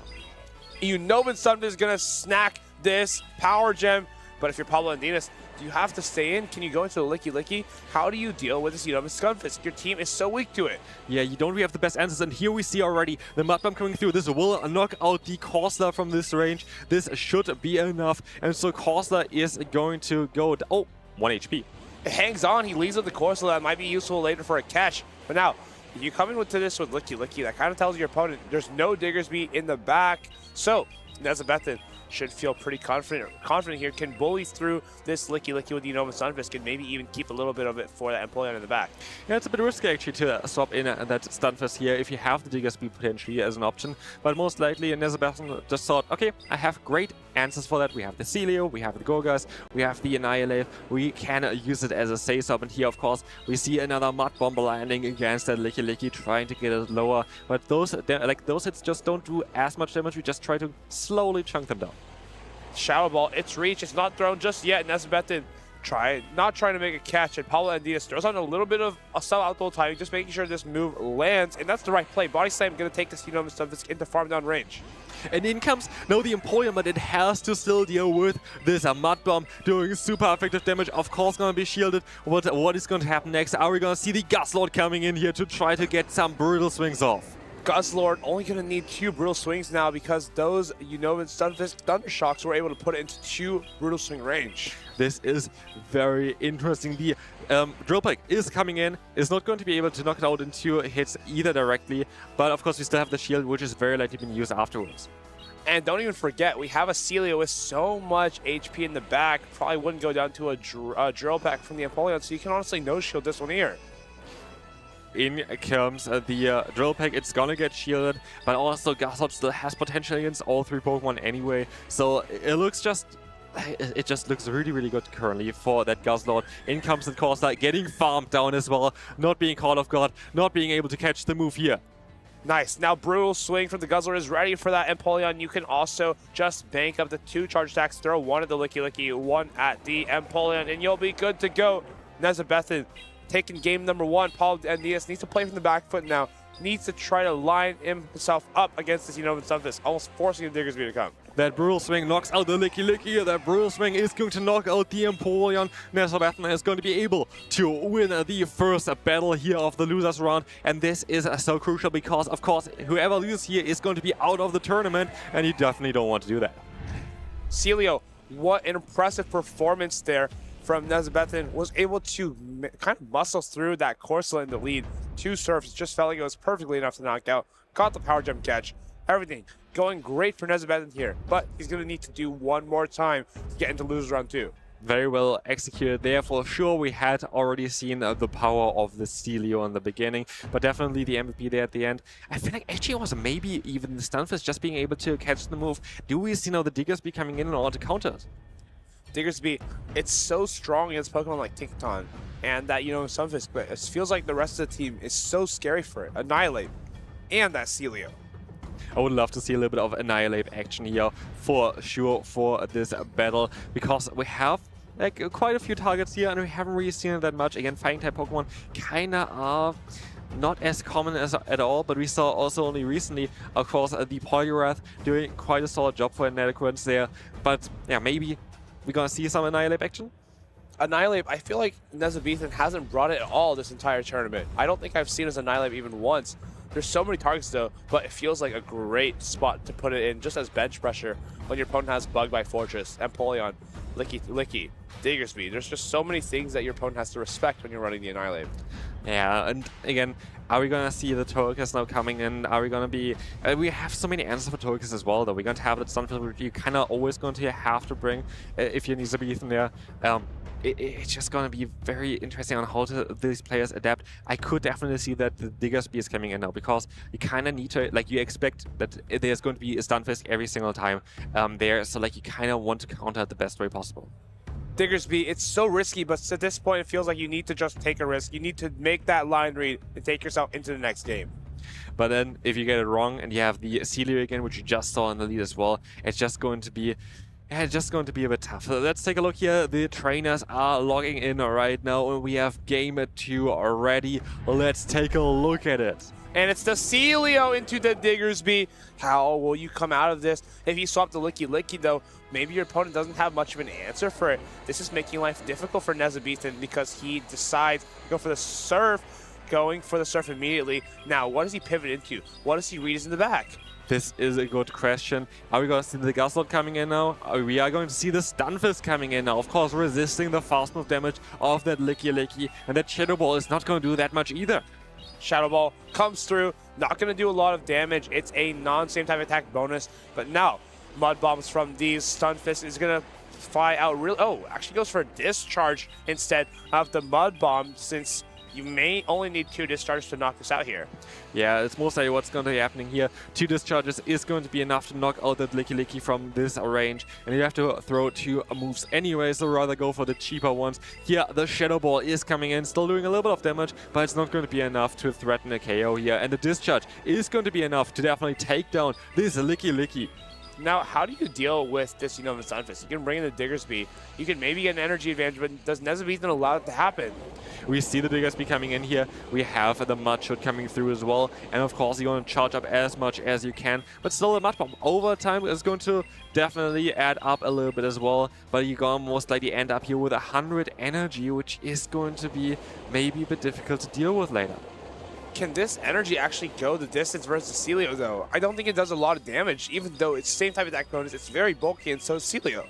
Yeah, we have to see on how this is going to go, but alignment is actually key, and I do think that Nezabeathan here really wants to have that Celio aligned against the Diggersby, and here, not going to be able to get to another Mud Bomb. Of course, a 100 energy on the Diggersby, going and firing off immediately the Scorching Sands, trying to get also that debuff here.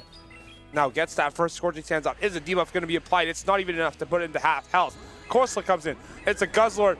You can already see Nezabeathan giving a bit of a smile. He knows that this Brutal Swing is going to come out extremely quickly. Only needs 2 to knock out the Galarian Corsola. What do you do with your Paulo and Dinos now?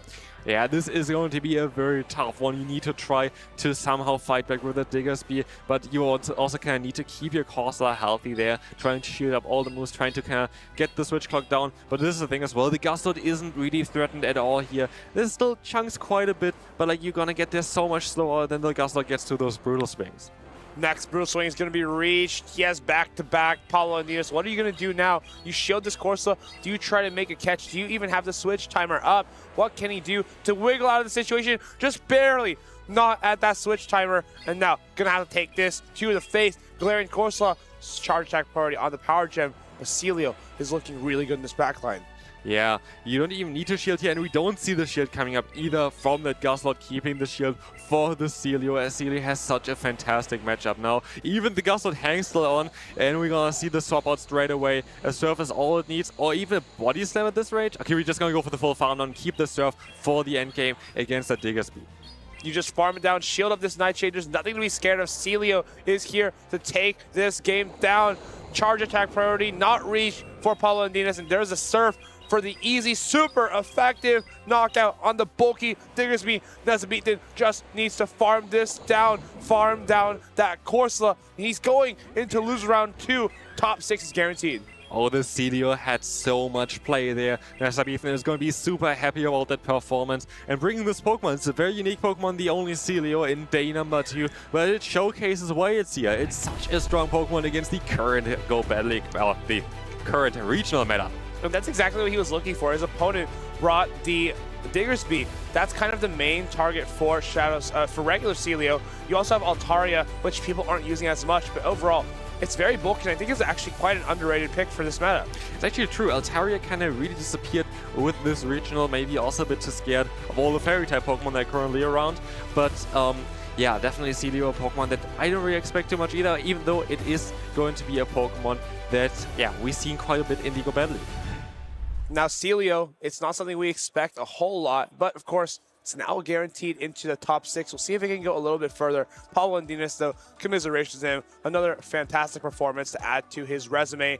Getting back into the scene this year, getting back on those top 8 finishes. Of course, we had such a good play there from this Corsola, just trying to get those energy onto the Celia, but it was caught onto the Unova Sunfist. Yeah, this catch was amazing. Catching this resisted hit here now is barely doing anything to the Stunfist. Already very bulky, and then having just a resisted non-step hit from the Corsa. It's just not going to do enough, and we're going to have the Brutal Swing. The Gaslight really surprised me at this regional. It's very, very strong still. It is amazing in a lot of the current anti-meta matchups. Guzzlord, Brutal Swing, neutrally knocking out that Empoleon. Surf, loaded, and thrown onto this Galarian Corsola. It's a very comfortable 2-0 from Nezabethan. He is getting back into form, ready to take down another tournament. Absolutely, and we sadly did not see the Shadow Annihilate. I would have really liked to see some action of the Shadow Annihilate, because Fighting-type Pokemon are quite rare in the current meta, and you're always kind of excited to see, like, especially as like the anti-meta pick here, trying to get rid of those Licky-Lickies to see like those Fighting-type Pokemon, but maybe we see some Fighting-type action in our next matchup as well afterwards, because we're going to have the Poliwrath back. Yeah, Poliwrath is just like Annihilate in a way, where they kind of have the same targets. They've got Empoleon, Quagsire, Licky-Licky, where you just kind of apply that fast counter damage, even into Bug Bite Fortress, but just a little bit different. It's a lot bulkier and doesn't have to worry about the Shadow Ball from Licky-Licky. Inadequate, though, he has been so consistent throughout the lower side bracket. He has made quite the run after going down to the Reef earlier this tournament, so we'll have to see if he can take it a little bit further, put another championship under his belt onto this losers bracket. We see a lot of these players have already won regional championships. Inadequates, Nickname, Icelandic Lapras, Nezabethan.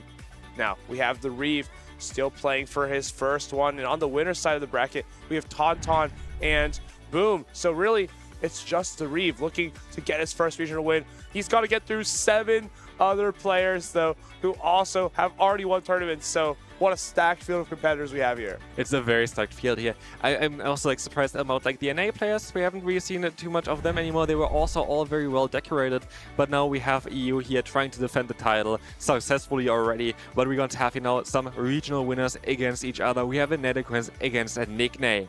And as you can already notice, Poliwrath looks so strong against Nickname's team. There's Bug Bite Fortress, Feraligatr, Licky-Licky, and Quagsire. You really only have that Togekiss to deal with it.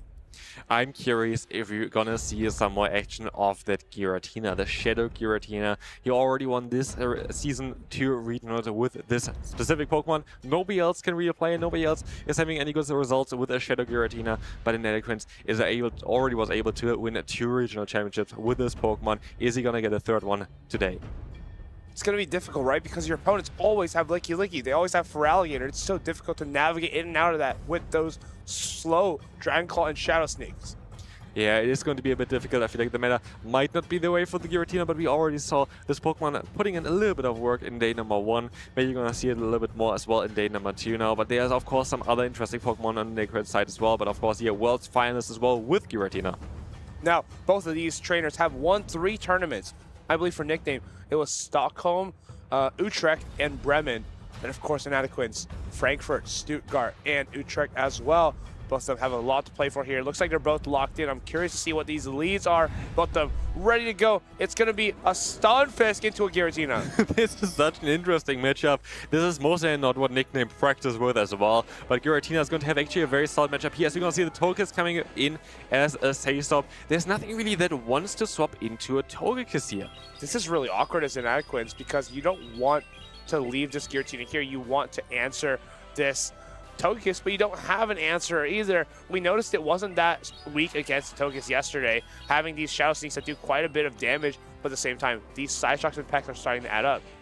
Yeah, the Shadow Claws also adding up on Togekiss side here, but we saw it again yesterday already. It wasn't the best matchup. It did kind of work out for him at the end, but yeah, like you don't really have a Dragon-type Pokemon that really wants to deal with a Fairy-type, even though at this point they're both just running neutral damage against each other.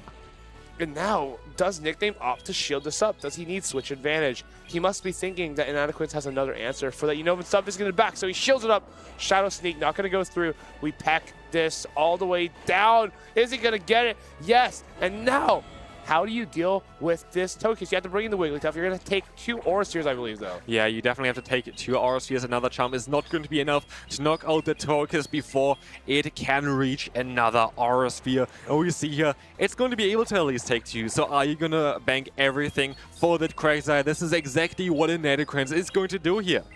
Quagsire can get the energy lead onto this Togekiss. Is going to get the farm down. No, goes actually to the Feraligatr immediately. Needs to try to reach this attack. I love this from Niantic. Throwing the Aqua Tail to save himself the turn. Otherwise, Nickname could deny that mud shot with the Hydro Cannon. He knows that he's going to need to reach that charge attack anyway because he needs to get to 1 Aqua Tail and 1 Stone Edge.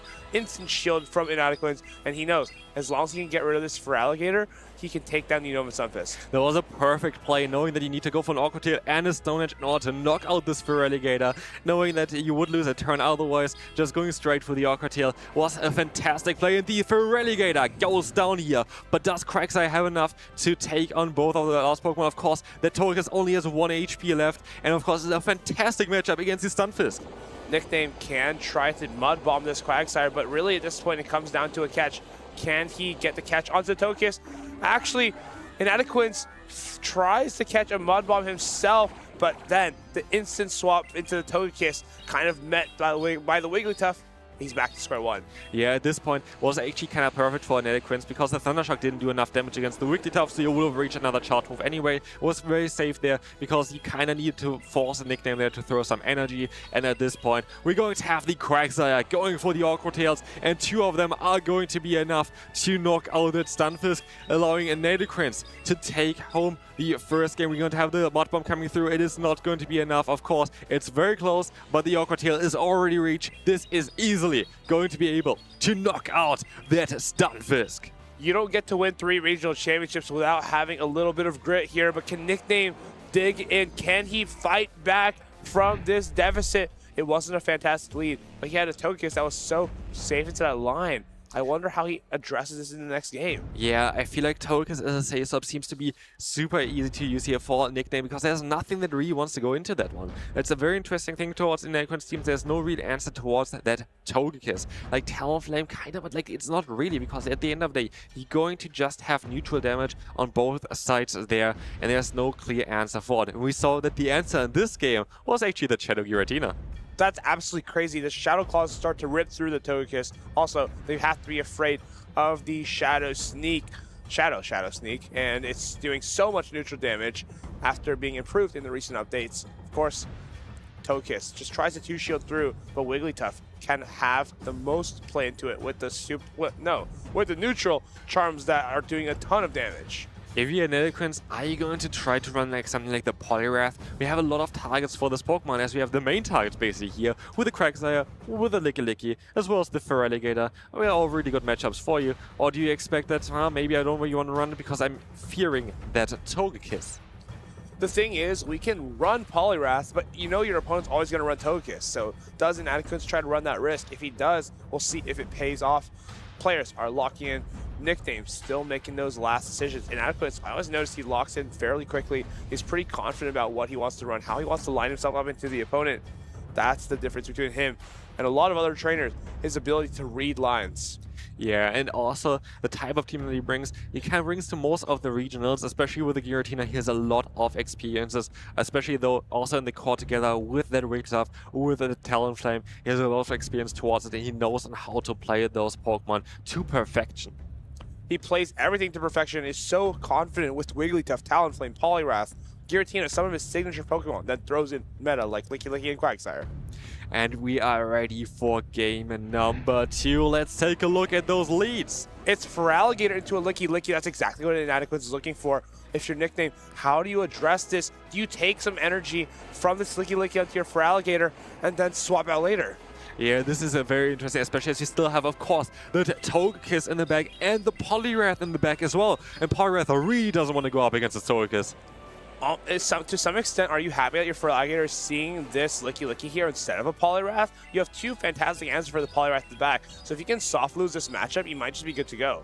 Yeah, this might be actually ideal here for Nickname. We will see the Shadow Ball coming in. And of course, the Hydro Cannon is not going to be enough. We saw that multiple times already to knock out the Licky. But are we going to see a shield here for Niantic? We do not. He's going to let the move go. And he's still going to be able to reach a Body Slam or even the Shadow Ball. But Body Slam is going to be reached here. Is going to be able to knock out the Feraligatr unless Nickname is going to invest a shield. Probably choosing to not invest a shield here because you know your opponent can get to another Body Slam. Here, we have to bring in the Togekiss. We get the pack through, but Inadequance, is he going to align his Giratina with this Togekiss? I think he has to, but then the Poliwrath could land on the Unova Stunfisk. And he stops out straight into the Giratina. This is a very interesting play because he could have been punished as well here if there was a Licky in the back, but there is no Licky in the back. And this means that the Giratina is going to be actually at the better matchup for himself right now because they don't want to have the Poliwrath at all against this Togekiss. Nickname kind of shakes his head. He probably expects it to be Quagsire in the back. Good news for you, though. It's not. It's a Poliwrath. You're still in this game. Shadow Sneak going to get shielded. Can Nickname reach 3 Psyshocks against this Giratina? That's going to be the key here. Throwing on Charge Attack priority. Looks like Giratina can't get the farm down. Yeah, it seems like maybe Giratina can still get it done here. We have to see. We have the shield coming up. But even, is the Psyshock going to be enough at this point? I don't actually think so. Giratina is quite bulky. We see the CAP tie here. We're going to have the Dragon Claw coming through. This is enough to knock out the Fairy type. And we see the shield coming up. Now we can expect a potential catch from Inadequate. Does he try to catch onto the Licky? There's the catch. Psyshock goes to the void. How can Nickname recover this game? He still has that Unova Stunfisk. Does Inadequate bring the Poliwrath? There might be a chance here. He has super effective Icy Wind, but if he can reach 2 discharges, he could possibly remove the Giratina from the field of play. Maybe it would have been better for Inadequate to wait out a little bit in order for him to be able to swap out into that Giratina faster again. But here the discharge is going to be enough to knock it out in 2, but the Icy Wind is coming in first, and even though it's going to debuff it, it's not going to be enough. Even though it's super effective, it's not going to be enough to knock out that Stunfisk here. We can overfarm massively with the Unova Stunfisk here. That Poliwrath isn't even close to another charge attack. We're going to the moon with energy. There's that discharge. Can he reach 2 Mud Bombs before Inadequate reaches the 1 charge attack needed? Just needs to get to the Dragon Claw. Let's take a look here on how the Giratina is going to do. Of course, there is going to be that drop there. And we're going to see the swap out, and he's a 1 fast move away. You should be able to take another hit here from that Stunfisk, and then there is going to be the Dragon Claw loaded. Does this Mud Bomb knock at the Giratina? If he can hang on, that's the game for Inadequate. Hangs on, Dragon Claw reach, 2-0 versus Nickname. And Inadequate continues to move on despite all odds, despite Giratina fighting Togekiss over and over. What an impressive showing from Inadequate. He can't get getting away with this. We're going to have here, of course, the Giratina again on both of those battles, doing a fantastic job though. Like, how is Giratina only good for this player? Giratina only works for Inadequate. I've literally never seen any other players use it or succeed with it. Probably that's why I haven't seen them use it, because they haven't been succeeding with it. Inadequate, so making Giratina look so good. I can't believe how dominant it's been in this tournament. Yeah, we've seen Giratina actually at VGC at this event as well, but now we are gonna see it here even more in the regional for Pokemon Go. I didn't really expect that Giratina would have that much play in the current meta, but Inadequate makes everything possible with that Giratina. When every team has Licky for Alligator, it just feels like it's not the right call, but you have to be a lunatic to bring Giratina. Inadequate, the lunatic is right here. He's ready to take it further into this tournament. He's only 1 win away from a medal now. 1 win away, and we will see here as well. The Quagsire, honestly, he plays the Quagsire to perfection as well. I feel like he really done well with it in the first battle, especially going for that awkward tail early in order to then knock it out with the Stone Edge afterwards, trying to save that 1 extra turn, which can be crucial. Saving that turn, saving this Aqua Tail, knocking out the Unova Stunfisk. Inadequate secures a nice Game 1 sweep with that Shadow Quagsire. It's been so critical for him throughout all of his matches. Then the next game, Shadow Giratina hangs onto the Mud Bomb, launches the Dragon Claw. Nickname, you can tell he has been subdued by the Giratina Master. Another fantastic performance here from Inadequate, and he continues on in the Prague Regional Championships. That Giratina is just such an interesting Pokemon though. Like it's a Pokemon that basically does something that none other can do. Like it is with the type itself. Of course, we have some other Ghost and Dragon type Pokemon now as well. We've seen, of course, Tauntaun having some success with one at the World Championships, but it's unique with a Shadow Claw, with the coverage that you could have as well. We've seen it run as well with an Ancient Power before, and now Shadow Sneak after the update. It's a very interesting Pokemon. It's so strong when it gets in those right matchups, but of course, these trainers have been playing it for so long. I think he's been playing it since maybe over a year ago, just continuously playing the Giratina. No one knows better than him.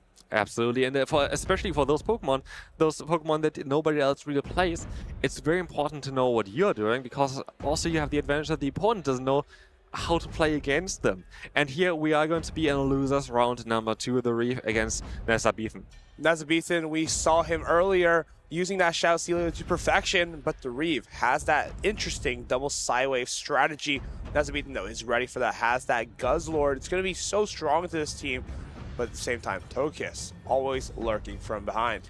I'm curious if we're going to see a little bit of Tinkaton power here, because, well, yeah, there are 2 matchups that you maybe don't want to face too much as a Tinkaton in the Stunfisk as well as the Feraligatr. You're going to have some other Pokemon that you can definitely deal with, but as I said as well, even against a Pokemon like the Togekiss, in the two-shot scenario, it might not be as nice, because the Togekiss can get to those Aura Spheres a little bit faster than you can go for the big hammer.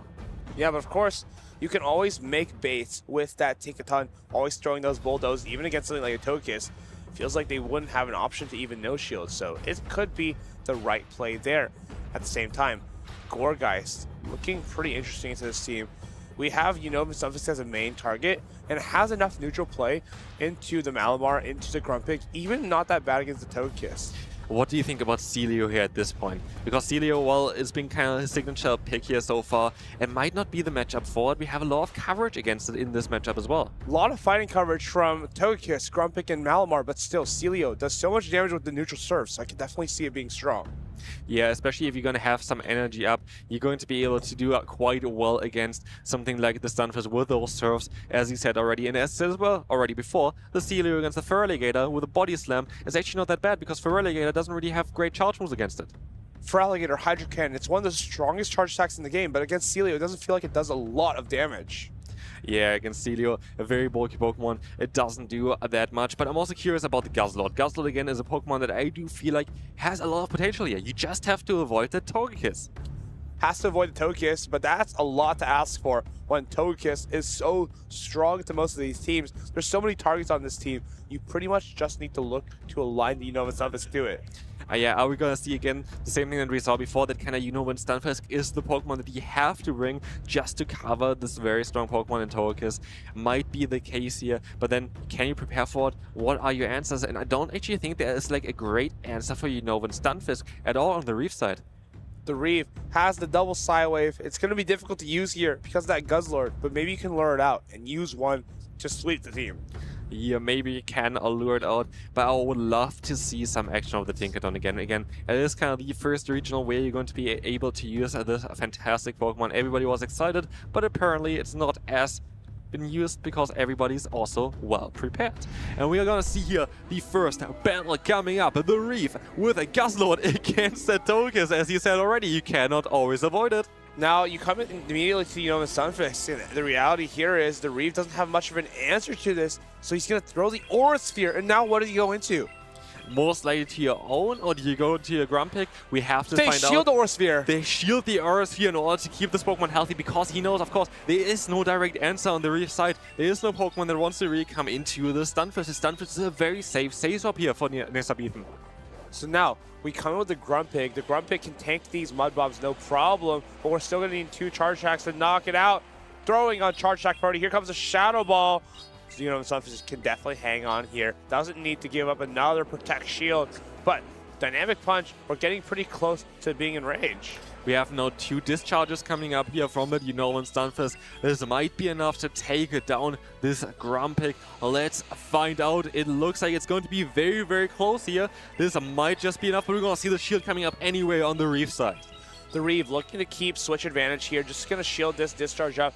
Reaching for that Dynamic Punch. Should easily outpace. Just going to throw it off. No need to go for a good timing. Just wanting to secure switch as fast as possible. Now Bebeathan can come in, farm this down with the Guzzlord, but where's that energy going to go?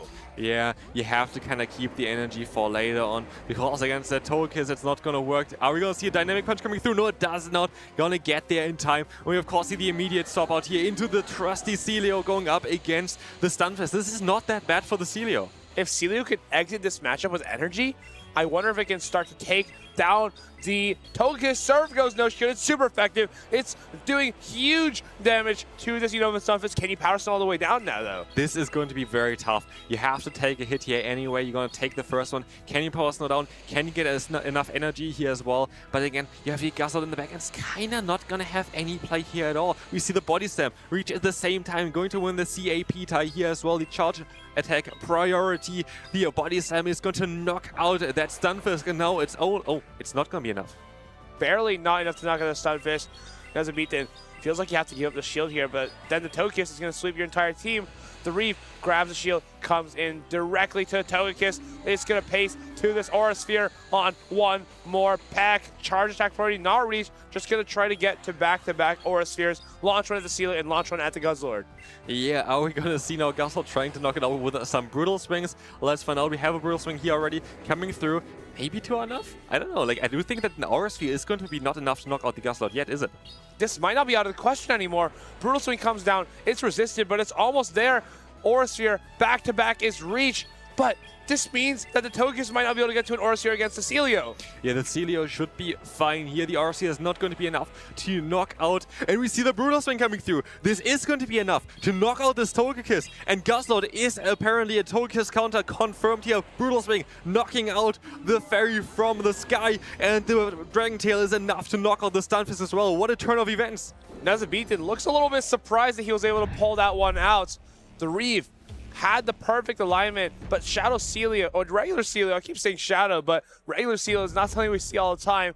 It was definitely at the ready to sweep that entire backline. Unova Stunfisk landed the serve onto it, and then got through the Togekiss. And we said that Guzzlord cannot do anything against the Togekiss. We were wrong. Apparently, Brutal Swing is all it takes to take down this Pokemon from the skies. There was such an interesting change of events there. Again, the Celio at the end was crucial. Hitting that serve, even though there was still a protection left on the Reef side, was just game deciding. As even the Body Slam, they're not knocking it out, surprisingly. Maybe it was even more helpful at the end. I don't know. I mean, Brutal Swing, it's not a very efficient charge attack, but Togekiss isn't a bulky Pokemon either, so you can definitely get the job done there. Licky Licky, I think it needs to be coming from the Reeve. It's so consistent into everything from Nazabeaton. We haven't seen him bring the Annihilate at all. Plus, it's not so bad against the Celio. I wonder if these adjustments are going to happen, though. Yeah, I'm curious. I feel like the Grumpig didn't really do as great there. There, like, I don't know, quite a few ants towards Grumpig as well, still on the Nazabeaton's side here as well. I'm curious if we're going to finally see the Tinkaton here. I think Tinkaton has a fantastic matchup as long as you're not going up against that Stunfisk or even the Feraligatr. But I do feel like that might be the way to go for Nazabeaton here. Just trying to knock out that Togekiss from the sky, maybe expecting that Licky Licky coming in as well, where you're going to have at least some nice damage coming in as well, or resisting that rollout as well, would be an interesting choice. Rollout, it's just a very consistent charge, fast attack. It does an okay amount of damage, but it charges extremely quickly, allowing you to reach Shadow Balls versus everything here. Nazabeaton, does he make the read? Does he line himself up as he's done throughout this entire tournament? Lock-ins have occurred. Let's see what these players decide to put into their second game here. It's Guzzlord into that Licky Licky. Guzzlord is going to like this matchup. It's quite neutral still, though. And of course, it definitely likes to not have to go up against that Togekiss, which is still lurking in the back. And we see again the Celio, we see again the Stunfisk, as we said already earlier. Stunfisk seems to be a Pokemon that you have to bring on Nazabeaton's side. It looks like the Togekiss is in trouble. You're going to have to fight up against a Celio, up against a Unova Stunfisk in the back. What does that mean for the Reeve here? How is he going to lure one of those Pokemon out and try to get value out of the Togekiss? The Body Slam is chunking away, but yeah, the Togekiss seems to have not really the best targets left. The Togekiss comes in, and we're going to see, of course, the swap out into the Unovan Stunfisk. This is so bad for the Togekiss. Discharge is getting reached. It's not enough to knock out. Togekiss can usually land 2 Aura Spheres before going down in this matchup. But of course, this Grumpig and Licky Licky have no fast attack pressure into the Guzzlord. Yeah, and now we see another discharge here. Discharge coming through is going to get shielded straight away from the Togekiss. That's quite interesting here, as maybe the Reef tries to preserve the Togekiss, tries to go out of this matchup eventually because the Switch Dog is slowly coming back up again. We see the Psyshock coming in here now instead of the Aura Sphere. Psyshock comes through.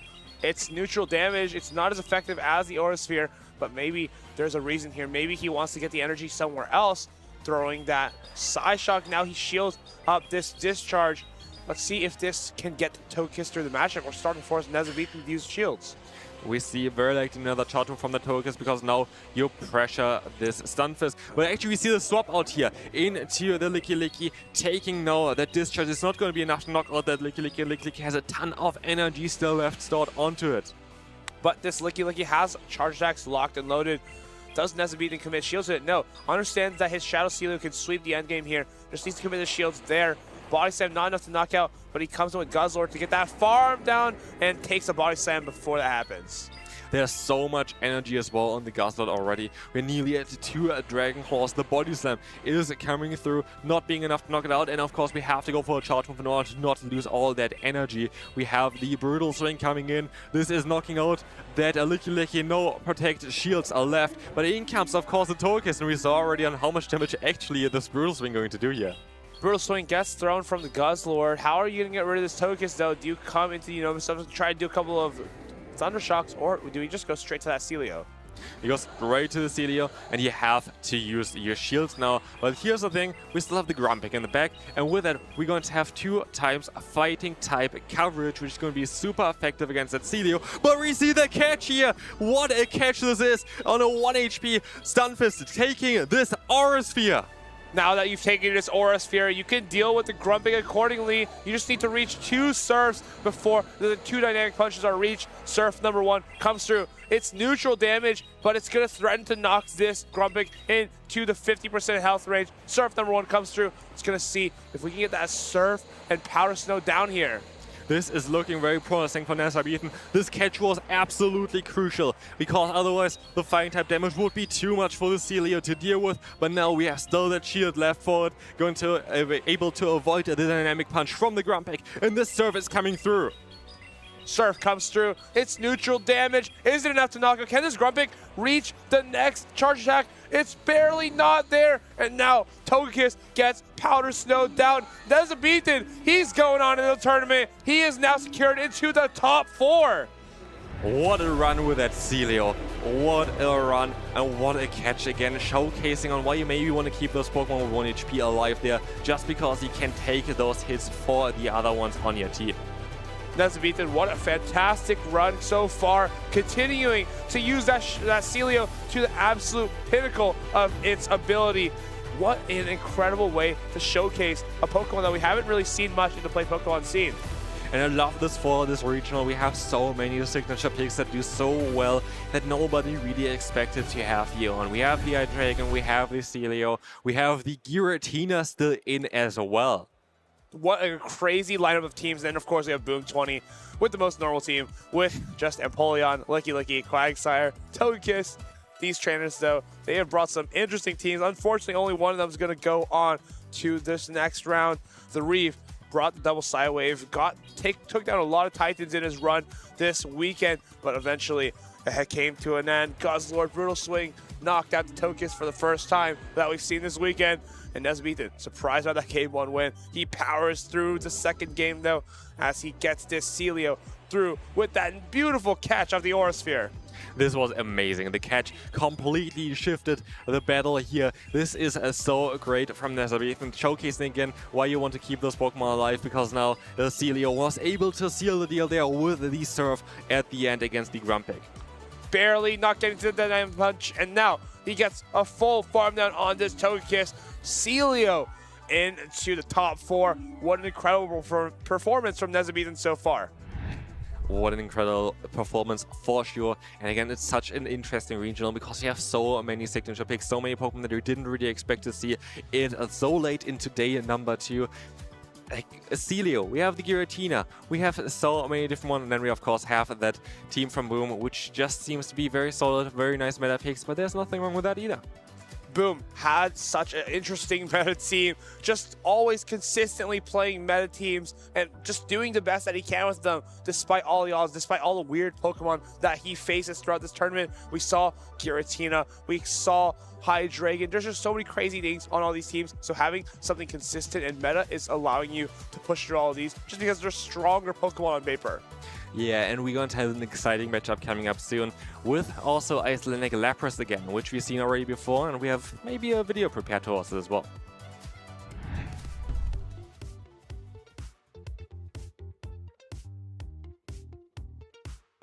I'm Jamie Gallagher and I am over the moon. I never believed this would happen and I am unable to express my feelings right now. It's wild. Icelandic Lapras as your 2025 Birmingham Regional Champion! I'm fainting more time. This was Yeah, it's been a roller coaster of a tournament from start to finish. I've only had one battle the entire tournament that I didn't come down to a final decisive battle. And so every single time it's been so stressful. Like I lost my first battle of the entire tournament. I really thought I was about to go out immediately. And I just kept, sneaking through. And it's always just the next battle, and you can always keep winning. I think when I played Tomahawk on day one, that was one where I was particularly worried because he's a very top competitor. He had a lot of spicy picks to counter my team. I was really scared of that one, but like the rest, I snuck through and here I am. I think mainly I wanted to run the Corsola plus Annihilate. That felt like a really solid core, and that plus Drapion and Azumarill felt very difficult to beat these days, and felt very flexible as well, so I couldn't just lose on alignment. Speaking to several teammates, we practiced and you got a really a good amount of ideas of how certain matchups played out. Exactly like the really niche stuff about how Annihilate can beat Azumarill up a shield or up 6 counters. It can be really tough to know exactly how things are going, and then it comes down to IVs and knowing exactly your matchups. Just having that one little bit of difference and predicting the opponent most of the time. Pokemon Go has made a huge impact on my life. It's one of the reasons I got in shape when the game first came out. I grew up and lived less than an hour away from here, and to come home in a sense and be the regional champion, it feels so much more special being here home. This is something I can be proud of for the rest of my life. The best advice I can give to win a regional, just work on your fundamentals, work on practice, just learn those top meta matchups, learn how everything plays out, and interact with the community.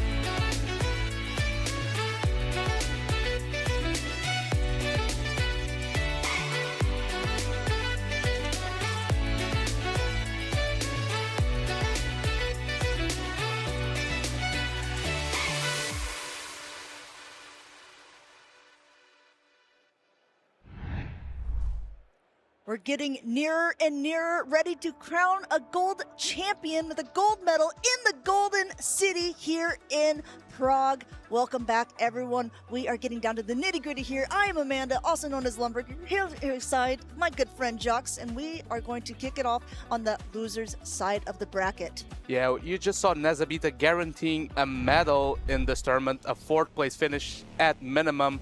And something interesting that you were telling me backstage, after Nezabita defeated the Reeve, what is it that's going on in this tournament right now? This is crazy. We only have regional or special event champions left in our bracket. So all of these trainers are experienced. They know what it's like to be standing at the top of that podium, but they want another one to their name. But in this losers round, that means whoever loses this round will be knocked out of the tournament.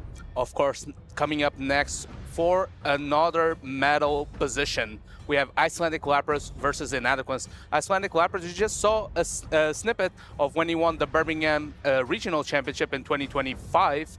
This is the furthest he has gone since then. He's looking to add some more hardware into his collection. Of course, is facing the Giratina master, Giratina strongest soldier. Inadequance on an insane losers bracket run.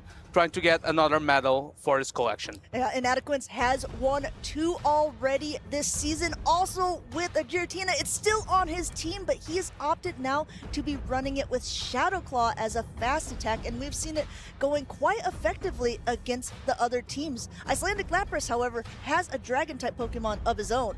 Of course, he has that Guzzlord who's been so clutch for him. Unfortunately, wasn't quite enough to keep it in the winner's bracket. He just lost versus Boom on the winner's semifinals, but now he's got time to settle himself up. He has a pretty okay matchup into Inadequance. Let's see if he can navigate his way around. We got the Quagsire lead into the Tinkaton. You might think this is a negative matchup, but this Quagsire does not pack Mud Bomb. And go ahead and think about this as well. This is the first tournament that Tinkaton has been available to use with Gigaton Hammer that we're about to see throw no Protect Shield used from Inadequance. Now, even though this is not technically going to be that effective, look how much damage that can actually do. That packs a punch, or at least swings a hammer. The hammer lands, and now Quagsire are going to start throwing Aqua Tails in succession.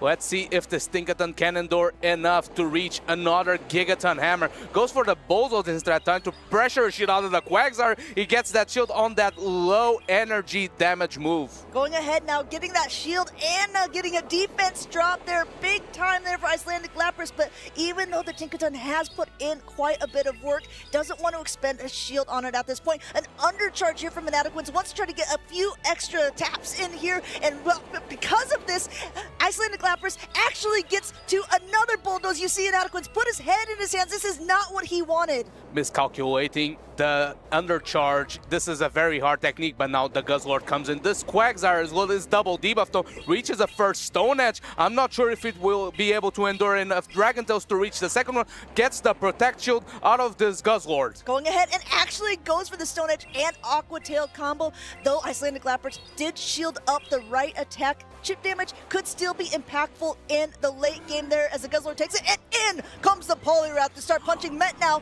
by the Volt Switch Fortress. Oh my goodness. Of course, now with the shield disadvantage, Inadequance wisely chooses not to go with the Talonflame because Rock Tomb coverage would knock out that Talonflame out of the sky. Yeah, you might be wondering, Talonflame has such a good matchup. Why isn't Inadequance switching out? It's because that Fortress was charging up so much energy. He needed to wait till Icelandic Lapras expended that energy before that Talonflame came in. Now he's in a great position here, though there's already some attacks loaded on the Guzzlord here. Icelandic Lapras now uses his last shield, hoping that this is a Brave Bird and that it wouldn't be affected.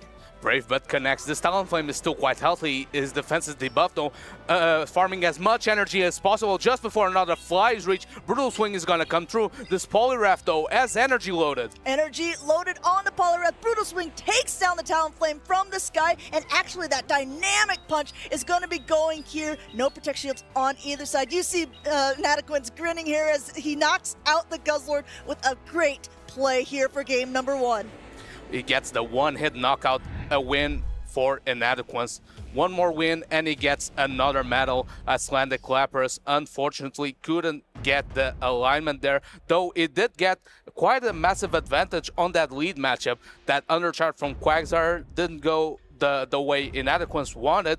Gigaton Hammer from Tinkaton putting in so much work that it could go straight bulldoze into that Quagsire. That's how strong this legacy move is. Icelandic Lapras is one of the few trainers who made it to day 2 who actually opted really to bring that Tinkaton in. Tinkaton was in the top 5 position of day 1 and dropped down to around the top 10 position here, top 9 for day number 2. Meanwhile, Shadow Quagsire on both of their teams tied with Licky Licky for being the most used Pokemon, and Inadequance really showed that with game number 1.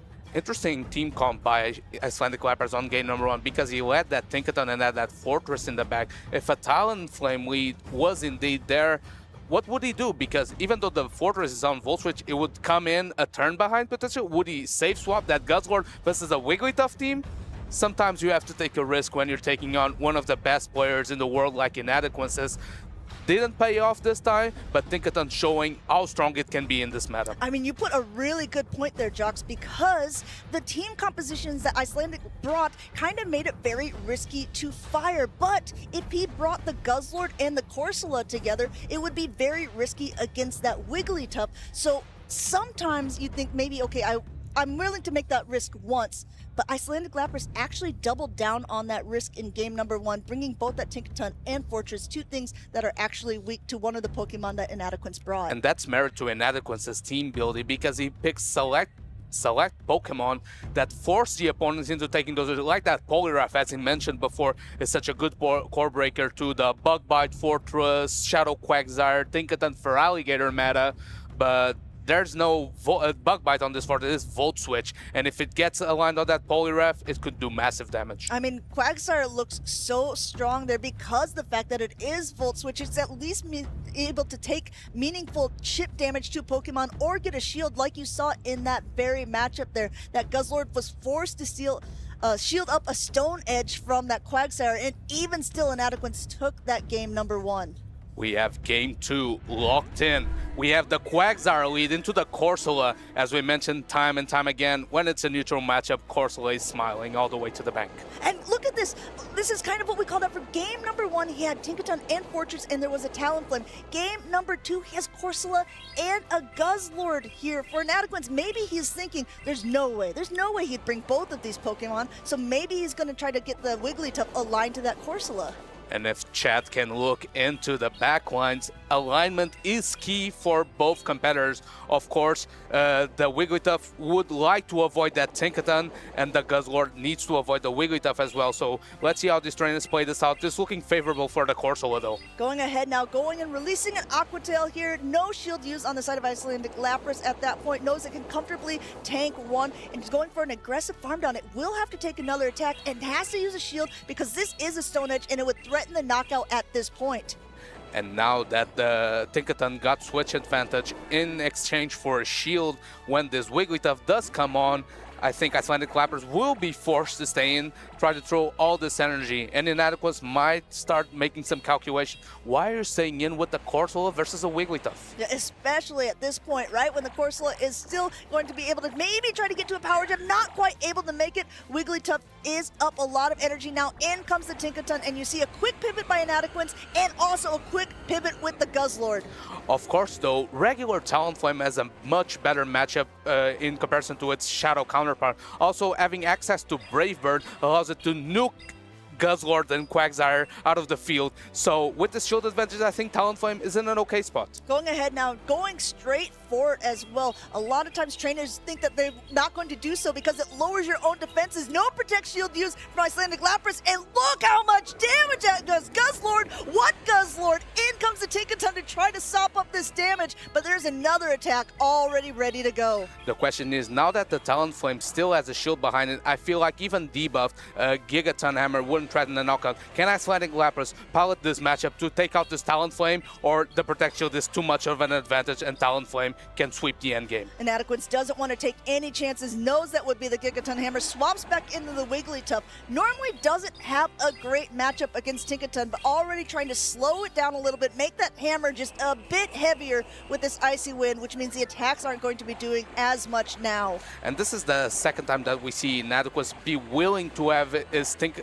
Wigglytuff locked into the Steel type because he farmed up so much energy on a positive matchup to Icy Wind after Icy Wind after Icy Wind, making the damage negligible by this Tinkaton. Already at maximum energy here, Tinkaton has to throw. This is going to be doing a bit of damage, definitely enough to knock out, but he completely undercharges it. Still, it's super effective, even though it's double debuff, still enough to take it out. Wants to go for an extra little bit of damage here, going for a Bulldoze onto that Talonflame that just came back in. This is a fire type that actually takes resisted damage from ground type, takes to his flying subtyping, and Inadequance is able to get the 2-0 win versus Icelandic Lapras, guaranteed to get at least another medal, but he wants much more. A quick 2-0 by Inadequance as he gives a cheeky grin to his friends and family at home. They're coming in from the loser side of the bracket, being dropped down in round number 2. He's made an amazing run and has already completed yet another podium finish. All smiles from Inadequance. I believe after dropping in round number 2, maybe he thought that this tournament wouldn't be his, but look at the resilience, look at the heart of a champion, winning round after round after round. I think this is either his 8th or 9th series win in a row, which is a crazy win streak. That's absolutely incredible. You know, he played a little prank on me yesterday. I was walking in the crowd, talking with people, saying, you know, how's everyone doing? And Inadequence came in and he's like, I'm down, I'm out. And I'm like, you're out? He's like, well, I'm down. I was like, you can't keep saying things like this. And look how much he's done since that time. Already being able to make it so far in Prague in this first championship brings such a crazy, different team that actually has countered a lot of the meta. Everyone falls, but a true champion always gets back up. That's what Inadequance is showing right here. Actually, a lot of our trainers here that are making it far have shown time and time again that even though when disaster strikes, let's say, they have the fortitude and the calm mind to get back up and take it one game at a time. And Icelandic Lapras, as we said, have already had a medal before, being our Birmingham regional champion. Congratulations to him for such a huge run here at our first ever regional championship in Prague. But now, once again, we're kind of continuing on the loser side of the bracket to see who will be still in this tournament by the end. There's going to be quite a few more matches to go, all of champions. And that's the thing, though. Now that we're on our top 4 and all of these trainers have won a regional/special event before, they know what it takes to get to the mountaintop. So even though you're in the lower bracket, you know that you can do it. And these trainers that are in the upper bracket, they know they can't breathe easy because these regional champions are coming for you. I mean, there's so many things to play for at this point. Yes, of course, they've all had the medal. A top 4 placement is something that any trainer would be completely proud to accomplish. But when you're in this position and you're thinking, man, I'm doing so well, I think that each one of them is ready to be saying, no, I want to be the real champion here. Yeah, it's kind of interesting that you mentioned that because whenever we're looking at who's coming to the event, of course, there's a lot of trainers that are at different stages in their career. Some of these trainers are looking for their first piece of hardware, trying to get that first medal, maybe trying to get their first Worlds qualification, but then you get to a couple of special trainers that have a list so long that maybe even mentioning a top 8 is not worth it anymore because they have more medals that they can count with their fingers. Yeah, I mean, we've seen that quite a few times there. A lot of people have proudly displayed their medals and their trophies. Inadequance, like you pointed out, has had an amazing losers bracket run. Let's go ahead and take a look at the losers bracket to see how many people have gone through in 2 days. So we had Pablo Dinas earlier on against Nezabethan.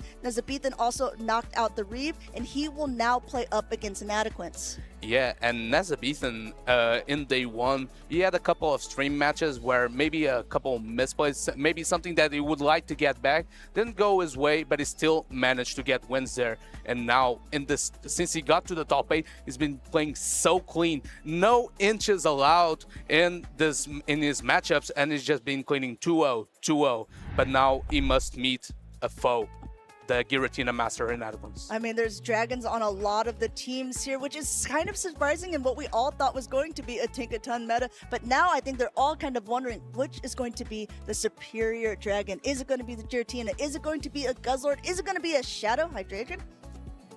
Call it right now. What's your favorite out of the ones left? My favorite. Okay, let's see. Probably Giratina. Okay, Giratina. What's yours? I really like Giratina, but I'll be honest, Shadow Hydreigon has never made an appearance, at least this far in a tournament. I thought we were just saying as a Pokemon. I didn't know we were saying as like a PvP Pokemon. Pretty much you're just relying on the Pokemon that have a background of winning that pedigree. But I'm backing that Shadow Hydreigon from Tonton Batus. If something that he has mentioned before on his winner speeches is that he knows this tricky matchups, this off-meta matchups better than any of his opponents because they're not expecting that pick. And that allows him to take advantage. And we just saw that Shadow Hydreigon getting 2 shields out of a Togekiss in the previous matchup, so trainers aren't expecting that pacing. And also, we saw a Dragon Breath down of a Togekiss from that Shadow Hydreigon. That Dragon Breath does add up.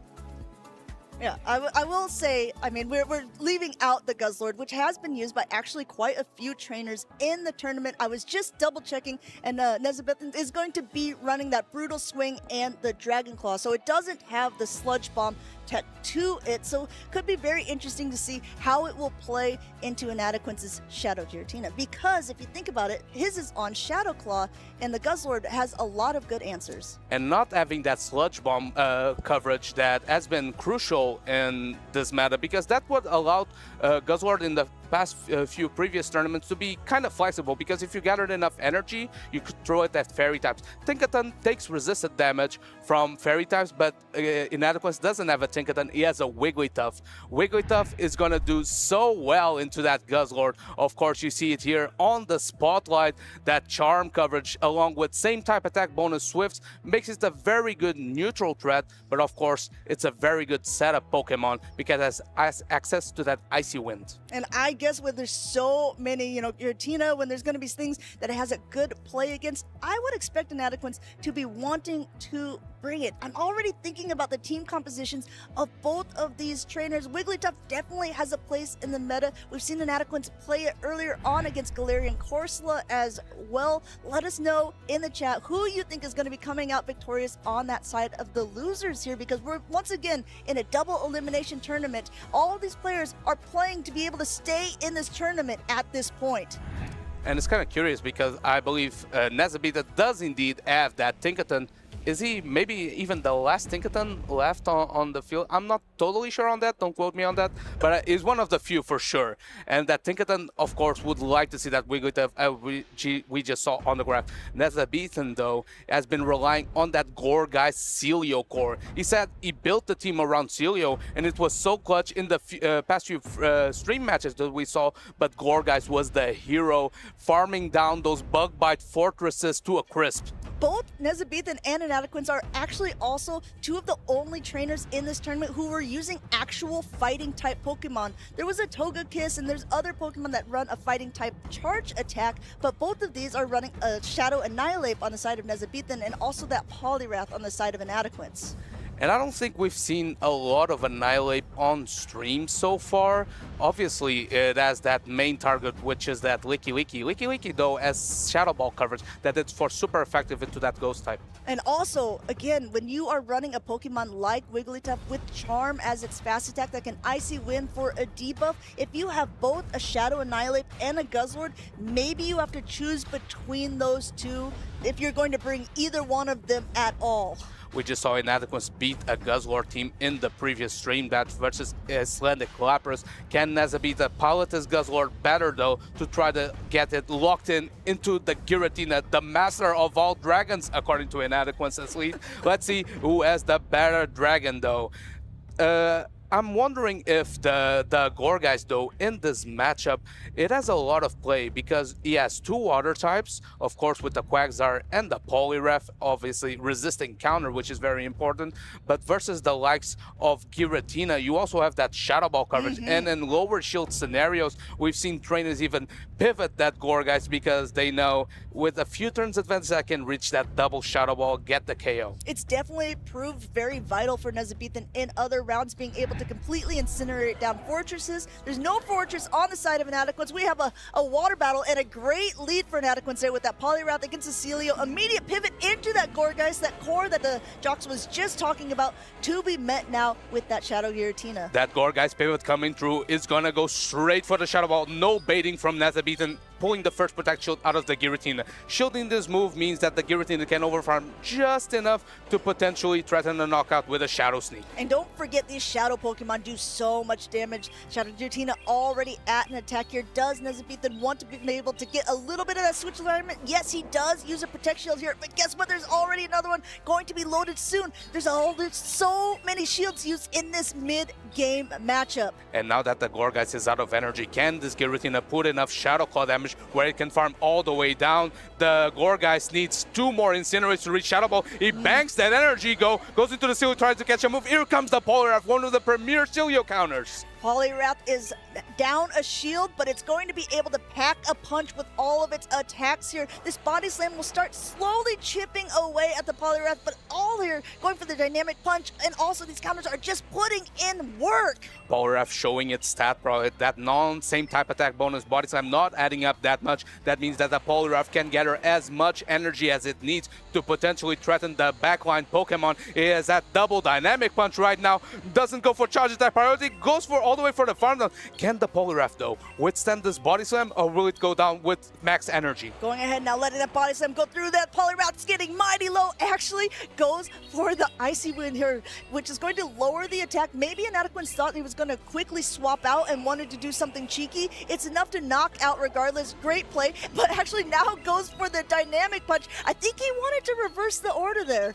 Well, he farmed so much energy on that Poliwrath that even though he threw energy at the seal, he still had a move to boot. That Giratina is loaded though. Dragon Claw is gonna come through. It's gonna threaten massive damage on this Unovan Stunfisk. Going ahead, using a Protect Shield on the side of Nezabethan there and going to ahead and trying to get as much energy as possible, but another Dragon Claw is already ready to go. This Giratina looks so menacing on the field as it's just putting in work for its trainer.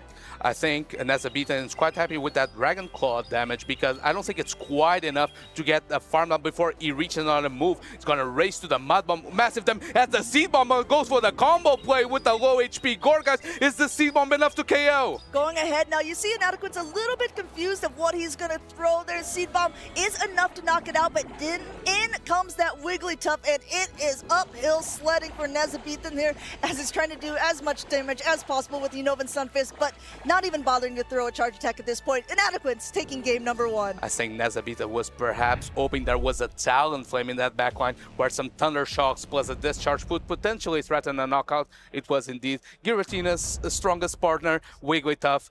Core that Inadequance has spoken time and time again, that has been very old and reliable for him, has gotten many championships so far in the championship series.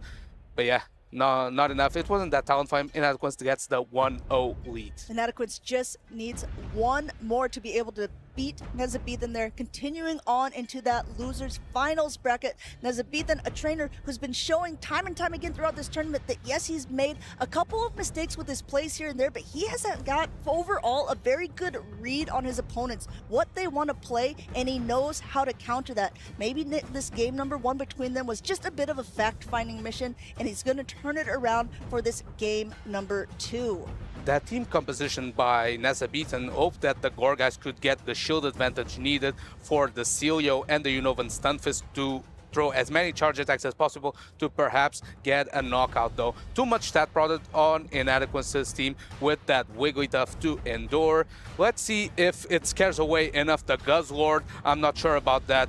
Though I'm curious though, versus that Giratina versus Wigglytuff core, I feel like Tinkaton has a lot of play actually, because yes, you take neutral from the ghost type damage, but you endure one easily, and that Gigaton Hammer puts Fairwind, Stratton, and knockout. And I think Inadequance has been paying attention too, though, about that core that you were talking about that Nezabethan likes so much, that Gorgeist and that Celio together. He seemed to have good counters for that specific team throughout. We have to see how these trainers want to adapt for the game number two. For Inadequance, he's sitting a little bit more comfortably. I mean, let's face it, no one's sitting comfortably in the loser side of the bracket, but he knows that he just needs one more game to be winning, and he's sat in this seat so many times before, even this season alone, and he's tended to do a little bit of what we're calling aura farming here. The more he seems to be playing Giratina, the more it seems to be giving that trainer his power. Nezabethan, though, a proven champion this tournament, he has showed great resilience, beating the likes of Patoman even out of this tournament. Nezabethan, does he have the solution to crack the Giratina Wigglytuff core? Let's see, Guzzlord leading to the Licky. This is a fairly positive matchup, avoids the Wigglytuff for the time being. This is a good start, and taking a peek at that backline too for both of these trainers. The Giratina looks like it got a little bit tired from that last round and is going to be sitting on the bench. Inadequance throwing straight away the body slam onto the Guzzlord once it starts doing a little bit of chip damage as the Guzzlord continues to just ramp up energy. And now if you're Inadequance, you might be thinking, well, there's a Guzzlord in the lead, my Wigglytuff might not like the backline. This doesn't seem to be the case though, as Wigglytuff seems to be fairly neutral into the backline, but its shield decisions might come into play, taking that into account. Yeah, not happy about it. Was hoping to shield up a little bit more impactful Dragon Claw there. Now letting this next Brutal Swing go through. This will knock the Licky down to a little under half health, but it's going to be able to get a body slam off once again, which will knock the Guzzlord down even lower. This is a kind of a slow roll at the beginning of the game here, giving both of these trainers an opportunity to think about what Pokemon are hiding in the back. Interesting play here by the Guzzlord, throwing the Brutal Sling on charge attack priority. I don't think it's enough to KO the Licky. Can the Licky get the knockout here that's needed, or will the Guzzlord invest in the shield advantage? Oh, I kind of like this, but Nezabethan wants to get it low, knew that it would be knocked out by that Buddy Slam, but now that Licky is low enough that it can be a nice farm for whatever comes in. It's going to be that Unova Stunfisk, and Unova Stunfisk may have to take an attack, but it's going to come out with a lot of energy of its own. There's no Protect Shield used on the Unova Stunfisk as that Shadow Ball flies. Shadow Ball reach, and this is going to put perhaps the Unova Stunfisk in a couple Mudshots plus Aqua Tail range. Quagsire likes that very much, though. This Unova Stunfisk, as energy load, is going to start throwing those Mud Bombs at the Quagsire. This is hard, too, for Nezabethan because it doesn't want to take a Stone Edge on that Celio that's left in the back, but at the same point, it doesn't want to take an Aqua Tail on this low health Unova Stunfisk here, just trying to do everything that it can to chip down this Quagsire here. No shield used from Inadequance as that second Mud Bomb goes through. Inadequance realizing that the Unova Stunfisk wasn't quite at Aqua Tail range. Here comes the Celio, tries to catch a move. Wigglytuff answers right away. Is at the shield disadvantage though, and same type attack bonus Surf are gonna choke. Celio is such a unique and great pick for this meta here. Nezabethan's really showcasing it as it uses its last shield there on the side of Inadequance to shield up the Surf, still charging up a lot of energy. And look at this play from Inadequance. He's actually going for an Icy Wind against an Ice Water type Pokemon and gets the shield. So this means that the attack of the Celio has been lowered. It's also a little bit more energy costly. Nezabethan was afraid of that chip damage from a potential Swift, taking advantage of that. The Swift is strong, the Icy Wind is strong, reducing the attack of the Celio. Gets to switch though, goes back immediately to the Quagsire, snipes with the Aqua Tail, gonna potentially force the last protection. No, all shields go to Celio. All shields go to Celio as the Aqua Tail does enough to take out the Unova Stunfisk here. Celio coming back in there, and now if Nezabethan is counting, he recognizes no, he doesn't want to potentially even take a Stone Edge, doesn't want to take any chip damage at all. Shields up an Aqua Tail and an Icy Wind off the Celio and just continues to go to Farm Town here, recognizing he needs all this energy for that Wigglytuff in the back. Potentially recognize that the Celio will be too low. Swift is loaded though. Is this enough to KO the Celio, or will the Surf go through? Going ahead, the Swift is not enough to knock out. There is a Surf loaded, no Protect Shields remaining at the darkest hour here for Nezabethan. Able to take this Surf, take down the Wigglytuff, and tie up the series in the losers semifinals. Nezabethan built his team around that Celio for a reason, being the regular Celio coming in clutch, having just enough bulk to withstand that Swift from the Wigglytuff, is able to tie up the series. Both these trainers trying to fight for a spot in the losers finals. Now these are big games for both of these trainers here. We have to see how they want to adapt for this decisive game number 3 in a very big tournament moment for both of them. Nezabethan was able to take that last game, really relying on the back of Celio there to take out Inadequance's both Wigglytuff and Shadow Quagsire. But Inadequance in game number 1 proved absolute dominance with that Giratina. Do you think that we're going to see it come back for this game number 3? Could be a potential choice, though. You just lost a game versus a Guzzlord. Guzzlord didn't meet the Wigglytuff and put in so much work versus the Licky, generating the shield advantage that was needed for both of some of the spammier Pokemon on Nezabethan's team to chip away slowly at Inadequance's bulky Pokemon. So we'll have to see. Both of these trainers taking a couple minutes to lock in because it makes a lot of sense. Whoever loses this next round is knocked out of the tournament. This is our first tournament in Prague. This is the first tournament with Tinkaton, with Gigaton Hammer that has been available. So this meta has already been shaken on its head. And if you take a look at that field, I think we have 12 different Pokemon, which already just goes to show that's completely crazy. That's the depth of this meta. A lot of Pokemon are meta viable, as shown. Even a Shadow Dragon, apparently. but yeah, that means that these trainers have a lot to take into account into team building, and sometimes need to take risks, need to think that they are not seeing a specific Pokemon enough to have it into account. Like, for example, the Reeve had into account that he had that double sidewave strategy. Oh, hopefully I'm not facing enough Bug Bite Fortress. It ended up being knocked out, but a very deep run by the Reeve, that top 8. A great position to be in, but this position I don't envy for either one of these trainers. It looks like we see a nod from both of them. They're getting ready to be locked in. We're going to see what they're going to bring for the leads of this decisive game number 3. We're going to see that Licky on the side of Inadequance up against Cecilio on the side of Nezabethan. And I feel like even though the rollouts are super effective into the Celio has so much stat progress that this matchup ends up being neutral. Goes for the same type attack bonus, Surf right away, trying to chip away at this Licky.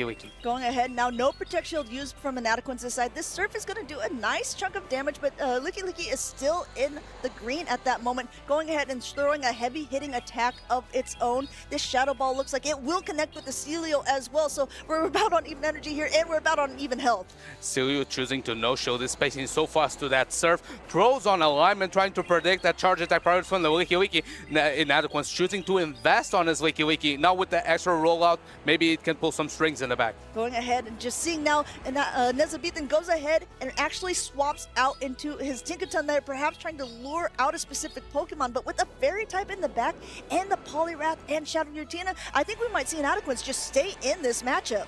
There's no Talent Flame there to punish that Tinkaton safe swap. This Licky had so much energy, gonna reach the second Shadow Ball into this Tinkaton, gonna put it in the yellow HP. Tinkaton swinging the hammer. There's so much energy that's loaded, going for a Bulldoze bait here. This shouldn't be enough knockout, and actually Inadequance looks like he didn't even click the shield there, so if this was a Gigaton hammer, it would be enough to knock out. It's just a Bulldoze, so Inadequance is able to reach up into another should the Tinkaton not want to throw.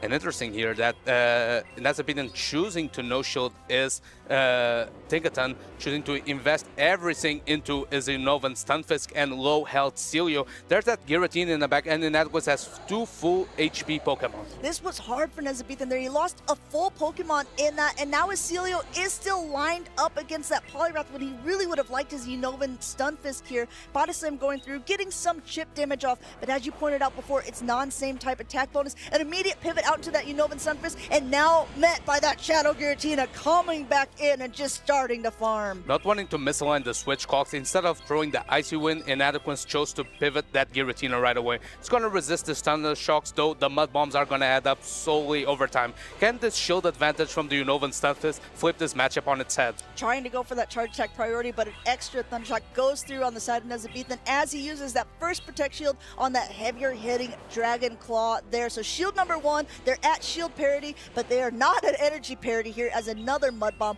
will go through on the side of the Inovan Stunfisk. Still no Protect Shield left on Inadequance's side, using that there.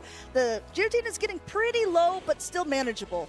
Giratina is resisting that Thunder Shock, so a farm down is unlikely for now. That Dragon Claw is going to come through. No shield from Nezabethan. Both of his Pokemon are at low health, but can this Inovan Stunfisk generate enough energy? Tries to potentially predict that catch. It doesn't happen. Giratina is going to let this go. It's all up for the Poliwrath for Inadequance. I really like that play by Nezabethan. Yes, it's a little more energy, but if it was trying to go for that swap there on the Poliwrath, it would have taken super effective damage there. Now Inadequance coming back in, though, completely able to counter down the Inovan Stunfisk and then counter down the Celio. Inadequance is able to get his place in the losers finals.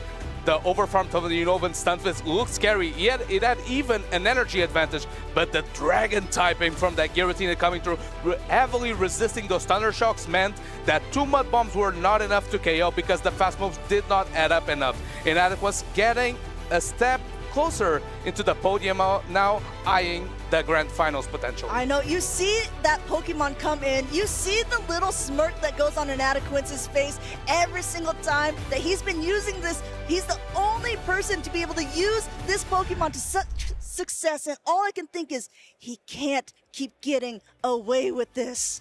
I think you're facing a man that has nothing to lose, because if he does lose with Giratina, people are going to say, well, you were using Giratina. It's not that good of a pick. But if he does win, the aura builds and builds and builds, and the lore of Giratina keeps growing on the backs of a single trainer, that is Inadequance. This is going to be another great tournament run once again. Not only did he drop down so early on in this tournament, he was able to make it to day 2. He was able to make it into the top 8. He was now able to make it into the top 4.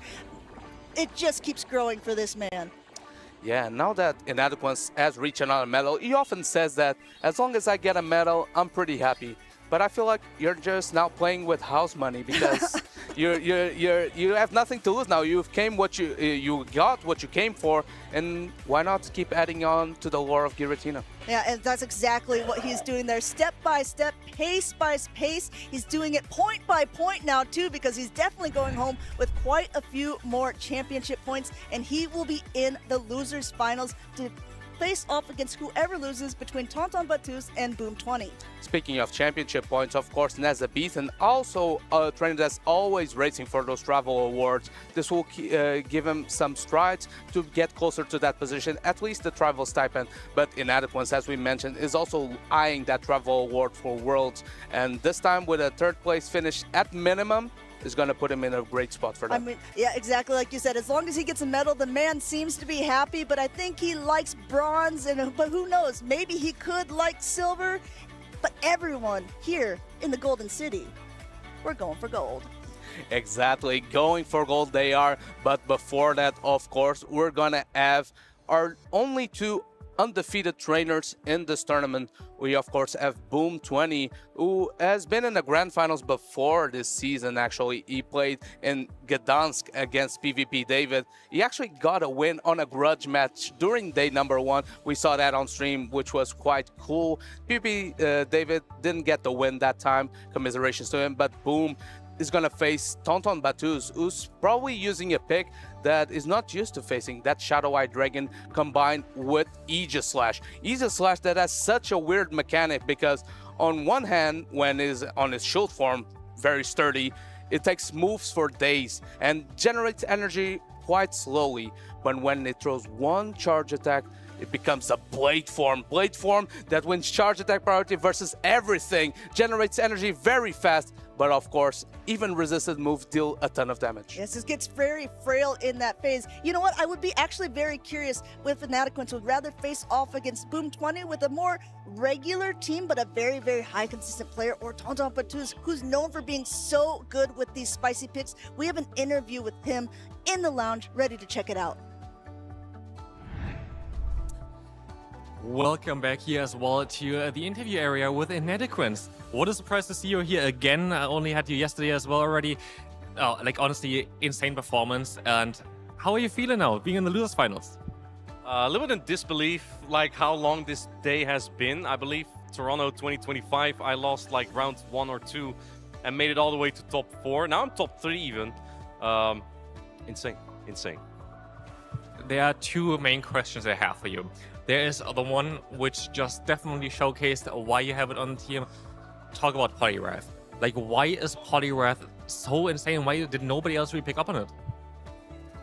Well, I just don't think it's that strong if you look at how slow it generates energy, and that just doesn't really give it the flexibility that most trainers are looking for. When you go into battle, you're trying to play it out safe. You hope that if you lose the lead, you can come back from that with a swap. Poliwrath is not the Pokemon that does that for you. So I think that's why a lot of trainers opt for better Pokemon, just a little bit more flexible. And like I said yesterday, Poliwrath's just kind of the Pokemon that fills up the gap of covering so many meta picks such as Feraligatr, Quagsire, Licky, even can fight back against Tinkaton. And of course, there's another question I have to ask you. Why is Giratina now all of a sudden in this end bit of this tournament so insanely strong? Like, you bring it basically in every battle. You said in the interview yesterday that you only brought it twice basically, and now you see it the entire time. Do you see more Giratina? Dude, it's crazy. It's actually crazy. Like, I practiced with Giratina before this, right? And I never brought it. I'm like, I'm just playing with 5 Pokemon. I'm coming here with 5 Pokemon. And the longer I go in this run, the better Giratina just feels into most of these teams. So even despite, like, I've played Giratina every single tournament this season so far. I won in Frankfurt and in Stuttgart. I got the top 10 in Birmingham. This is the one tournament where I would actually say Giratina has felt the most playable till now. It's kind of interesting, especially after you said in the beginning, oh yeah, Giratina's mini there just as an extra pick. But I don't want to take some of your time as well. You have to have a bit of a rest as well. Now, of course, you played a lot of games already, and there's going to be some more games to come for you as well. I can't wait to see you in the losers finals. Best of luck to you, but back to the casters. Thank you so much, Semyon, for that interview with Inadequance. Again, keeping that losers run alive is now at the minimum on the 3rd place and is hungry for more. Yeah, and I like how he said, actually, Giratina's never been more viable for me as it has been right now. It looks like he's very energized and ready to see if he can take it even further. Dropping down so early in the bracket has to feel a bit tiring, but Inadequence has really been able to take it on his shoulders. But the real question is he going to be able to do it against one of these titans right now in the game? We have Boom 20 on that left-hand side up against Tonton Batus, the king of spice there on the right. Of course, I just got a fun fact from production, actually. Boom apparently has finished first, 7th, 2nd, and 3rd so far in his career. And somehow this tournament improves even higher his average standing position. This is crazy. So Boom showing that, I mean, you know that's let's leave that out for later. We have the Togekiss. That's a great lead for the for Boom, getting it into the Shadow Hydreigon. Going ahead now, just staying in this lead. You see how much it's already starting to chunk, but Tonton knows how to play around that. Immediately pivoting now into the core that we've seen so many times from him. This Aegislash now just starting to charge up energy again while it's in this shield form. Any attack that's being thrown, even super effective ones, you're going to see is not going to be doing so much overall damage. And of course, Boom here wants to overfarm as much as possible to potentially force shields out of the blade form Aegislash. Aegislash chooses to throw energy right away because he's noticing that the Licky Licky is not yet at a move, so he can overfarm more energy as the blade form Garrow Ball coming through, doing over 50% damage. So much damage there. And look at this wild man here thinking there's no way you would bait this non-effective move. Gets the Protect Shield because of the shield form there, and now he's going to be able to do a little bit more damage. Quickly pivoting back in from Tonton's side, going back to that Shadow Hydreigon and throwing the Brutal Swing here. No Protect Shield used on Boom's side. I think he wants to go ahead and get that alignment again with that Togekiss. That banked energy on the Hydreigon, sniping the Licky Licky out of the matchup. Here comes the Aura Sphere, though. It's going to threaten a knockout. Tonton Batus saying that Hydreigon did enough. It's going back to the Pokeball. Going ahead, how does Tonton want to play this out now? We still have a very, very healthy Togekiss and his Quagsire now. I'm just looking at it on the other side here. If he's what moveset it's running Mud Bomb and Aqua Tail, which means it doesn't have a move to actually threaten a knockout on that Togekiss. Boom uses his shield there on that Corsola, which switches the Tonton's Aegislash back into blade form. Interesting throw of the Shadow Ball here because now, he can't pivot. That's why he threw that Shadow Ball, because else it would stay in blade form, taking super effective from the Astonish. The Quags are generating energy so quickly. Here comes the first Nightshade out of this Corsola. Going ahead now, no Protect Shield used on Tonton's side as this Shadow Quagsire here running Aqua Tail and Mud Bomb, going for that first Mud Bomb, which is going to do a little bit more damage, but also not quite as energy efficient here. Boom doesn't use a Protect Shield here. This Corsola is still in the green, just going to start chunking away, going now for an Aqua Tail on Tonton's side. Aqua Tail by Tonton Batus because he realizes he needs more than one charge attack to KO this Corsola. It chips it enough that maybe another Aqua Tail with Resonant Knock-on comes rapidly with the Togekiss. Energy counting perfect by Boom. Charge attack priority with the Quagsire. Love this player, knowing that it's going to win charge attack priority, charges right up the Aqua Tail time, and down goes the Quagsire, and now it's Aegislash against both that Togekiss and a Corsola in the back. Boom going ahead, throwing an Aura Sphere right away. You're going to see, not only is it not very effective, it's also in this shield form, so it's not going to be doing too much damage, but he's just trying to do anything he can at this point to get it as low as possible. I believe Tonton Batus might be in a checkmate position. He realizes that he can't overfarm enough, and the Aura Sphere damage just adds up just enough where the Aegislash can tank the move. Corsola would otherwise just farm down with the Astonishes. Boom apparently being able to crack the Aegislash core, getting a fairly dominant Game 1 win. That Dragon Bolt's looking pretty cool, almost as cool as Tonton with his 3 Shadow Pokemon on that team, that Shadow Fortress, Shadow Quagsire, and the Shadow Hydreigon. One thing to point out so far about these two trainers, since we didn't really get much time to talk about them before we jumped into this winners finals here, Boom has not dropped a single game so far this tournament, and now has continued this run in this winners finals. This is about the exact same thing he did in his first tournament ever, where the first game that he lost was to Palasha in Lille in the winners finals. Typically for our games, we're doing best of 3s, but as this is the winners finals, this is going to be a best of 5 matchup. So instead of needing a 2-0 victory like he's needed before, like he's been continuing to do, Boom needs to win 3 games, maybe making him Boom 3-0, Boom 30 instead of Boom 20. Yeah, let's see. Aegislash, though, finds its target in the Togekiss. Great call by Tonton Batus.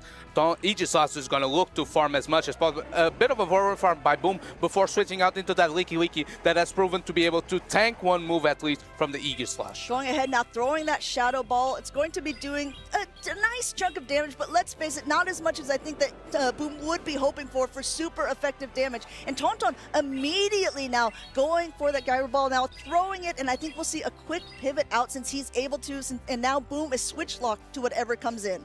I think before switching out, maybe Tonton will take advantage that the Leaky Leaky doesn't have enough energy to throw a charge attack to overfarm a lot of energy, because you generate energy faster. As the shield tries to catch a Shadow Ball, Boom is sniffing that, throws the Body Slam into the mirror Leaky Leaky coming into the field. What a heads-up play by Tonton, trying to do everything possible there, but Boom saw it coming there, now being able to swap back out into that Togekiss. It's not always a great matchup, not always would a Togekiss like to be in the position that they're facing off against a Leaky Leaky, but if you're facing an Aegislash, I think you decide that, it's a rock or a hard place here for the Togekiss. Boom trying to get some utility out of this Togekiss since it can't do much versus that Aegislash. The super effective Aura Sphere is going to come through. I don't think it threatens the knockout, but very close. Can he pack down before a Body Slam is reaching? He does! Huge play there. The Togekiss coming back now, as now the Aegislash is actually at an attack, still charging up a little bit extra because he knows neither one of the attacks from the Togekiss will be doing that much damage. No protection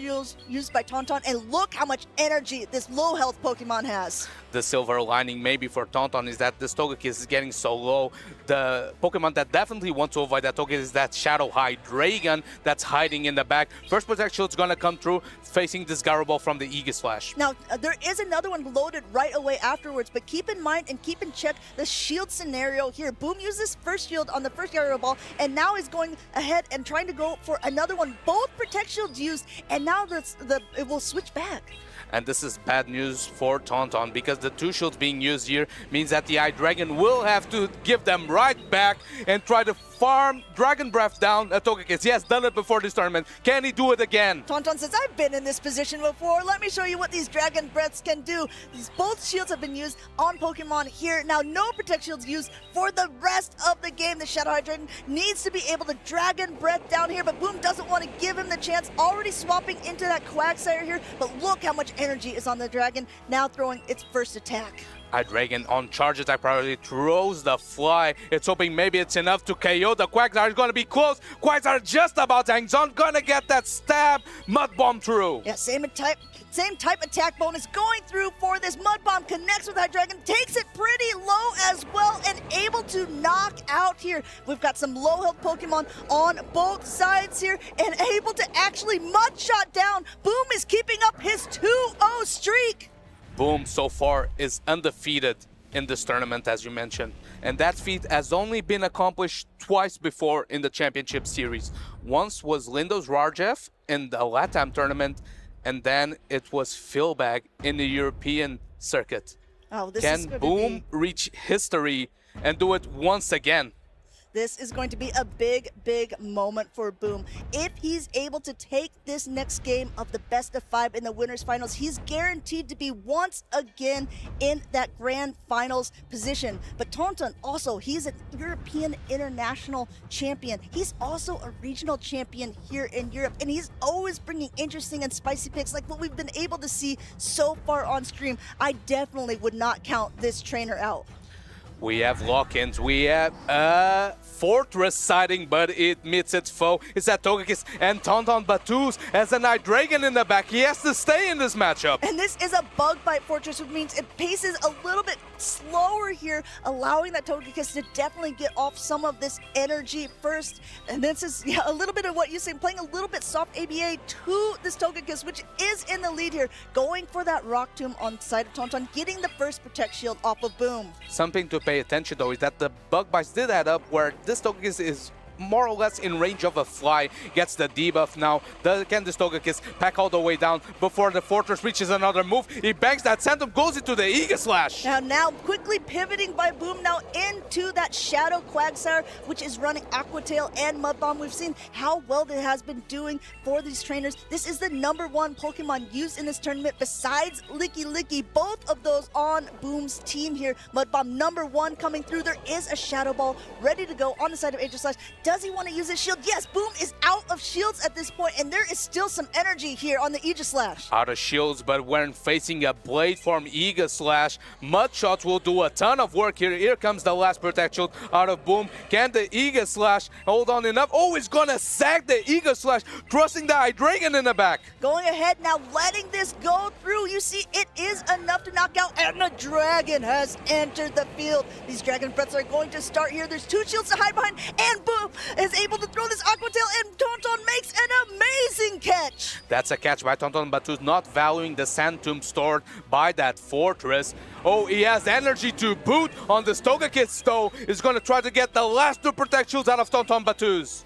Going ahead now, shielding this up here. The Aura Sphere is not going to be able to connect, but that second one will if he doesn't use the shield. Here comes the next Aura Sphere. Gonna pull up the last Protect Shield out of Tonton Batu's. Tonton Batu's now must manage his energy perfectly. Throws a fight just before another Aura Sphere is loaded. Going ahead, this fly will be enough to knock out that Togekiss. Tonton still in this race here as the Dragon is releasing its fury here. Looks like the Quagsire is coming back in, wants to try to get a little bit of energy off of here, going for a charge attack priority. Great timing by Tonton Batu's. The real question is this enough to knock out the Quagsire? Is Brutal Swing enough? Brutal Swing just enough to KO. Here comes the Licky though. I think the rollout will add up just enough where it's in Body Slam range. Big news here. Tonton Batu's making sure he's swiping all of these bubbles, but it's going to be that charge attack priority. This fly will connect, but only knocks that Licky down to the yellow. Body Slam is loaded. I don't think this Hydreigon has enough in the tank to withstand. I think Boom 2-0 is just about to become Boom 3-0. He sweeps the winners finals and is on to grand finals. Boom shaking the room once again there as he goes on to that winners or grand finals here, not dropping a single game so far this tournament. That means he's done better than his tournament run in Lille, where he was the whole regional champion. He lost 1 round against Palasha in that. He's gone for a completely clean record this tournament. Second grand finals reach for Boom this season. Can he get the job done this time?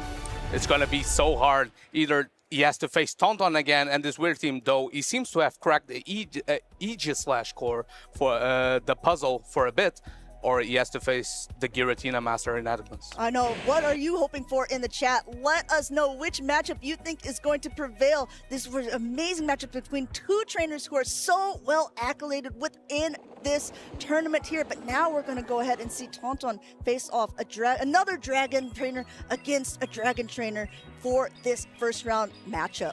It's kind of cool that Tonton has that Ghost plus a Dragon in separate roles. Inadequates decide to have both a Ghost Dragon. Giratina is kind of the middle ground in between both. Let's see if it can, which Dragon or which Ghost is the better one in this matchup. Man, you see Boom's reactions there when he recognizes that he is going to win. Even a fantastic catch like this from Tonton was not even enough to put Boom on the back foot in these winners finals. They're taking that clean 3-0 sweep, being able to just completely dominate everyone who he's played against so far in this tournament. And I think what's very interesting is that I believe Boom has the same team that Kaifia had, and he faced Tonton Batu's. Clean 2-0 for Tonton Batu's. Maybe Boom learned a thing or two about that matchup, because the way he handled that core was magnificent. Yeah, I think that's one of the things, right? If you're team building with a friend, or if you're using certain Pokemon that someone else has, this was a team that Boom and I believe PvP David had constructed together, and Kaifia said, let me in on that. I would also, I think I'm going to try that as well. Boom maybe had a little bit more of a mastery because he was the person who kind of decided what Pokemon to use, so he knew the utilization of each Pokemon that he wanted to fit into those roles.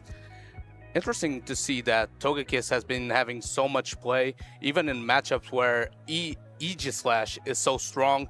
people are still relying on that Togekiss, even though that's a very bad matchup. And if you get locked into it, it looks like a bad position. You can dance your way around with it. That's how flexible Togekiss is. Yeah, I mean, we keep talking about the plays that Boom made. Just as a reminder about him, we're going to play this little scissor reel so you guys can keep in mind who is going to be in your grand finals.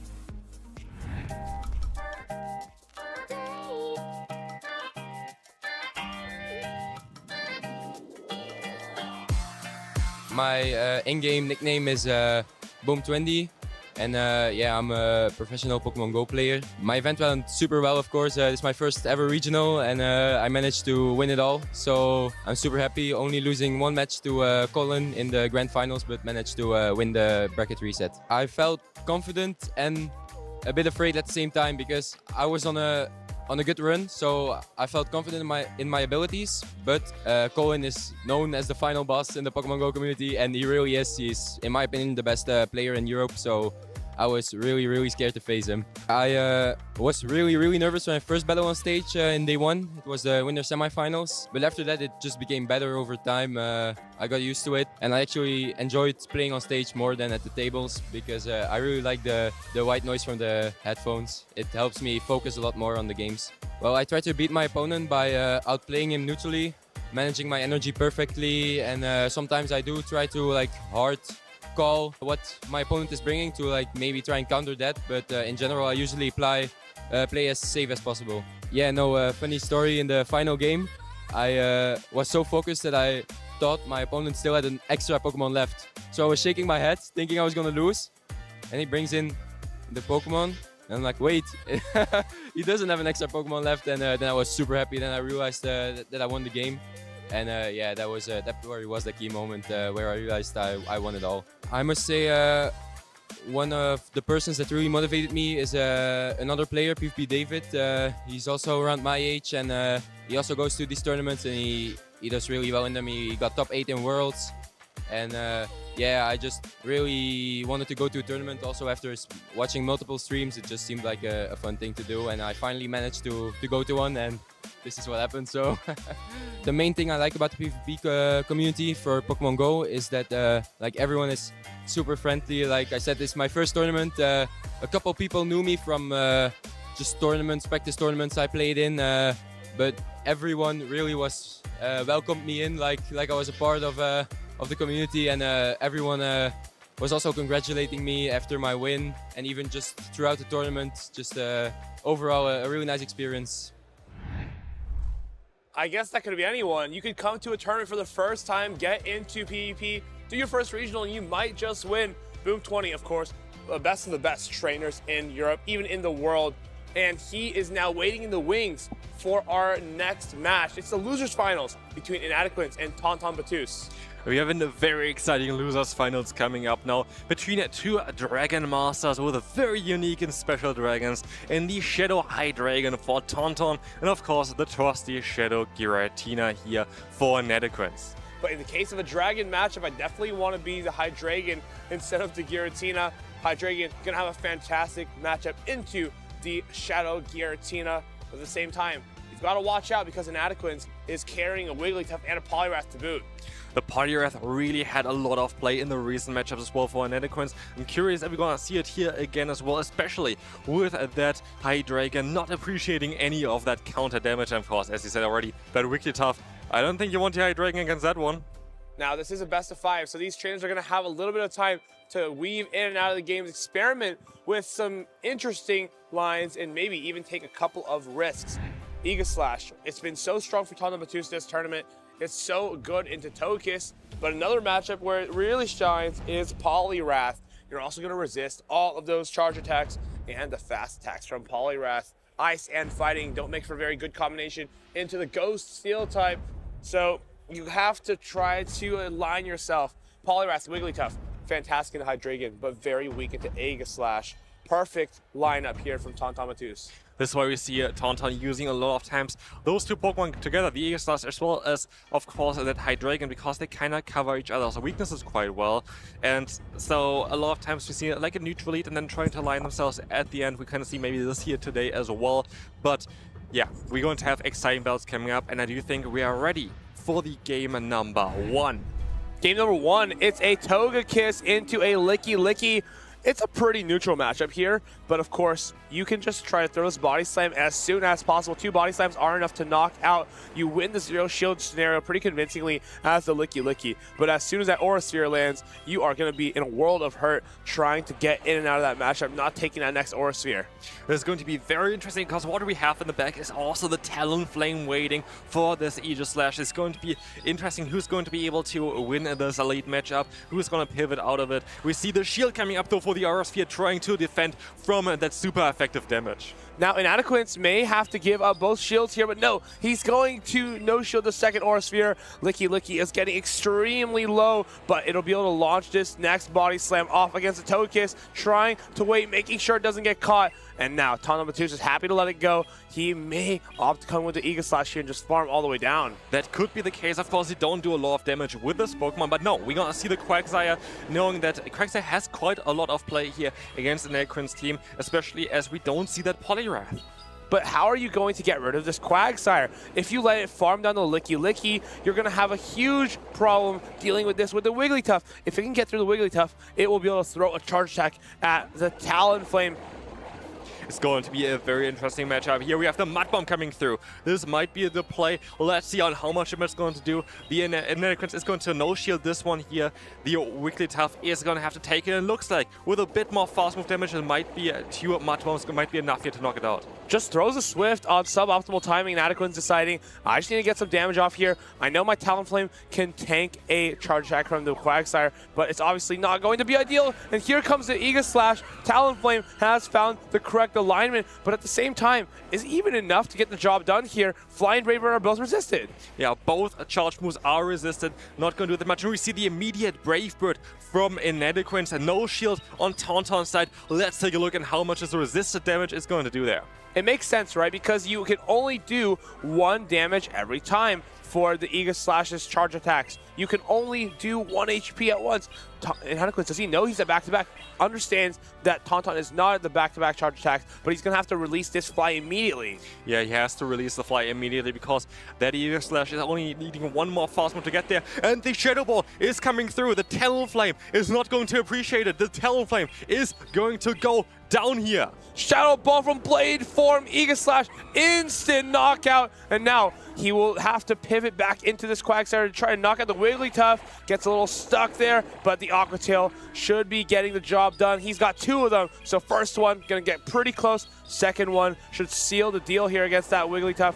It's a really, really nice set from a really, really nice game to start off the set for Tonamatus. Yeah, and we saw on what the Aegislash can do, even in a matchup against a Fire-type Pokemon, where you assume, okay, this might be not the ideal matchup, because those Charge Attack were resisted, and just the Shadow Ball damage was enough to knock that Pokemon out easily.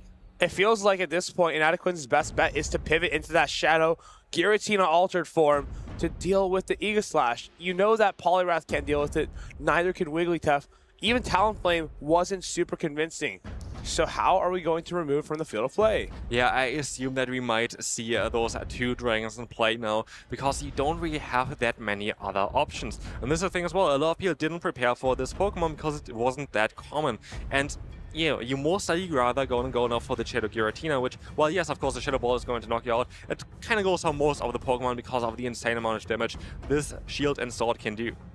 The Shield and Sword just going in and out of those forms, tanking moves, dealing damage. But of course, Martine Inadequence is the one who's been dealing damage this entire weekend, just absolutely annihilating opponents with the Shadow Giratina, Poliwrath as well. Just such strong picks that have a lot of pressure on your opponents. And they're backed by the Licky Licky and Quagsire, 2 consistent and very reliable neutral picks. I'm curious if you're gonna see the Poliwrath here now as well, because you have to prepare for the Hydreigon if you want to bring your Giratina. And you kind of need to cover this up, because Giratina, of course, doesn't have the greatest matchup at all against that Hydreigon, as it's gonna do resisted fast move damage and take super effective damage from the Dragon-type Pokemon. Yeah, the Poliwrath is so strong into the Fortress, into the Licky Licky, into the Quagsire and the Hydreigon, but it's so weak against something like the Aegislash or the Togekiss. So that's the issue that he's dealing with right now. He's trying to find out how to align this Pokemon correctly. it's going to be a very tough one here. But there's so many options basically you have for play. I feel like all Pokemon have kind of some potential options against each other. There's no Pokemon that doesn't have any play here, and so it really depends on what are they predicting. Is the opponent going to run? Are we going to go for something safe like the Licky? Are we going to go for something not so safe like the Poliwrath? If you're going to go up against this Aegislash, you're going to be in definitely a bit of a problem there. We'll see what he actually decides to lock in, but of course, his Wigglytuff is probably the most consistent choice that he can bring in this game. It's actually not that bad against Aegislash in those two shield scenarios, when especially it goes to the Blade form. But of course, Tauntaun Matus knows that his Aegislash is the best Pokemon here. He's going to be leading it again up against this Licky. Well, can it get the job done after taking a couple Shadow Balls? I think it does win the zeros. I do feel like this is the first time we see the Aegislash without the Dragon in the back, without the Hydreigon. It's going to be a Togekiss here instead, as well as the Quagsire. It's going to be interesting how this is going to play out, but yeah, we're going to see the Giratina on the American side as well in the back there. I love throwing this immediately because you know the rollouts aren't going to do a whole lot of damage, so you will just stay here as the Blade form, do as many Psycho Cuts as possible, and farm up to the moon. Exactly, you're gonna be able to generate energy faster in this form, as we will see as well. You're gonna chunk away from the opponent's health even with a fast move, which you just don't do in the shield form. And we see the bait here coming through in the immediate shield because he can't risk it as the Aegislash. Tauntaun already shielded a Body Slam up from Boom. It's going to shield another one here, but it still feels like there's nothing we can do about that. We kind of just have to take the damage and give the shield away. Gyro Ball comes through now. It's going to be shielded. It's gonna be shielded here, but you still should be able to take another hit here, I think, as the Aegislash. It's gonna be close though. Gyro Ball is going to shield, of course, and we're gonna see the swap out here into the Quagsire. In comes the Giratina, and you have at least the Mud Bomb, which is going to be neutral. Giratina comes into the Quagsire, which is a bit interesting, as these Mud Bombs are a lot quicker than, let's say, a Quagsire with a Stone Edge. Two Mud Bombs are coming pretty close to knocking out this Giratina. This is going to be very close, but let's take a look at how much damage the Dragon Claw is going to do here. Are we going to see a shield? Okay, we're going to see the Mud Bomb incoming first anyway. Mud Bomb comes through, winning that charge attack priority. And Anaquins throws off the Dragon Claw. It's going to be doing a lot of damage here. He should maybe undercharge a little bit so he gets a bit extra farm on this Quagsire. Just going to be able to get two Shadow Claws there. Maybe he could have gotten a couple more, but still. It's going to be a pretty solid situation here. As the Togekiss comes into the Giratina, we already know Giratina is quite fine. Yeah, Giratina definitely does some solid damage here, especially with a rework of Shadow Sneak. This is going to do some solid damage against the Togekiss, getting it into the yellow health here. And in comes the Body Slam spam. Oh, never mind, the Shadow Ball. Shadow Ball comes through. It's an immediate shield from Tauntaun Matus. How will he address this? Licky goes for the Aura Sphere. He has the Aegislash in the back. But how much energy does it have? Can it reach a charge attack against both the Giratina and the Wigglytuff? This is going to be very close. We will see here very likely the Wigglytuff coming in, I assume, at this point. Let's see what the Niantic decides to do. It is going to be the Wigglytuff trying to get some advantage here. And we have some energy on the Aegislash. We have definitely some energy on that Aegislash here as well, but maybe we want to farm up to 2 charge moves. The thing is, you may be able to land this Icy Wind, but that Gyro Ball, is it enough to knock out this Wigglytuff? If it's not, you're going to force Tauntaun Matus to go for 2 charge attacks. But if it is enough, this Giratina is going to be needing... this Giratina is going to require a charge attack to be thrown. You throw this up, you become the Blade form, but is the Gyro Ball enough for the Wigglytuff at a 1-stage attack drop? This is the question. We will see it here soon. Or is even a Charm damage now enough to knock you out? Well, let's find out. Charm, you can still take it. The Gyrobox coming through. Is this going to be enough? This could be a crucial moment here. Super effective damage from the sword form here of the Aegislash. It is not going to be enough. Just barely not enough, but can the Togekiss get the job done? 2 packs and an Anaquins down, show to 2. Tauntaun Matus putting on an absolute show here with the Aegislash. The Aegislash is coming to basically every battle right now because it is so strong. Benching the Hydreigon, which you've seen so many times, was crucial here. And again, like, it was such a showcase on how strong this Pokemon is and how much experience he has with it. Going in and out of matchups, trying to shield certain matchups up. But yeah, it just showcases how much experience he has with that Pokemon. He's so skilled with these interesting picks. And at this point, it feels like he's not the only one who knows how to play it. I feel like just us two watching from back here, we are starting to learn how Aegislash should be played, how Shadow Hydreigon should be played. And Anaquins, though, hasn't been super concerned about the Hydreigon. has just been bringing the Giratina, not actually bringing the Poliwrath just yet. We'll see if he pivots over to that in the last game. Can our EYC champion take himself into another grand finals? Matus, he's one of the best in the world, and he always does it with his signature Pokemon. EYC champion up against our 3-time regional champion on the right. Inadequance, he has a choice to make. Does he go after the Hydreigon? Does he go after the Aegislash? So many difficult decisions here. But here, if you're Tauntaun, you can maybe risk it a little bit. Maybe bring the Hydreigon back again. Maybe bring something that you think maybe could work out, but just depends on the matchup because you're 2-0 up already. But as an Inadequance, do you want to play it risky, or do you have to also, do you want to rather try to play it a bit safer here? At this point, you kind of have to just be willing to give it all. You have to be willing to take the risks, do what you need to do, because this is do it or go home. We are in Game 3 of the Lunas Finals. It's a Wigglytuff into a Hydreigon. This is not what you want to see if you're Tauntaun here. We're going to see the swap out basically straight away, getting like one Dragon Breath in before that, swapping out here into the Togekiss, but now we have the Aura Sphere up against this Licky Licky. While this may look good for the Licky Licky initially, we know that Licky Licky can't reliably be a counter swap to Togekiss. If Togekiss can just go for the full peck down here, it maybe can come in with some energy and allow the Aegislash to go absolutely crazy. We see the no shield here on the body slam. Great decision, is going to be not doing as much as the Shadow Ball would have done, and the Aura Sphere is going to be reached, forcing the shield from an Inadequance side. Inadequance gives up the shield, and the more shields that get given away, the stronger Aegislash looks in the back. Aura Sphere gets shielded. Inadequance can overfarm a ton here, though. Just throws the body slam off. Doesn't want to take that extra peck, so that maybe Aegislash will have a more difficult time farming this down. Yeah, if you're Tauntaun, which Pokemon are you going to go into now? Are you going to go into the Aegislash, or are you going to go into the Hydreigon? You're going to go into the Hydreigon, maybe taking the hit because you know there's going to be the Wigglytuff waiting for you. The thing is, you can do a couple of Dragon Breaths here and maybe just immediately pivot into the Aegislash so that you can get the farm down, but he's going to just opt to stay in here. When the Wiggly comes in, I expect a immediate swap of the Aegislash. Now, can he get through this Giratina and the Wigglytuff? This is going to be very close, but the benefit actually is still having that Hydreigon in the back because he can safely shield up, of course, the moves here from the Giratina. If it's Dragon Claw, if it's Shell Sneak, it doesn't really matter at this point of time anyway. You're going to get those shields here, and you have to get up to 2 Shadow Balls as Tauntaun because otherwise you're going to be in big trouble. But we're going to see here actually the Shadow Ball being used before you get to 2. He throws off this Shadow Ball and now is going into Blade Form. Notice he did not wait the turn there, so this Shadow Claw will register onto the Blade Form, taking a ton of damage there. You see that's huge damage from the Shadow Claw. Maybe that's a bit of a miscue from Matus. We've seen him wait before, but hopefully that doesn't come to bite him in the end. Going back to the Shield Form, it's that Aegislash. We can now launch this Shadow Ball off of the Wigglytuff. Does Inadequance opt for a catch? Matus, I see him waiting a turn. I see Inadequance trying to catch so many micro plays. Both players waiting in and out, trying to figure out what their opponent's going to do. Shadow Ball, it's going to land on this Giratina for a 100% knockout. Here comes the shield form on to the Giratina, and now Wigglytuff hits the field. Wigglytuff is going to be on here, but the Gyro Ball is reached in time. There is no debuff onto this Pokemon, which means that Tauntaun is going to get a 3-0 sweep here against the Inadequance in the Losers Finals. Instant knockout, Gyro Ball onto the Wigglytuff.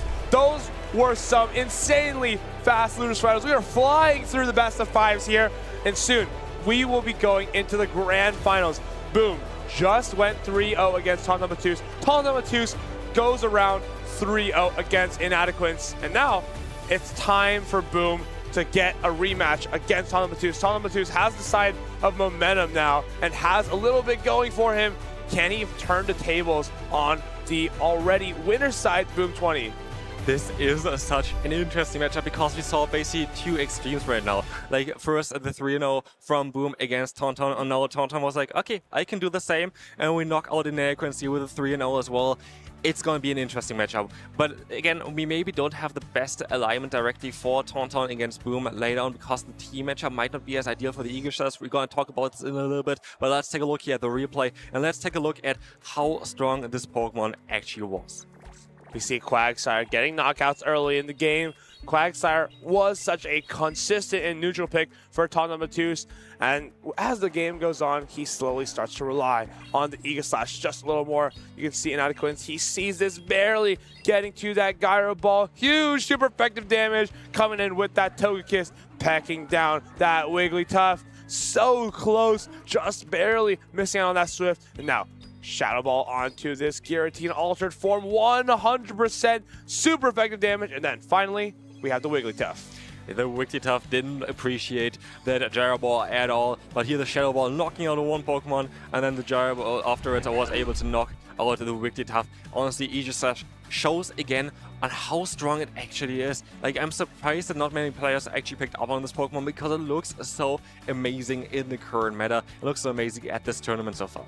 It's so amazing when you see Tonton Matus play it, but then I try it on GBL and all of a sudden, nothing's going right. It definitely is a lot harder than it looks, guys. It's a very, very tricky and technical Pokemon to use because when you go into the Blade form, you may take more damage, but you can also charge to your attacks a lot quicker. So there's that trade-off, and you have to kind of decide when you want to go into the Blade form and start charging up a little bit quicker. Maybe it's something like a Rollout. Maybe it's something like any type that you resist pretty much. Maybe it's a counter user. You can get that damage a lot quicker and you can get to your next charge attack. It's definitely a Pokemon where you want to practice with a lot before you expect results with it, because it is quite difficult to play. You have to kind of keep some Pokemon alive in order to change back into the form when you don't have your shields anymore.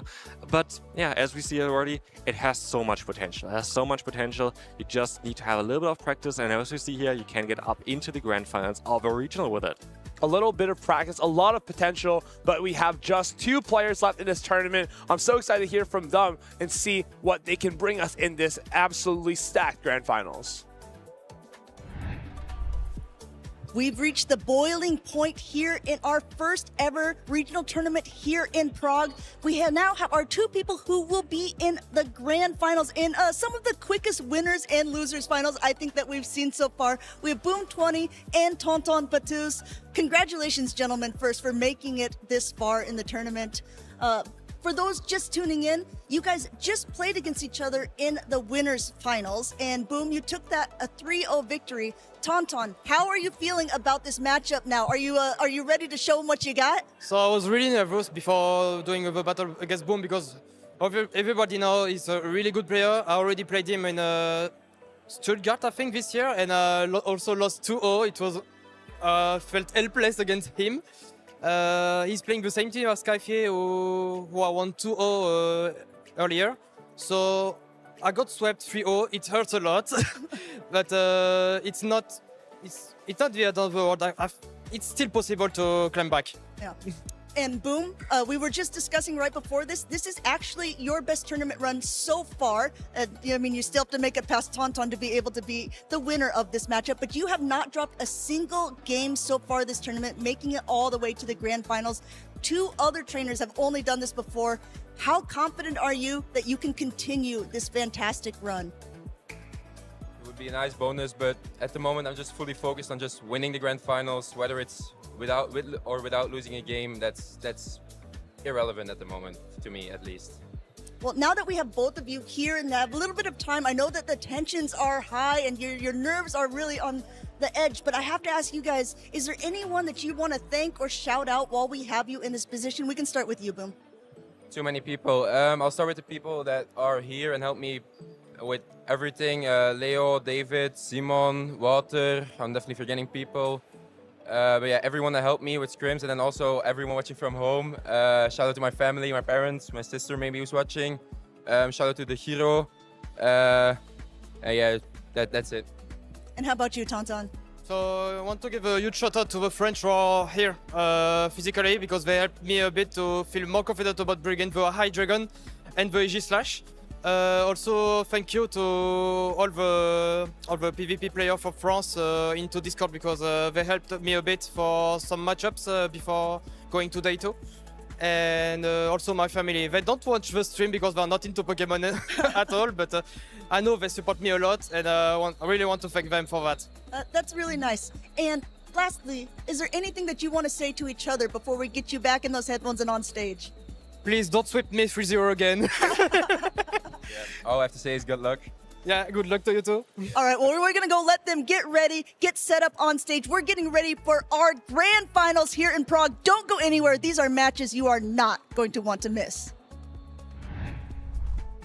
What an amazing two players. They're so humble, just thanking their family and their friends, and not much to say to one another except good luck. Let's have a good match. That first best of 5 they had, honestly, that was a bit quick. Tall number 2's looking to not repeat that. Yeah, he definitely doesn't want to repeat this. He said already he had kind of built a similar team before and 1-2, and also maybe he has some experience as well, and he wants to show it, of course, in the grand finals because he wants to have that championship title. But it's going to be a little bit more difficult for him because he has to win 2 best of 5 instead of 1. Tall number 2, though, has already won plenty of best of 3s, though, in his losers bracket run. He has gone through so many opponents. You can take a look here. He has gone 3-0 against Inadequates after getting defeated by Boom. What an accomplishment after such a long run from Inadequates. 2-0, 2-0, 2-1, and then fell to the Hydreigon. Yeah, fell to the Hydreigon, but I do think that Inadequates is quite happy with his results there as well, especially after dropping down to the losers bracket quite early. And here we're going to see the winners bracket, of course, as well, with the grand finals that we're just going to see. It's going to be Boom 20 against Tauntaun Batters, but again, you're going to see a Tauntaun coming up from the losers bracket, which means he needs to win 2 best of 5s in order to be the grand final champion here as well at the end of the Prague Regional. The Prague Regional is coming to an end here, but there's the most exciting part now queued up. The players are going to take their seats soon. They are going to get ready for this match. They both have seen a little bit from one another. Boom was waiting in the wings, watching Tauntaun Batters play against Inadequates, maybe learning a little bit more about Aegislash. So we'll see if he can put that knowledge to use here in our grand finals. Yeah, we kind of have like 2 very different approaches in terms of teams that we see. We're going to have one time on Boom's side a very more classic meta Pokemon line where you have just like a very nice course together, and then we have, of course, Tauntaun's side, which is more like designed to destroy the meta, be the anti-meta team. So we have to see which is going to come on top here. Boom. Winner's side of the bracket hasn't dropped a single game yet. Tauntaun Batters hasn't dropped a single game in his last 3 games, but that's not the point. We are going into our grand finals with a bit of an unconventional team on the right and a very conventional team on the left. Yeah, talking a little bit about the Boom team there as well, I'm interested about the Empoleon. Could we see it here today as well in this battle? We're going to have maybe a bit of a better matchup there against the Hydreigon, but then again, like, yeah, you're going to be able to resist the fast move damage of Hydreigon, but still it's going to chunk so much against you with that Brutal Swing. Pretty much the only answer we have for the Hydreigon is Togekiss. And that's the hard part, because Togekiss is so heavily countered by the Aegislash that Tauntaun Batters has been bringing every single game. So how are we going to address that if you're Boom? I'm curious here. I'm curious that we're gonna even see maybe the Aegislash or the Hydreigon we see in the entire time from Tauntaun, but maybe you can even surprise Boom a little bit with exactly not bringing those Pokemon. Like, you would always expect, okay, he's been bringing those 2 basically together the entire time, has been winning with them, but now, like, you're gonna go in here as Tauntaun having just a 3-0 loss against Boom, and you have to kind of do something different. You have to change it up. You have to be willing to take risks. I know you're in the loser side of the bracket, but still, there are 5 games coming up. If you can get all the way, if you can just sneak this best of 5 out from Boom, you might be able to have a mental reset and then play a little bit more safe. But for now, you're playing from behind. You have to play as if you have nothing to lose. Prague Regional Championships Grand Finals should be getting underway anytime soon. Players are locking in their Pokemon. Yep, we are ready for the first battle of the Grand Finals for the Prague Regional Championships. Let's take a look at the leads. It's Togekiss and the Togekiss here. Both have Psyshock, but the most important part of this matchup, who is going to win that charge attack priority? And we see no Aegislash, but what we're going to see here is going to be a Hydreigon on Tauntaun's side, still trying to utilize it in the end game. Here we're going to see the immediate no shield from Boom, though.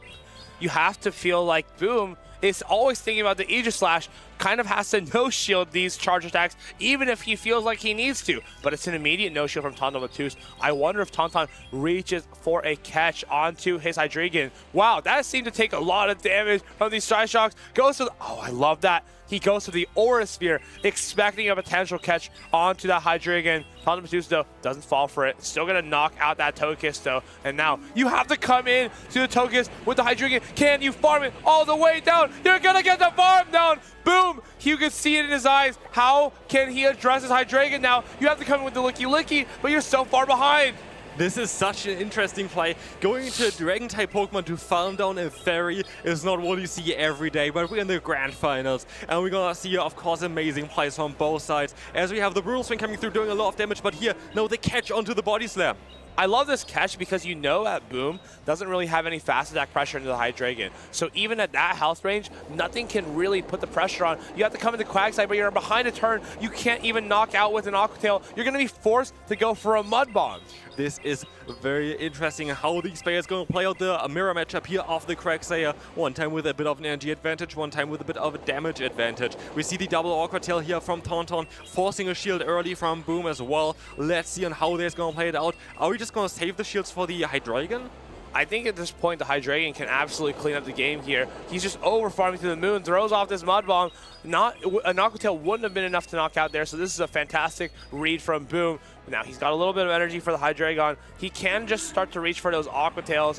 One Dragon Breath comes through, and the Hydreigon is absolutely loaded on energy. Can it take out this Licky Licky and the Quagsire? It would be a full sweep from the Hydreigon if it could do so. We see here the Brutal Swing on the CAP tie here against that Quagsire, forcing the shield. Well, of course, you're going to have to use a shield directly afterwards as well, because there's going to be another charge move coming through. It's just an Aqua Tail. It's resistant, but Tauntaun Battus, he knows the mission. He knows he just has to get to this Brutal Swing against that Licky Licky. The Quagsire's drawing energy. Here comes that Licky Licky. Brutal Swing. It's going to be reach, and that's more than enough damage to take down this Licky Licky. Quagsire, no energy on it. Will this Brutal Swing be reached in time? I think he even has one Dragon Breath ready. He should be able to get the charge attack party, or just a full farm down. Full farm down from the Shadow Hydreigon in the Grand Finals. What a play here to bring this Pokemon in the back. Knocking out the Togekiss, knocking out the Quagsire. Hydreigon is such a strong Pokemon. And that's the first game Boom has lost all tournament. That has to be a little bit of a push into the mental game. Boom is now thinking, okay, I'm not invincible. I'm pretty close, but not fully invincible here up against Tauntaun Battus. Hydreigon, Aegislash, they're so scary because they output so much damage. So we have to be very careful with how we align our Togekiss. Yeah, we have to be definitely quite careful, and I'm curious, are we gonna see the Aegislash now? Aegislash basically was there for Tauntaun the entire tournament. Are we gonna see it here now as well against Boom? It could have still always kind of some potential depending on which situation you get it in, but I do think that the Hydreigon needs to come. Hydreigon seems to be such a good pick against Boom, and again, we saw already on how much experience Tauntaun has with this Pokemon. He knows on how to play it, he knows where to farm up the energy, and he knows when to also pivot out. It almost feels like Boom cannot bring his Corsola at all. It feels like an impossible bring because of how strong these Pokemon are, such as the Hydreigon, such as that Licky Licky, but you also feel like you might need it for an Aegislash. The second battle is on the way, and we have the Togekiss against the Aegislash here. This is amazing for Tauntaun. We see the amazing swap out here into the Licky Licky, and we've seen this matchup already before as well. A lot of times Tauntaun just stays in and tries to go for some damage, but here, of course, the Shadow Ball is going to get no shield at first from Tauntaun. Super effective Shadow Ball lands onto the Aegislash. It's not going to do a lot of damage, and met with the Hydreigon immediately. Now, you can get this Body Slam off the Hydreigon, but you're not going to be able to tank this Brutal Swing very well. It's neutral. It's not super effective, but it looks like it's going to chunk away at this Licky Licky. Brutal Swing lands, and now Tauntaun Battus feels like he's gotten his value out of the Hydreigon. You can easily just no-shield this Body Slam.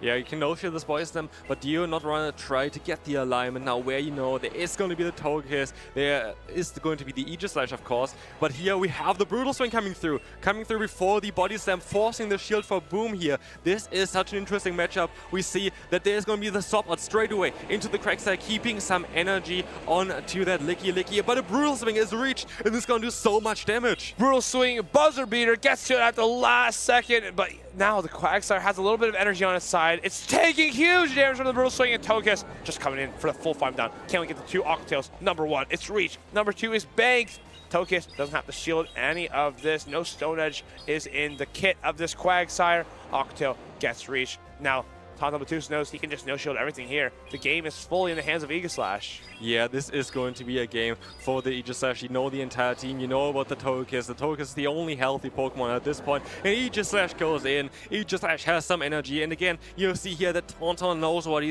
does here as well. He caps his Togekiss in the back so he can change the forms as well, even if your shield's down. And in comes the shield here from the Licky Licky. But again, we also only have resisted fast move damage against this Aegis Slash. So it's actually kind of safe to go into the sword form here because you're not taking that much from the fast moves.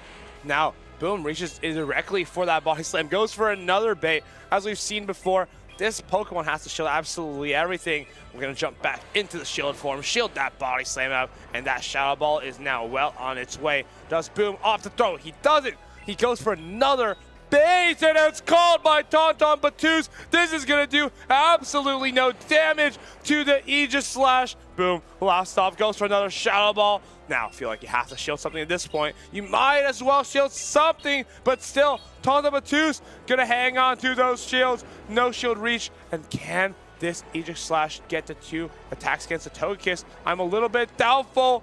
These pecks, they're gonna be coming in quite soon. You wanna take that peck before you throw the charge attack. Otherwise, it's gonna register at the wrong time. Can Tauntaun Battus pull this off? It's so close. We get this. Oh yeah, we get the Gyro Ball off on this Licky Licky. Now we can get the Gyro Ball off on the Togekiss, and that is going to be it for game number 2. It's going to be coming in, knocking out this Licky Licky, and now this Togekiss, we're about to see huge damage raining down on it from the Aegis Slash. This is going to be easy enough, of course, to knock out this Togekiss, and Boom 2-0 goes to Boom 0-2. Tauntaun is going to be able to win the first 2 battles of this Grand Finals. Tauntaun Battus, he is putting the foot on the gas here in these grand finals. No more mistakes. Aegis Slash going on rampage in these last couple of games, taking down the Togekiss once again. It just feels so difficult if you're Boom, because you have no choice but to play the Togekiss. But at the same time, there's just so many problems with the idea of playing it. It's such a difficult matchup for, I think, kind of both players. We saw already, of course, in the winners finals, the 3-0 sweep from Boom, showcasing that the team definitely does work against Tauntauns, but now Tauntaun is able to kind of get some back here, is able to win 2 in a row. And the thing is as well, if Tauntaun wins the next one, it's all even again. We're going to have another best of 5 then, and it's going to be the bracket reset. Tauntaun Battus is so close to making this another best of 5. He needs to push it to the bracket reset. He's going to need to start with another fantastic lead, though, such as the Aegis Slash into the Togekiss. But of course, he can simply try to out-neutral with Pokemon like Licky Licky. That's what I love about his team. There's so many options. But finally, Boom finds the target. Here's that Togekiss on the Hydreigon. This is not looking good for Tauntaun. Of course, Boom enjoys having this matchup here. Having the Aura Sphere, of course, would do enough damage easily against his Hydreigon, but we're gonna see the shield here, guaranteed. But still, you have to respect the Fly. It is not a guaranteed win matchup there as well. The Fly lands here against Togekiss. The Togekiss will go down. He's gonna go straight for the Fly. No baits needed. Boom. Does he opt to shield this? If he doesn't shield this, he will lose this Togekiss completely. But if he shields it, then the Aegis Slash could go crazy in the backline. There's the catch attempt. Corsola comes in to answer the Aegis Slash. But is this even an issue? This is going to be a very interesting matchup because he's going to have now the fast move damage and the charge move damage of the Corsola. But what we see as well is the bulk of the Aegis Slash. You're going to have, of course, the Shadow Ball, which will be able to knock out the Corsola, but there's still shields in play on both sides. We have to see on how these players are going to use them. You can go up to 2 Shadow Balls, though, if you're Tauntaun, and try to pressure this Corsola. Here comes the Shadow Ball. It's going to be doing huge super effective damage if it goes no shooter. But of course, Boom needs to hold on to this Corsola, expecting no Licky Licky in the back. Here's that Blade form. We're just 1 away from the next Shadow Ball. You're just going to reach for that Nightshade immediately. Tauntaun Battus up for shielding. I think it makes a lot of sense to shield here because you're going to have access to that Shadow Ball quite straight afterwards, which will knock out the Corsola for you. But we see the swap out into the Licky Licky, and with that, we're very likely going to see soon a swap out as well for Tauntaun, catching the Shadow Ball onto the Quagsire. I think this is a brilliant play because as long as you can get this Licky Licky into range of 1 Gyro Ball, you'll be able to throw 1 move at this and 1 move at something else from Tauntaun Battus' team. We still have a little bit of energy So we have energy on the Shadow Hydreigon as well, I believe. But mostly, we're trying to keep the energy afloat on the Aegislash. Yeah, we have energy in quite a lot of Pokemon, and we have a lot more HP, of course, on Boom's side so far, but that doesn't mean a lot because we have so much pressure from Tauntaun's Shadow Balls, from the Aegislash, from the Fly, from the Hydreigon, and here the Quagsire goes down. Which Pokemon would you go into now? And you can come into Aegislash and just let a charge attack rip. I think Boom might attempt to catch a Gyro Ball onto his Corsola, so let's see what he tries to do. Just 1, 2, 3, right before that Shadow Ball, Gyro Ball comes through. It's gonna be enough to knock this Licky out. How does Boom address this? Does he come in with the Corsola to just tank a Shadow Ball to the face, or does he come in with that Togekiss and just let it go down? This is going to knock out the Licky. Which Pokemon is coming in now? Going to be the Fairy type? Is it going to be the Corsola? No matter what, you could just go straight away. Oh, you're going to go for a Fly here. This is not the play that you want to do most likely because you have the super effectiveness of the Brutal Swing, but you expected the swap out into the Togekiss. Togekiss is going to come in, has the Aura Sphere, bang. That's going to be enough to pack down the Hydreigon, and it's enough to knock out the Aegislash. It's just resisted here. It's not going to be fully enough, but they can definitely remove from the field of play with either Peck or Astonish. This is now going to be it for Tauntaun. Boom is going to be able to pull one back. This is going to be enough to knock out the Aegislash, and we are 1-2 in the grand finals now. Boom, clawing his way out of a 2-game deficit. He has now fully made that reset. He is ready to lock in and win 2 more games to finish out this tournament. For what games we had seen already, this is going to be interesting on how these players are going to adjust. The Aegislash so far, I mean, hasn't done the best job, but it's also still always like a threat that they kind of have to predict, that they have to kind of bring. It's just so much damage that this Pokemon can do. It's a very cool Pokemon because it's able to do so much damage into pretty much anything. Corsola, Togekiss, Empoleon, Unova, Sunfist, Licky, even Quagsire. It almost feels like there's no bad matchups. And Boom constantly has to play with the fear that Aegislash could come in and just take down all the Pokemon, even though he doesn't have good matchups. Boom has to be very careful about conserving his shields early on in the games. Otherwise, it'll go crazy towards the end. I'm curious on how Tauntaun is going to reply now to this one. We saw already in game number 2 where he decided to not use that Aegislash and rather decide to just go for the Hydreigon. Are we going to see something similar again? Are we going to see the Aegislash benched again, just pressuring the opponent instead of actually bringing it? It's very interesting because we're going to have now game number 4 ready for you. Let's take a look at what the players are bringing. Togekiss into Togekiss. This means that the Hydreigon is free in the back for Tauntaun Batus. We've seen this exact setup before. Tauntaun Batus happy to let his Togekiss go down in the lead. Just going to farm down Boom's whenever he's ready. But if you're Boom, do you ever think about committing a shield here? If you commit a shield here, you could be weak into Aegislash in the back, but you actually come in with the Licky. This is a very interesting play because Tauntaun Batus can now launch 2 Aura Spheres at you. This is going to do so much damage. Super effective hit. Aura Sphere is one of the strongest moves in the game. And we see the immediate stop out into the Licky as well from Tauntaun, which is such a smart play because he got the damage on the Licky of Boom already. And so now it's in range for just 1 Body Slam. We can probably get the Body Slam off on the opponent here and farm down after this one from Boom is being thrown.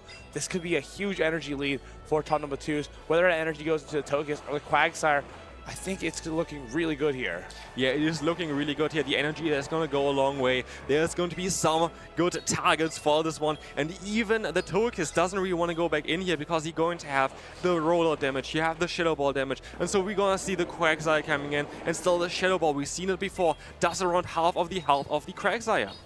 Licky is putting out moves here. If he can get to another Shadow Ball, it will force a shield for sure. But actually just comes directly into the Hydreigon.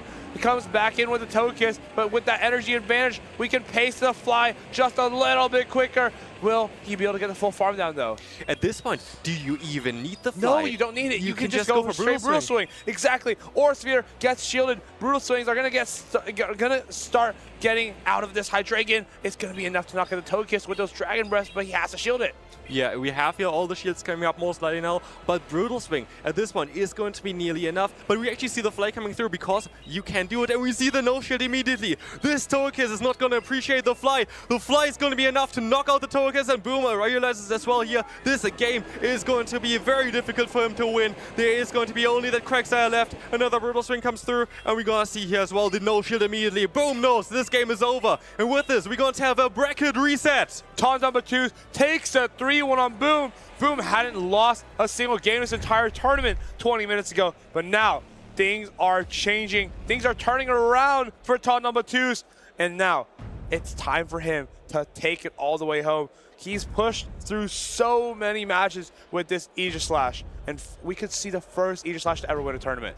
That would be amazing to see, but we could also see the first Shadow Hydreigon to ever win a tournament, which if you would have told me that before this regional, I would have not believed you. Like, this Pokemon is insane. We've seen it in again here as well. Like, Hydreigon was the main Pokemon at the end there. You see on how much this Pokemon can do, even against Togekiss. Just the Dragon Breath damage and the Brutal Swing damage was resisted. Hydreigon apparently doesn't really care too much about that. It just does enough. It almost feels like the only Pokemon it's actually afraid of is Wigglytuff. It's so strong into literally everything else. Togekiss is so squishy, it's so glassy that it doesn't even like to face a Hydreigon if it has that energy loaded. Yeah, exactly. If you have a bit of an energy advantage, the Flight is gonna knock you out. It doesn't really matter, and we see on how perfect Tauntaun has been playing this Pokemon. It is amazing to see that a Pokemon like this, that nobody really expected to see here today, is going so far. Now bracket resetting the grand finals of this regional. I can't believe it. We could see some new choices from Boom. We didn't see him go with the Empoleon at all in that set. And I wonder if that's like a different way to address the Hydreigon. Because even though you get outpaced with the Brutal Swing, it's possible that those Metal Sounds can put quite a bit of pressure onto it. When it comes to a grand finals like this, when you've already been reset, you have to be willing to think outside the box, try something different, give it a go, because at this point, it's do or die. Both of these trainers have one more set in them, and then we will decide who is the Prague Regional Champion. This is the final set for sure. And the thing here as well, even for the Empoleon, I still do think that the Hydreigon is doing quite well for itself. You're going to have the Brutal Swing done faster than the Hydreigon, the Empoleon can go for the Hydro Cannon or for the Drill Pick. Of course, you would rather go for the Drill Pick, which is neutral. And the Dragon Breath is still going to chunk. If it chunks against a Fairy type like the Togekiss, it's going to chunk as well against a Steel type like the Empoleon. And so it's going to be interesting. It's definitely the case here, though, that we will very likely see the Hydreigon come to every single battle, because we've seen already on why this Pokemon is just so strong against Boom's team. We even saw things like the Aegislash one-hit KOing an Empoleon. I think Hydreigon could probably do the same. So Empoleon's a little bit risky, but these trainers have calls to make. They have to make the right reads, because otherwise this could be over very quickly. We've had, I think, 3 of the quickest best of 5s I've seen in the Play Pokemon series in the last hour. Boom, he looks a little bit stressed here. He's moving around a bit, and this is a little bit uncharacteristic. He's usually extremely calm, but finally he sees a worthy opponent sitting across from him. So yeah, I would definitely highly recommend the Hydreigon for Tauntaun, but what would you highly recommend for Boom to play now? I honestly think he just has to keep spamming the Togekiss and the Licky Licky, hoping he can get the right alignment when he needs. Tauntaun Matus didn't bring that Aegislash in the last game. Maybe if you're Boom, you can try to disrespect it, try to sneak a win out here, a win out there, and then just slowly pull away from Tauntaun Matus and these last potential best of 5 games. Yeah, what are the best Pokemon here on the side of Boom to counter this Hydreigon? Like we had already, of course, Licky Licky, which is quite neutral, which I think is going to be one of the better ones. He's talked about the Empoleon, at least resisting Dragon Breath and still getting the Metal Sound damage in. And otherwise, you only have Togekiss. You don't really have other options. And now we see the Empoleon being brought in. There's the adjustment from Boom, but is it going to be enough?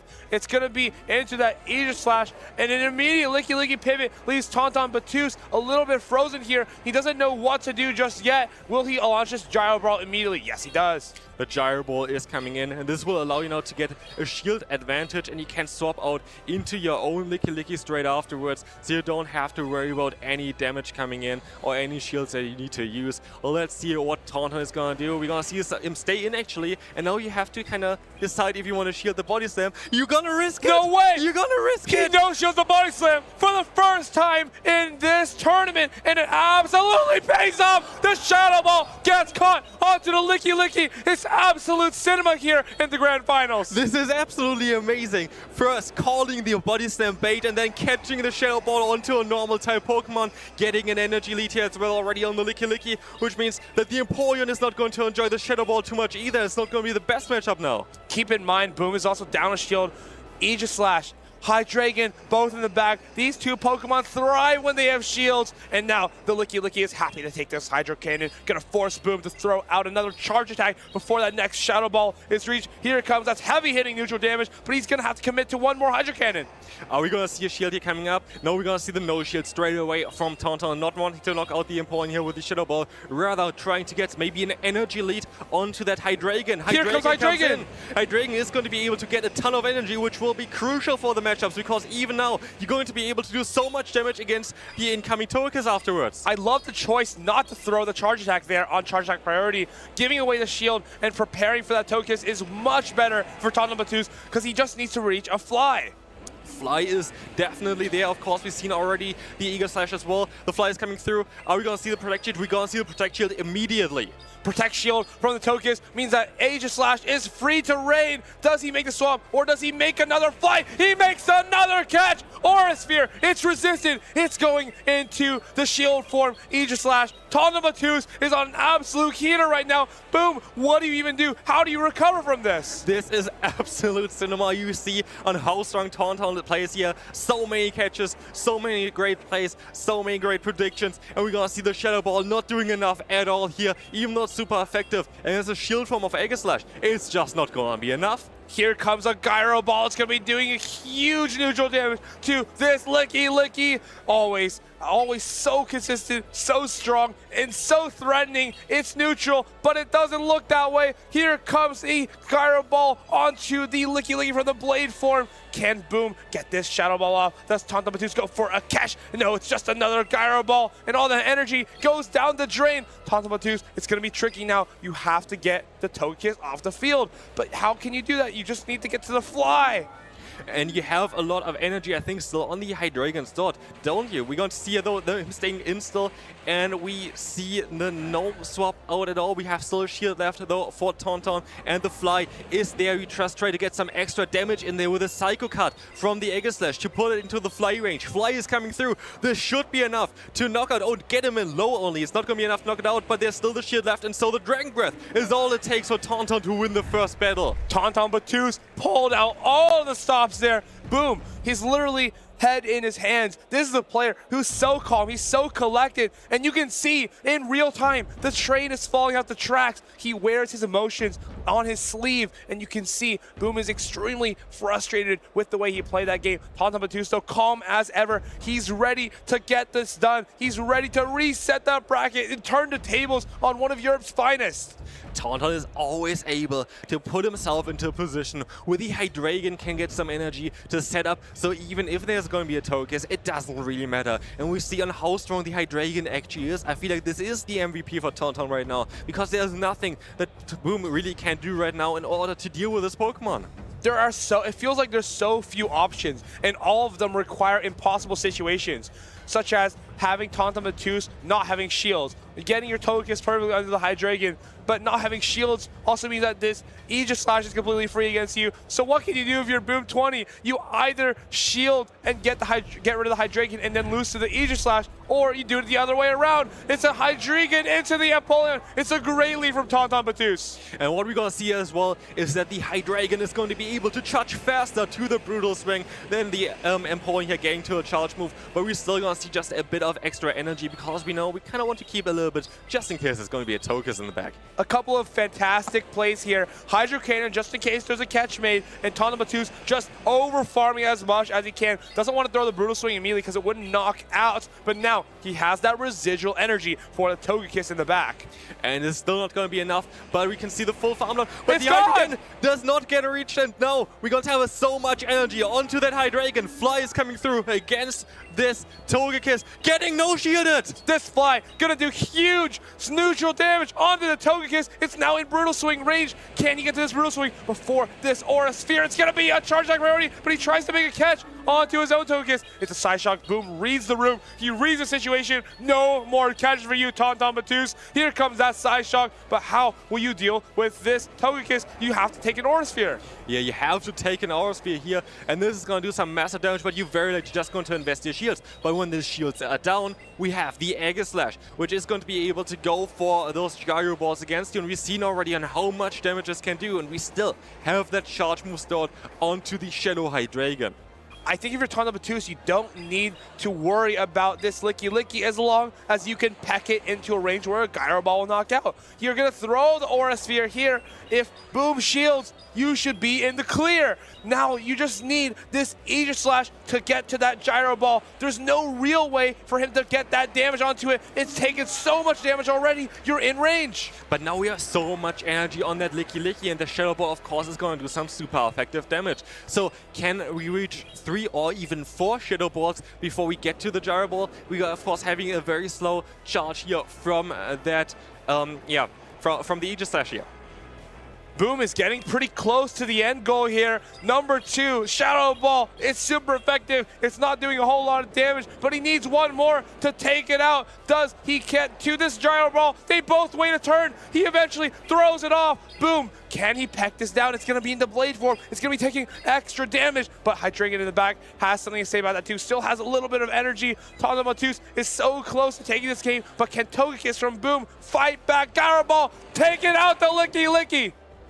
Let's see here, we're gonna have the Togekiss coming in. Only a few HP left there, and I'm fairly certain there's still some energy on the Hydreigon as well. But the fast move down from the Aegislash is going to be enough already to knock out the Togekiss. Psycho cut down, absolutely criminal. Those did so much damage. Boom. He needs to lock in. If there's any time to lock in, it's now. You're down 0-2. You need to take a risk. How are we going to address the Aegislash and the Hydreigon? It seems so difficult. It seems almost impossible. But if anyone can do it, it's Boom 20.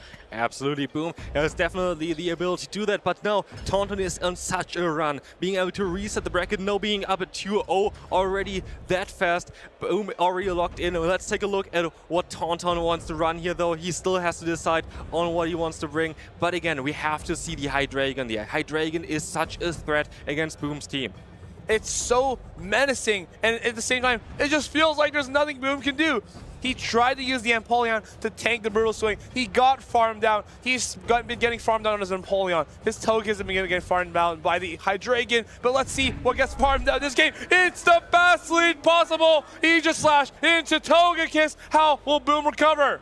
Tauntaun is living the dream here, having the best possible lead, being 2-0 up, and now having again the Licky. We've seen this matchup over and over again, letting the Shadow Ball go down here, letting the Shadow Ball hit the Aegislash. It's not going to do that much, but if you're going to take a look at the damage that we can see here as well, most likely from the Gyro Ball soon, that is going to do so much more damage here. And we see the immediate shield coming up from Boom.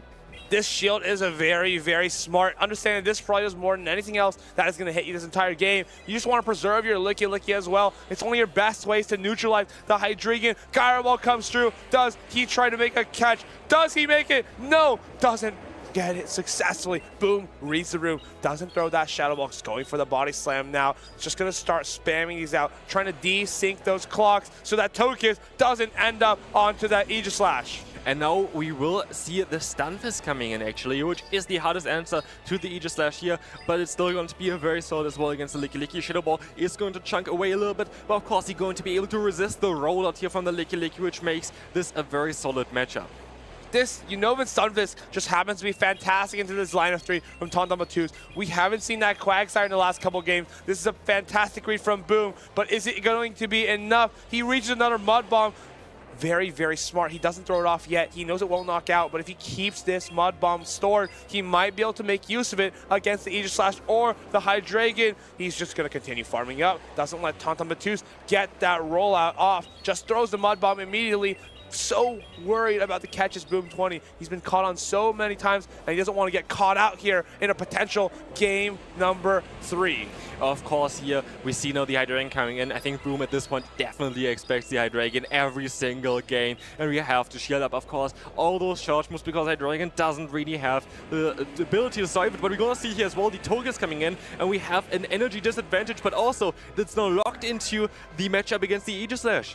Aegislash comes in to tank this energy. Hydreigon farms up to the moon. It's in the bag. It's waiting. It's ready to launch those against the Licky Licky and the Unova Sunfist. But for now, is there any way Togekiss can bully through this Aegislash? You get to this Aura Sphere, but it's so close to back-to-back charge attacks. I don't think the Togekiss can get the job done here. One more Aura Sphere gets launched. There is no way you can pack this down. Gyro Ball gets thrown. Tondomatus, he can knock this Togekiss out, and then has another Gyro Ball stored for any other Pokemon from Boom. He needs one more fast move. Well, let's take a look here. We're going to be able to see that Togekiss go down from the Gyro Ball, and in comes another. Oh, we're going to see the swap actually. He goes for the catch. He goes for the catch. He doesn't get it. And now Hydreigon, it's going to be throwing these Brutal Swings off at the Licky Licky. Just needs 2. And then the Gyro Ball is stored on the Aegislash. The Gyro Ball is going to do so much here, but now we have to see that Boom is going to keep that final shield here, because otherwise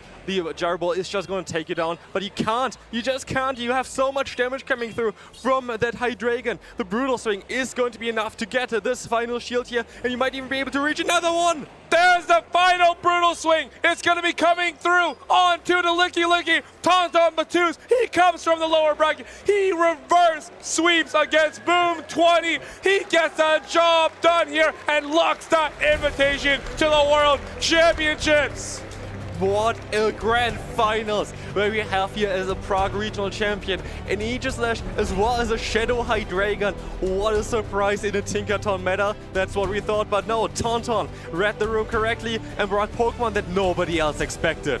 You have to innovate. You have to create new Pokemon. You have to find Pokemon out of the void, out of nowhere. And we're coming out on top of a Tinkaton meta with Hydreigon of all Pokemon. Tondomatus, the Dragon Master, the Dragapult Ambassador. Here he is, all the way from France, taking down the first ever regional championships in Prague. What an achievement. What a way as well of winning this championship. Resetting the bracket, going down 3-0 in the winners finals, winning in the losers finals 3-0 against Niantic out of all opponents, one of the best and the most experienced players in Europe. And then what a final we just saw. Reset and then such a sweep at the end. His last 3 sets, he just went 9-1 against Boom and Inadequates. 3 best-of-5 wins in under 30 minutes, it felt like. That was an absolute masterclass from Tondomatus, and he never fails to surprise us with new picks, with new innovations, and I'm so excited to see what he does next. He always brings something that nobody expects, and he always does so well. He is a multiple regional champion, and another one is coming up here as well now with this one. And again, the Aegislash was such a smart play for the current meta. We've seen so many Togekiss, and the only answer for it is this Pokemon here that resists everything and can fight back so much against every single team. And as you see as well, the fly on Hydreigon is doing so much onto the Togekiss. It's ridiculous on how strong this Pokemon was for him. Absolutely criminal damage being launched from all Pokemon this set. Absolutely crazy performance here from Tondomatus. Psycho cut down on this Togekiss. Absolutely ridiculous. We saw as well here, yeah, the Psycho Cut doing so much damage in the sword form, but generally speaking, you saw on how much experience Tauntaun had, on how much he had to try to test those Pokemon out as well, to have the experience, okay, I have to play it in this kind of way, I have to kind of keep some Pokemon just to change the form again for the Aegislash. It takes a lot of skill, it takes a lot of practice, and it was worth it for him. Tucking this Licky Licky away. Brutal Swing neutral to knock it out. Tondomatus, he can't believe it. He's won another tournament. It's his 3rd ever event victory. The Dragon Master, bringing out 6 different regionals back-to-back, some interesting new Dragon-type Pokemon, getting into the World Championships as well with the Dragapult that we see currently on the screen. It is just insane on what kind of ideas he has, on how he is also always able to just try those Pokemon out and actually bring them the entire time. It's not just that, okay, I have like an interesting Pokemon that I'm just gonna put on the bench so people have to think about it. No, we bring it and we run with it and we knock them all out. This is going to be a fantastic tournament to watch back of all time. I think it doesn't matter what the meta is. It doesn't matter what people are playing. People will always be able to look back on this and see what a crazy team. I cannot believe that worked out. Absolutely, what a crazy team it was. But on how smart it was as well. And how well those two very spicy Pokemon worked together. We saw it over and over again. And it was just such a blessing to see on how well Tauntaun was playing with the Pokemon that he brought. While Boom and Tauntaun will go home today as first and second place, there's still so many trainers to celebrate at Prague's first ever regional championship. Here's a look at those lower brackets. Paulindinas, Nazabethan, Inadequate's nickname, Icelandic Lapras, the Reeve, all making top 8 appearances. The Reeve, the only trainer in that top 6 who hasn't won a tournament before, alongside Pablo Andinas. They will be back most likely for another tournament, trying to get that first win on the board. But for now, we have our winners side. Look at all these regional and event champions. Tauntaun Batus taking that grand finals 3-1 against Boom 20, securing his 3rd ever tournament win. What an incredible showing from him. What an incredible showing indeed. And again, yeah, we saw it again in the winners final, having the devastating loss of 3-0 and then coming back in such a manner, like against Inadequate, one of the best players in Europe. Also, again, Inadequate shouts to you as well. Very great run there, going down into the losers bracket early, showcases again as well. You should never give up. He's able to now walk home with a number 3 medal there as well, which is crazy. It's so crazy to be able to do these things with Pokemon as silly as the ones you have seen on the screen today.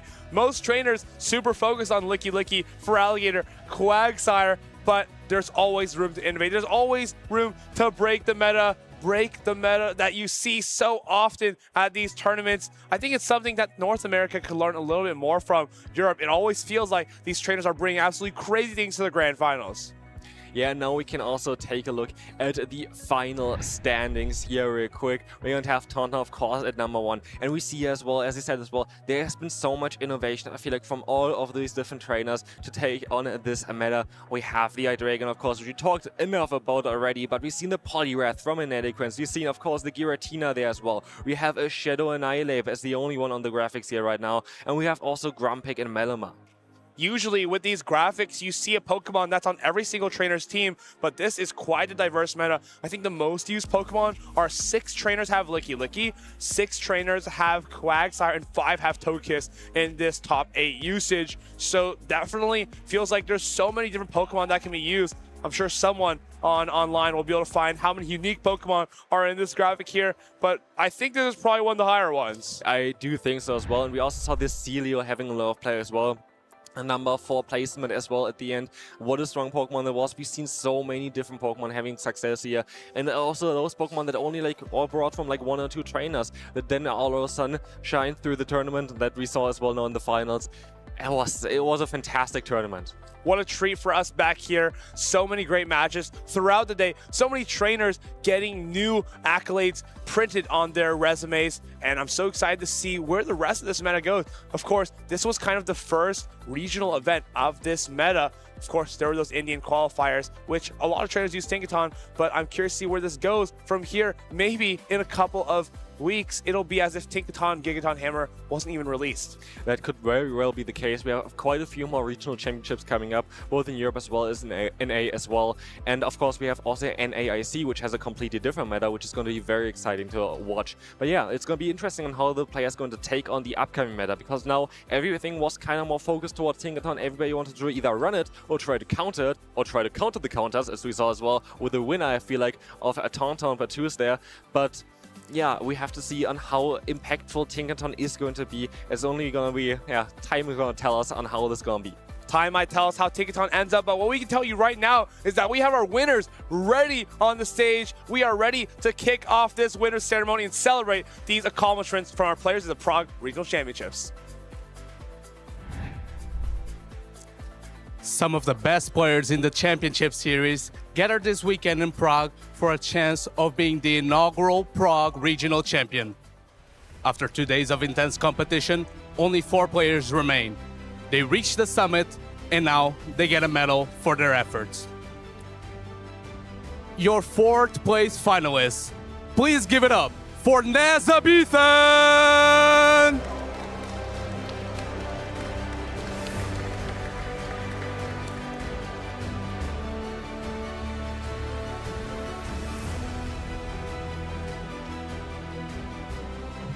Congratulations, Naza. One more time, great performance. Before we talk about your team and how you reached this point, something that our viewers were able to watch during the weekend is you had some situations on stream that maybe you misplayed and you wish you could have taken it back, but you managed to keep yourself composed and still win the series. And then when you were in the top 8, you were playing so methodically, 2-0 after 2-0. Speak about the mental fortitude that needs to be had by a champion as yourself to keep yourself composed under pressure and keep playing. I guess I just had to put them in the past. There were some things I was happy with as well. I felt like my line selection was fairly good, predicting people's safe swaps and their associated leads, and I had some good games as well. So I just sort of focused on future games and kept going. And of course, you mentioned that you built your team around that Celio. It was one of your favorite picks, but I feel like Gorgeist was also a little MVP for you. But you played both in combination quite a few times. Speak about the Celio pick, how you felt it performed overall. Did it meet your expectations? I was very happy with the Celio. I liked it because it was a Dragon answer that was fine into Tinkerton and Feraligatr, whereas most of the fairies were bad into one of them. So I felt it had quite a lot of neutral play, and some of its neutral matchups were good as well, like leading it into Wigglytuff was a favorable matchup, even though it's neutral damage. And the Gorgeist you mentioned is a decent core with it, because it resists electric, it resists fighting, so they worked well together. Before we let you go, any final shoutouts that you'd like to give? I'm in quite an unusual position because before this I've been first and second, but I've never had a medal because my second place was in an international where you get a trophy instead of a medal, and my first place was in LATAM, run by an affiliated group that also gave me a trophy instead of a medal. So I might be the only player in the world up until this point who had 2 trophies and no medal. Now I finally have a medal too. Congratulations. Please, everyone, one more time for your 4th place finalist, Nazabethan!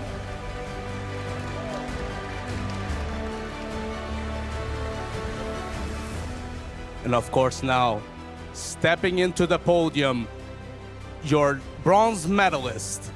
Please put your hands together for Inadequance!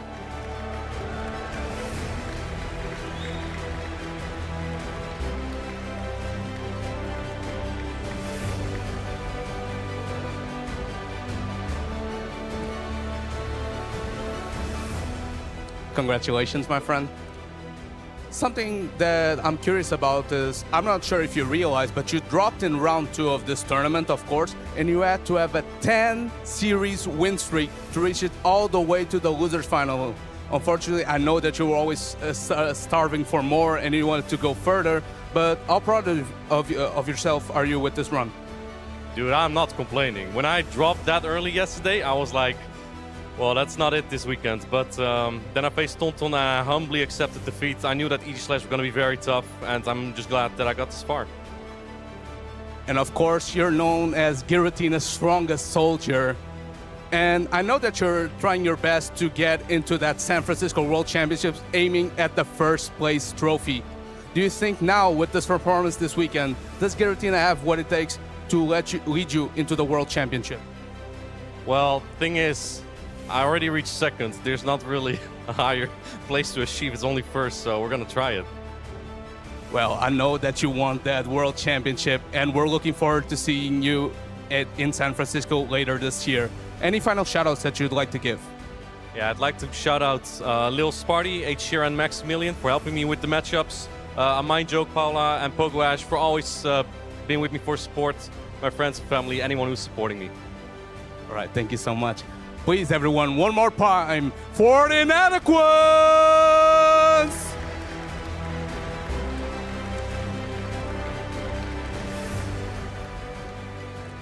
our first grand finalist.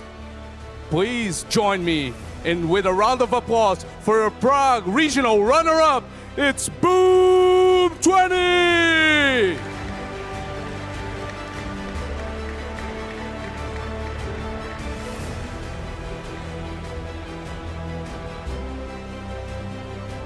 Congratulations.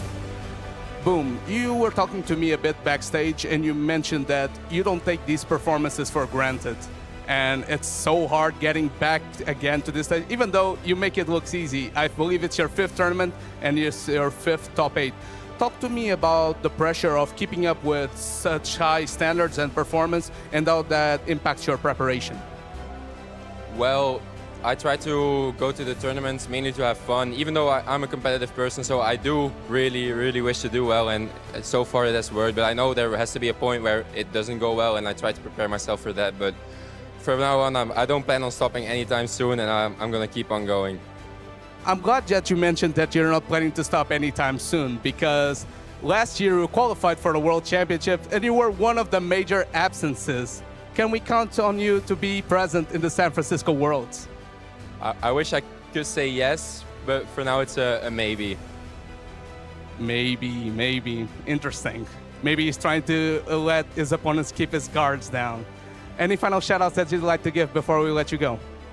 I think I already gave most of the shoutouts in the winners interview, but yeah, I guess a final shoutout to just everyone watching from the stream, everyone supporting the Play Pokemon stream, and I hope the show was entertaining. Right. Thank you so much, Boom. Please give it up one more time for your runner-up, Boom 20!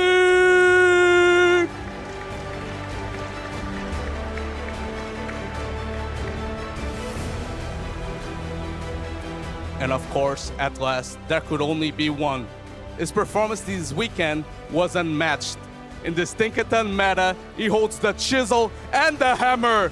Please join me in acknowledging your Prague Regional Champion. It's Tonton Batus!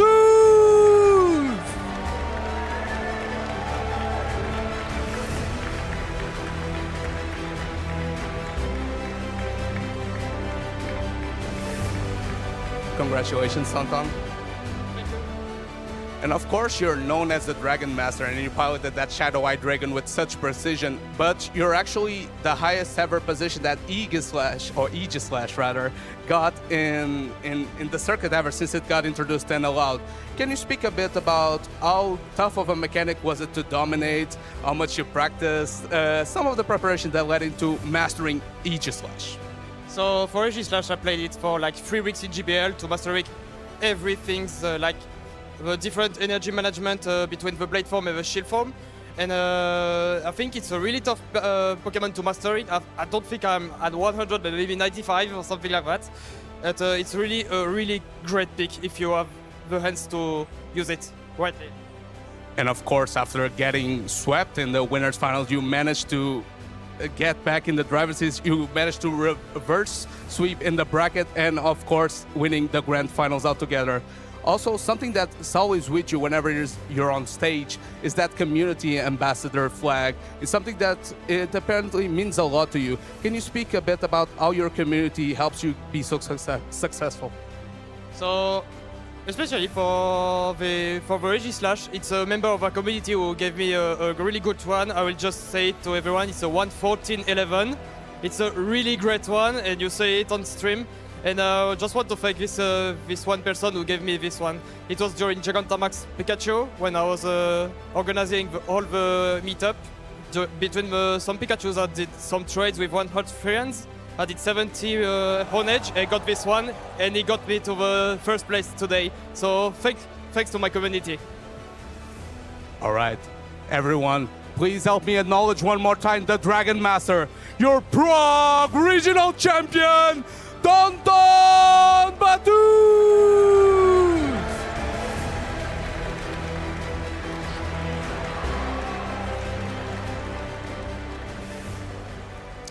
And of course, the Memories in Motion meta adds another one to the scrapbook. Players came across the world, putting their heart out there, and left us craving for more. So let's wrap this one up with a bow and see and take a peek on what's to come. Don't go anywhere. We'll be right back. What's my favorite? My favorite's the one that's got jet black hair. He's extremely fast. Limitless. So cute. She has a 12-octave vocal range. Can be calm. Powerful. Estilo como yo. 닮기도 한 것 같아갖고. He would improvise on the spot. Just always finds a way to make it funny. We both have very fast moves. And can change the world using its mind. Jigglypuff is my favorite. Jigglypuff, Jigglypuff. Every single time you met a new Pokemon, it felt like you met a new part of yourself. He likes to sleep.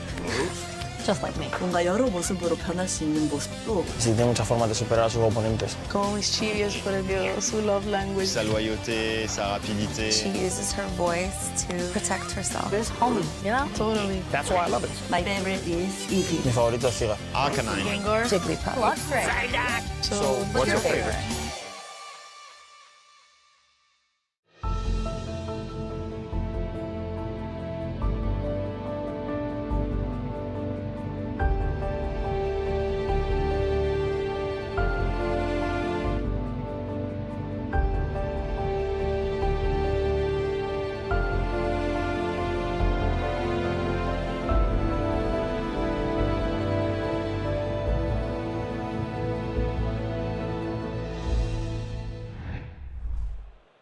Hi, trainers. And as the Prague chapter comes to a close, let's catch our breath and reminisce a bit about our favorite moments of this weekend's action. Starting with you, Semyon. What did you feel was your favorite moment this weekend?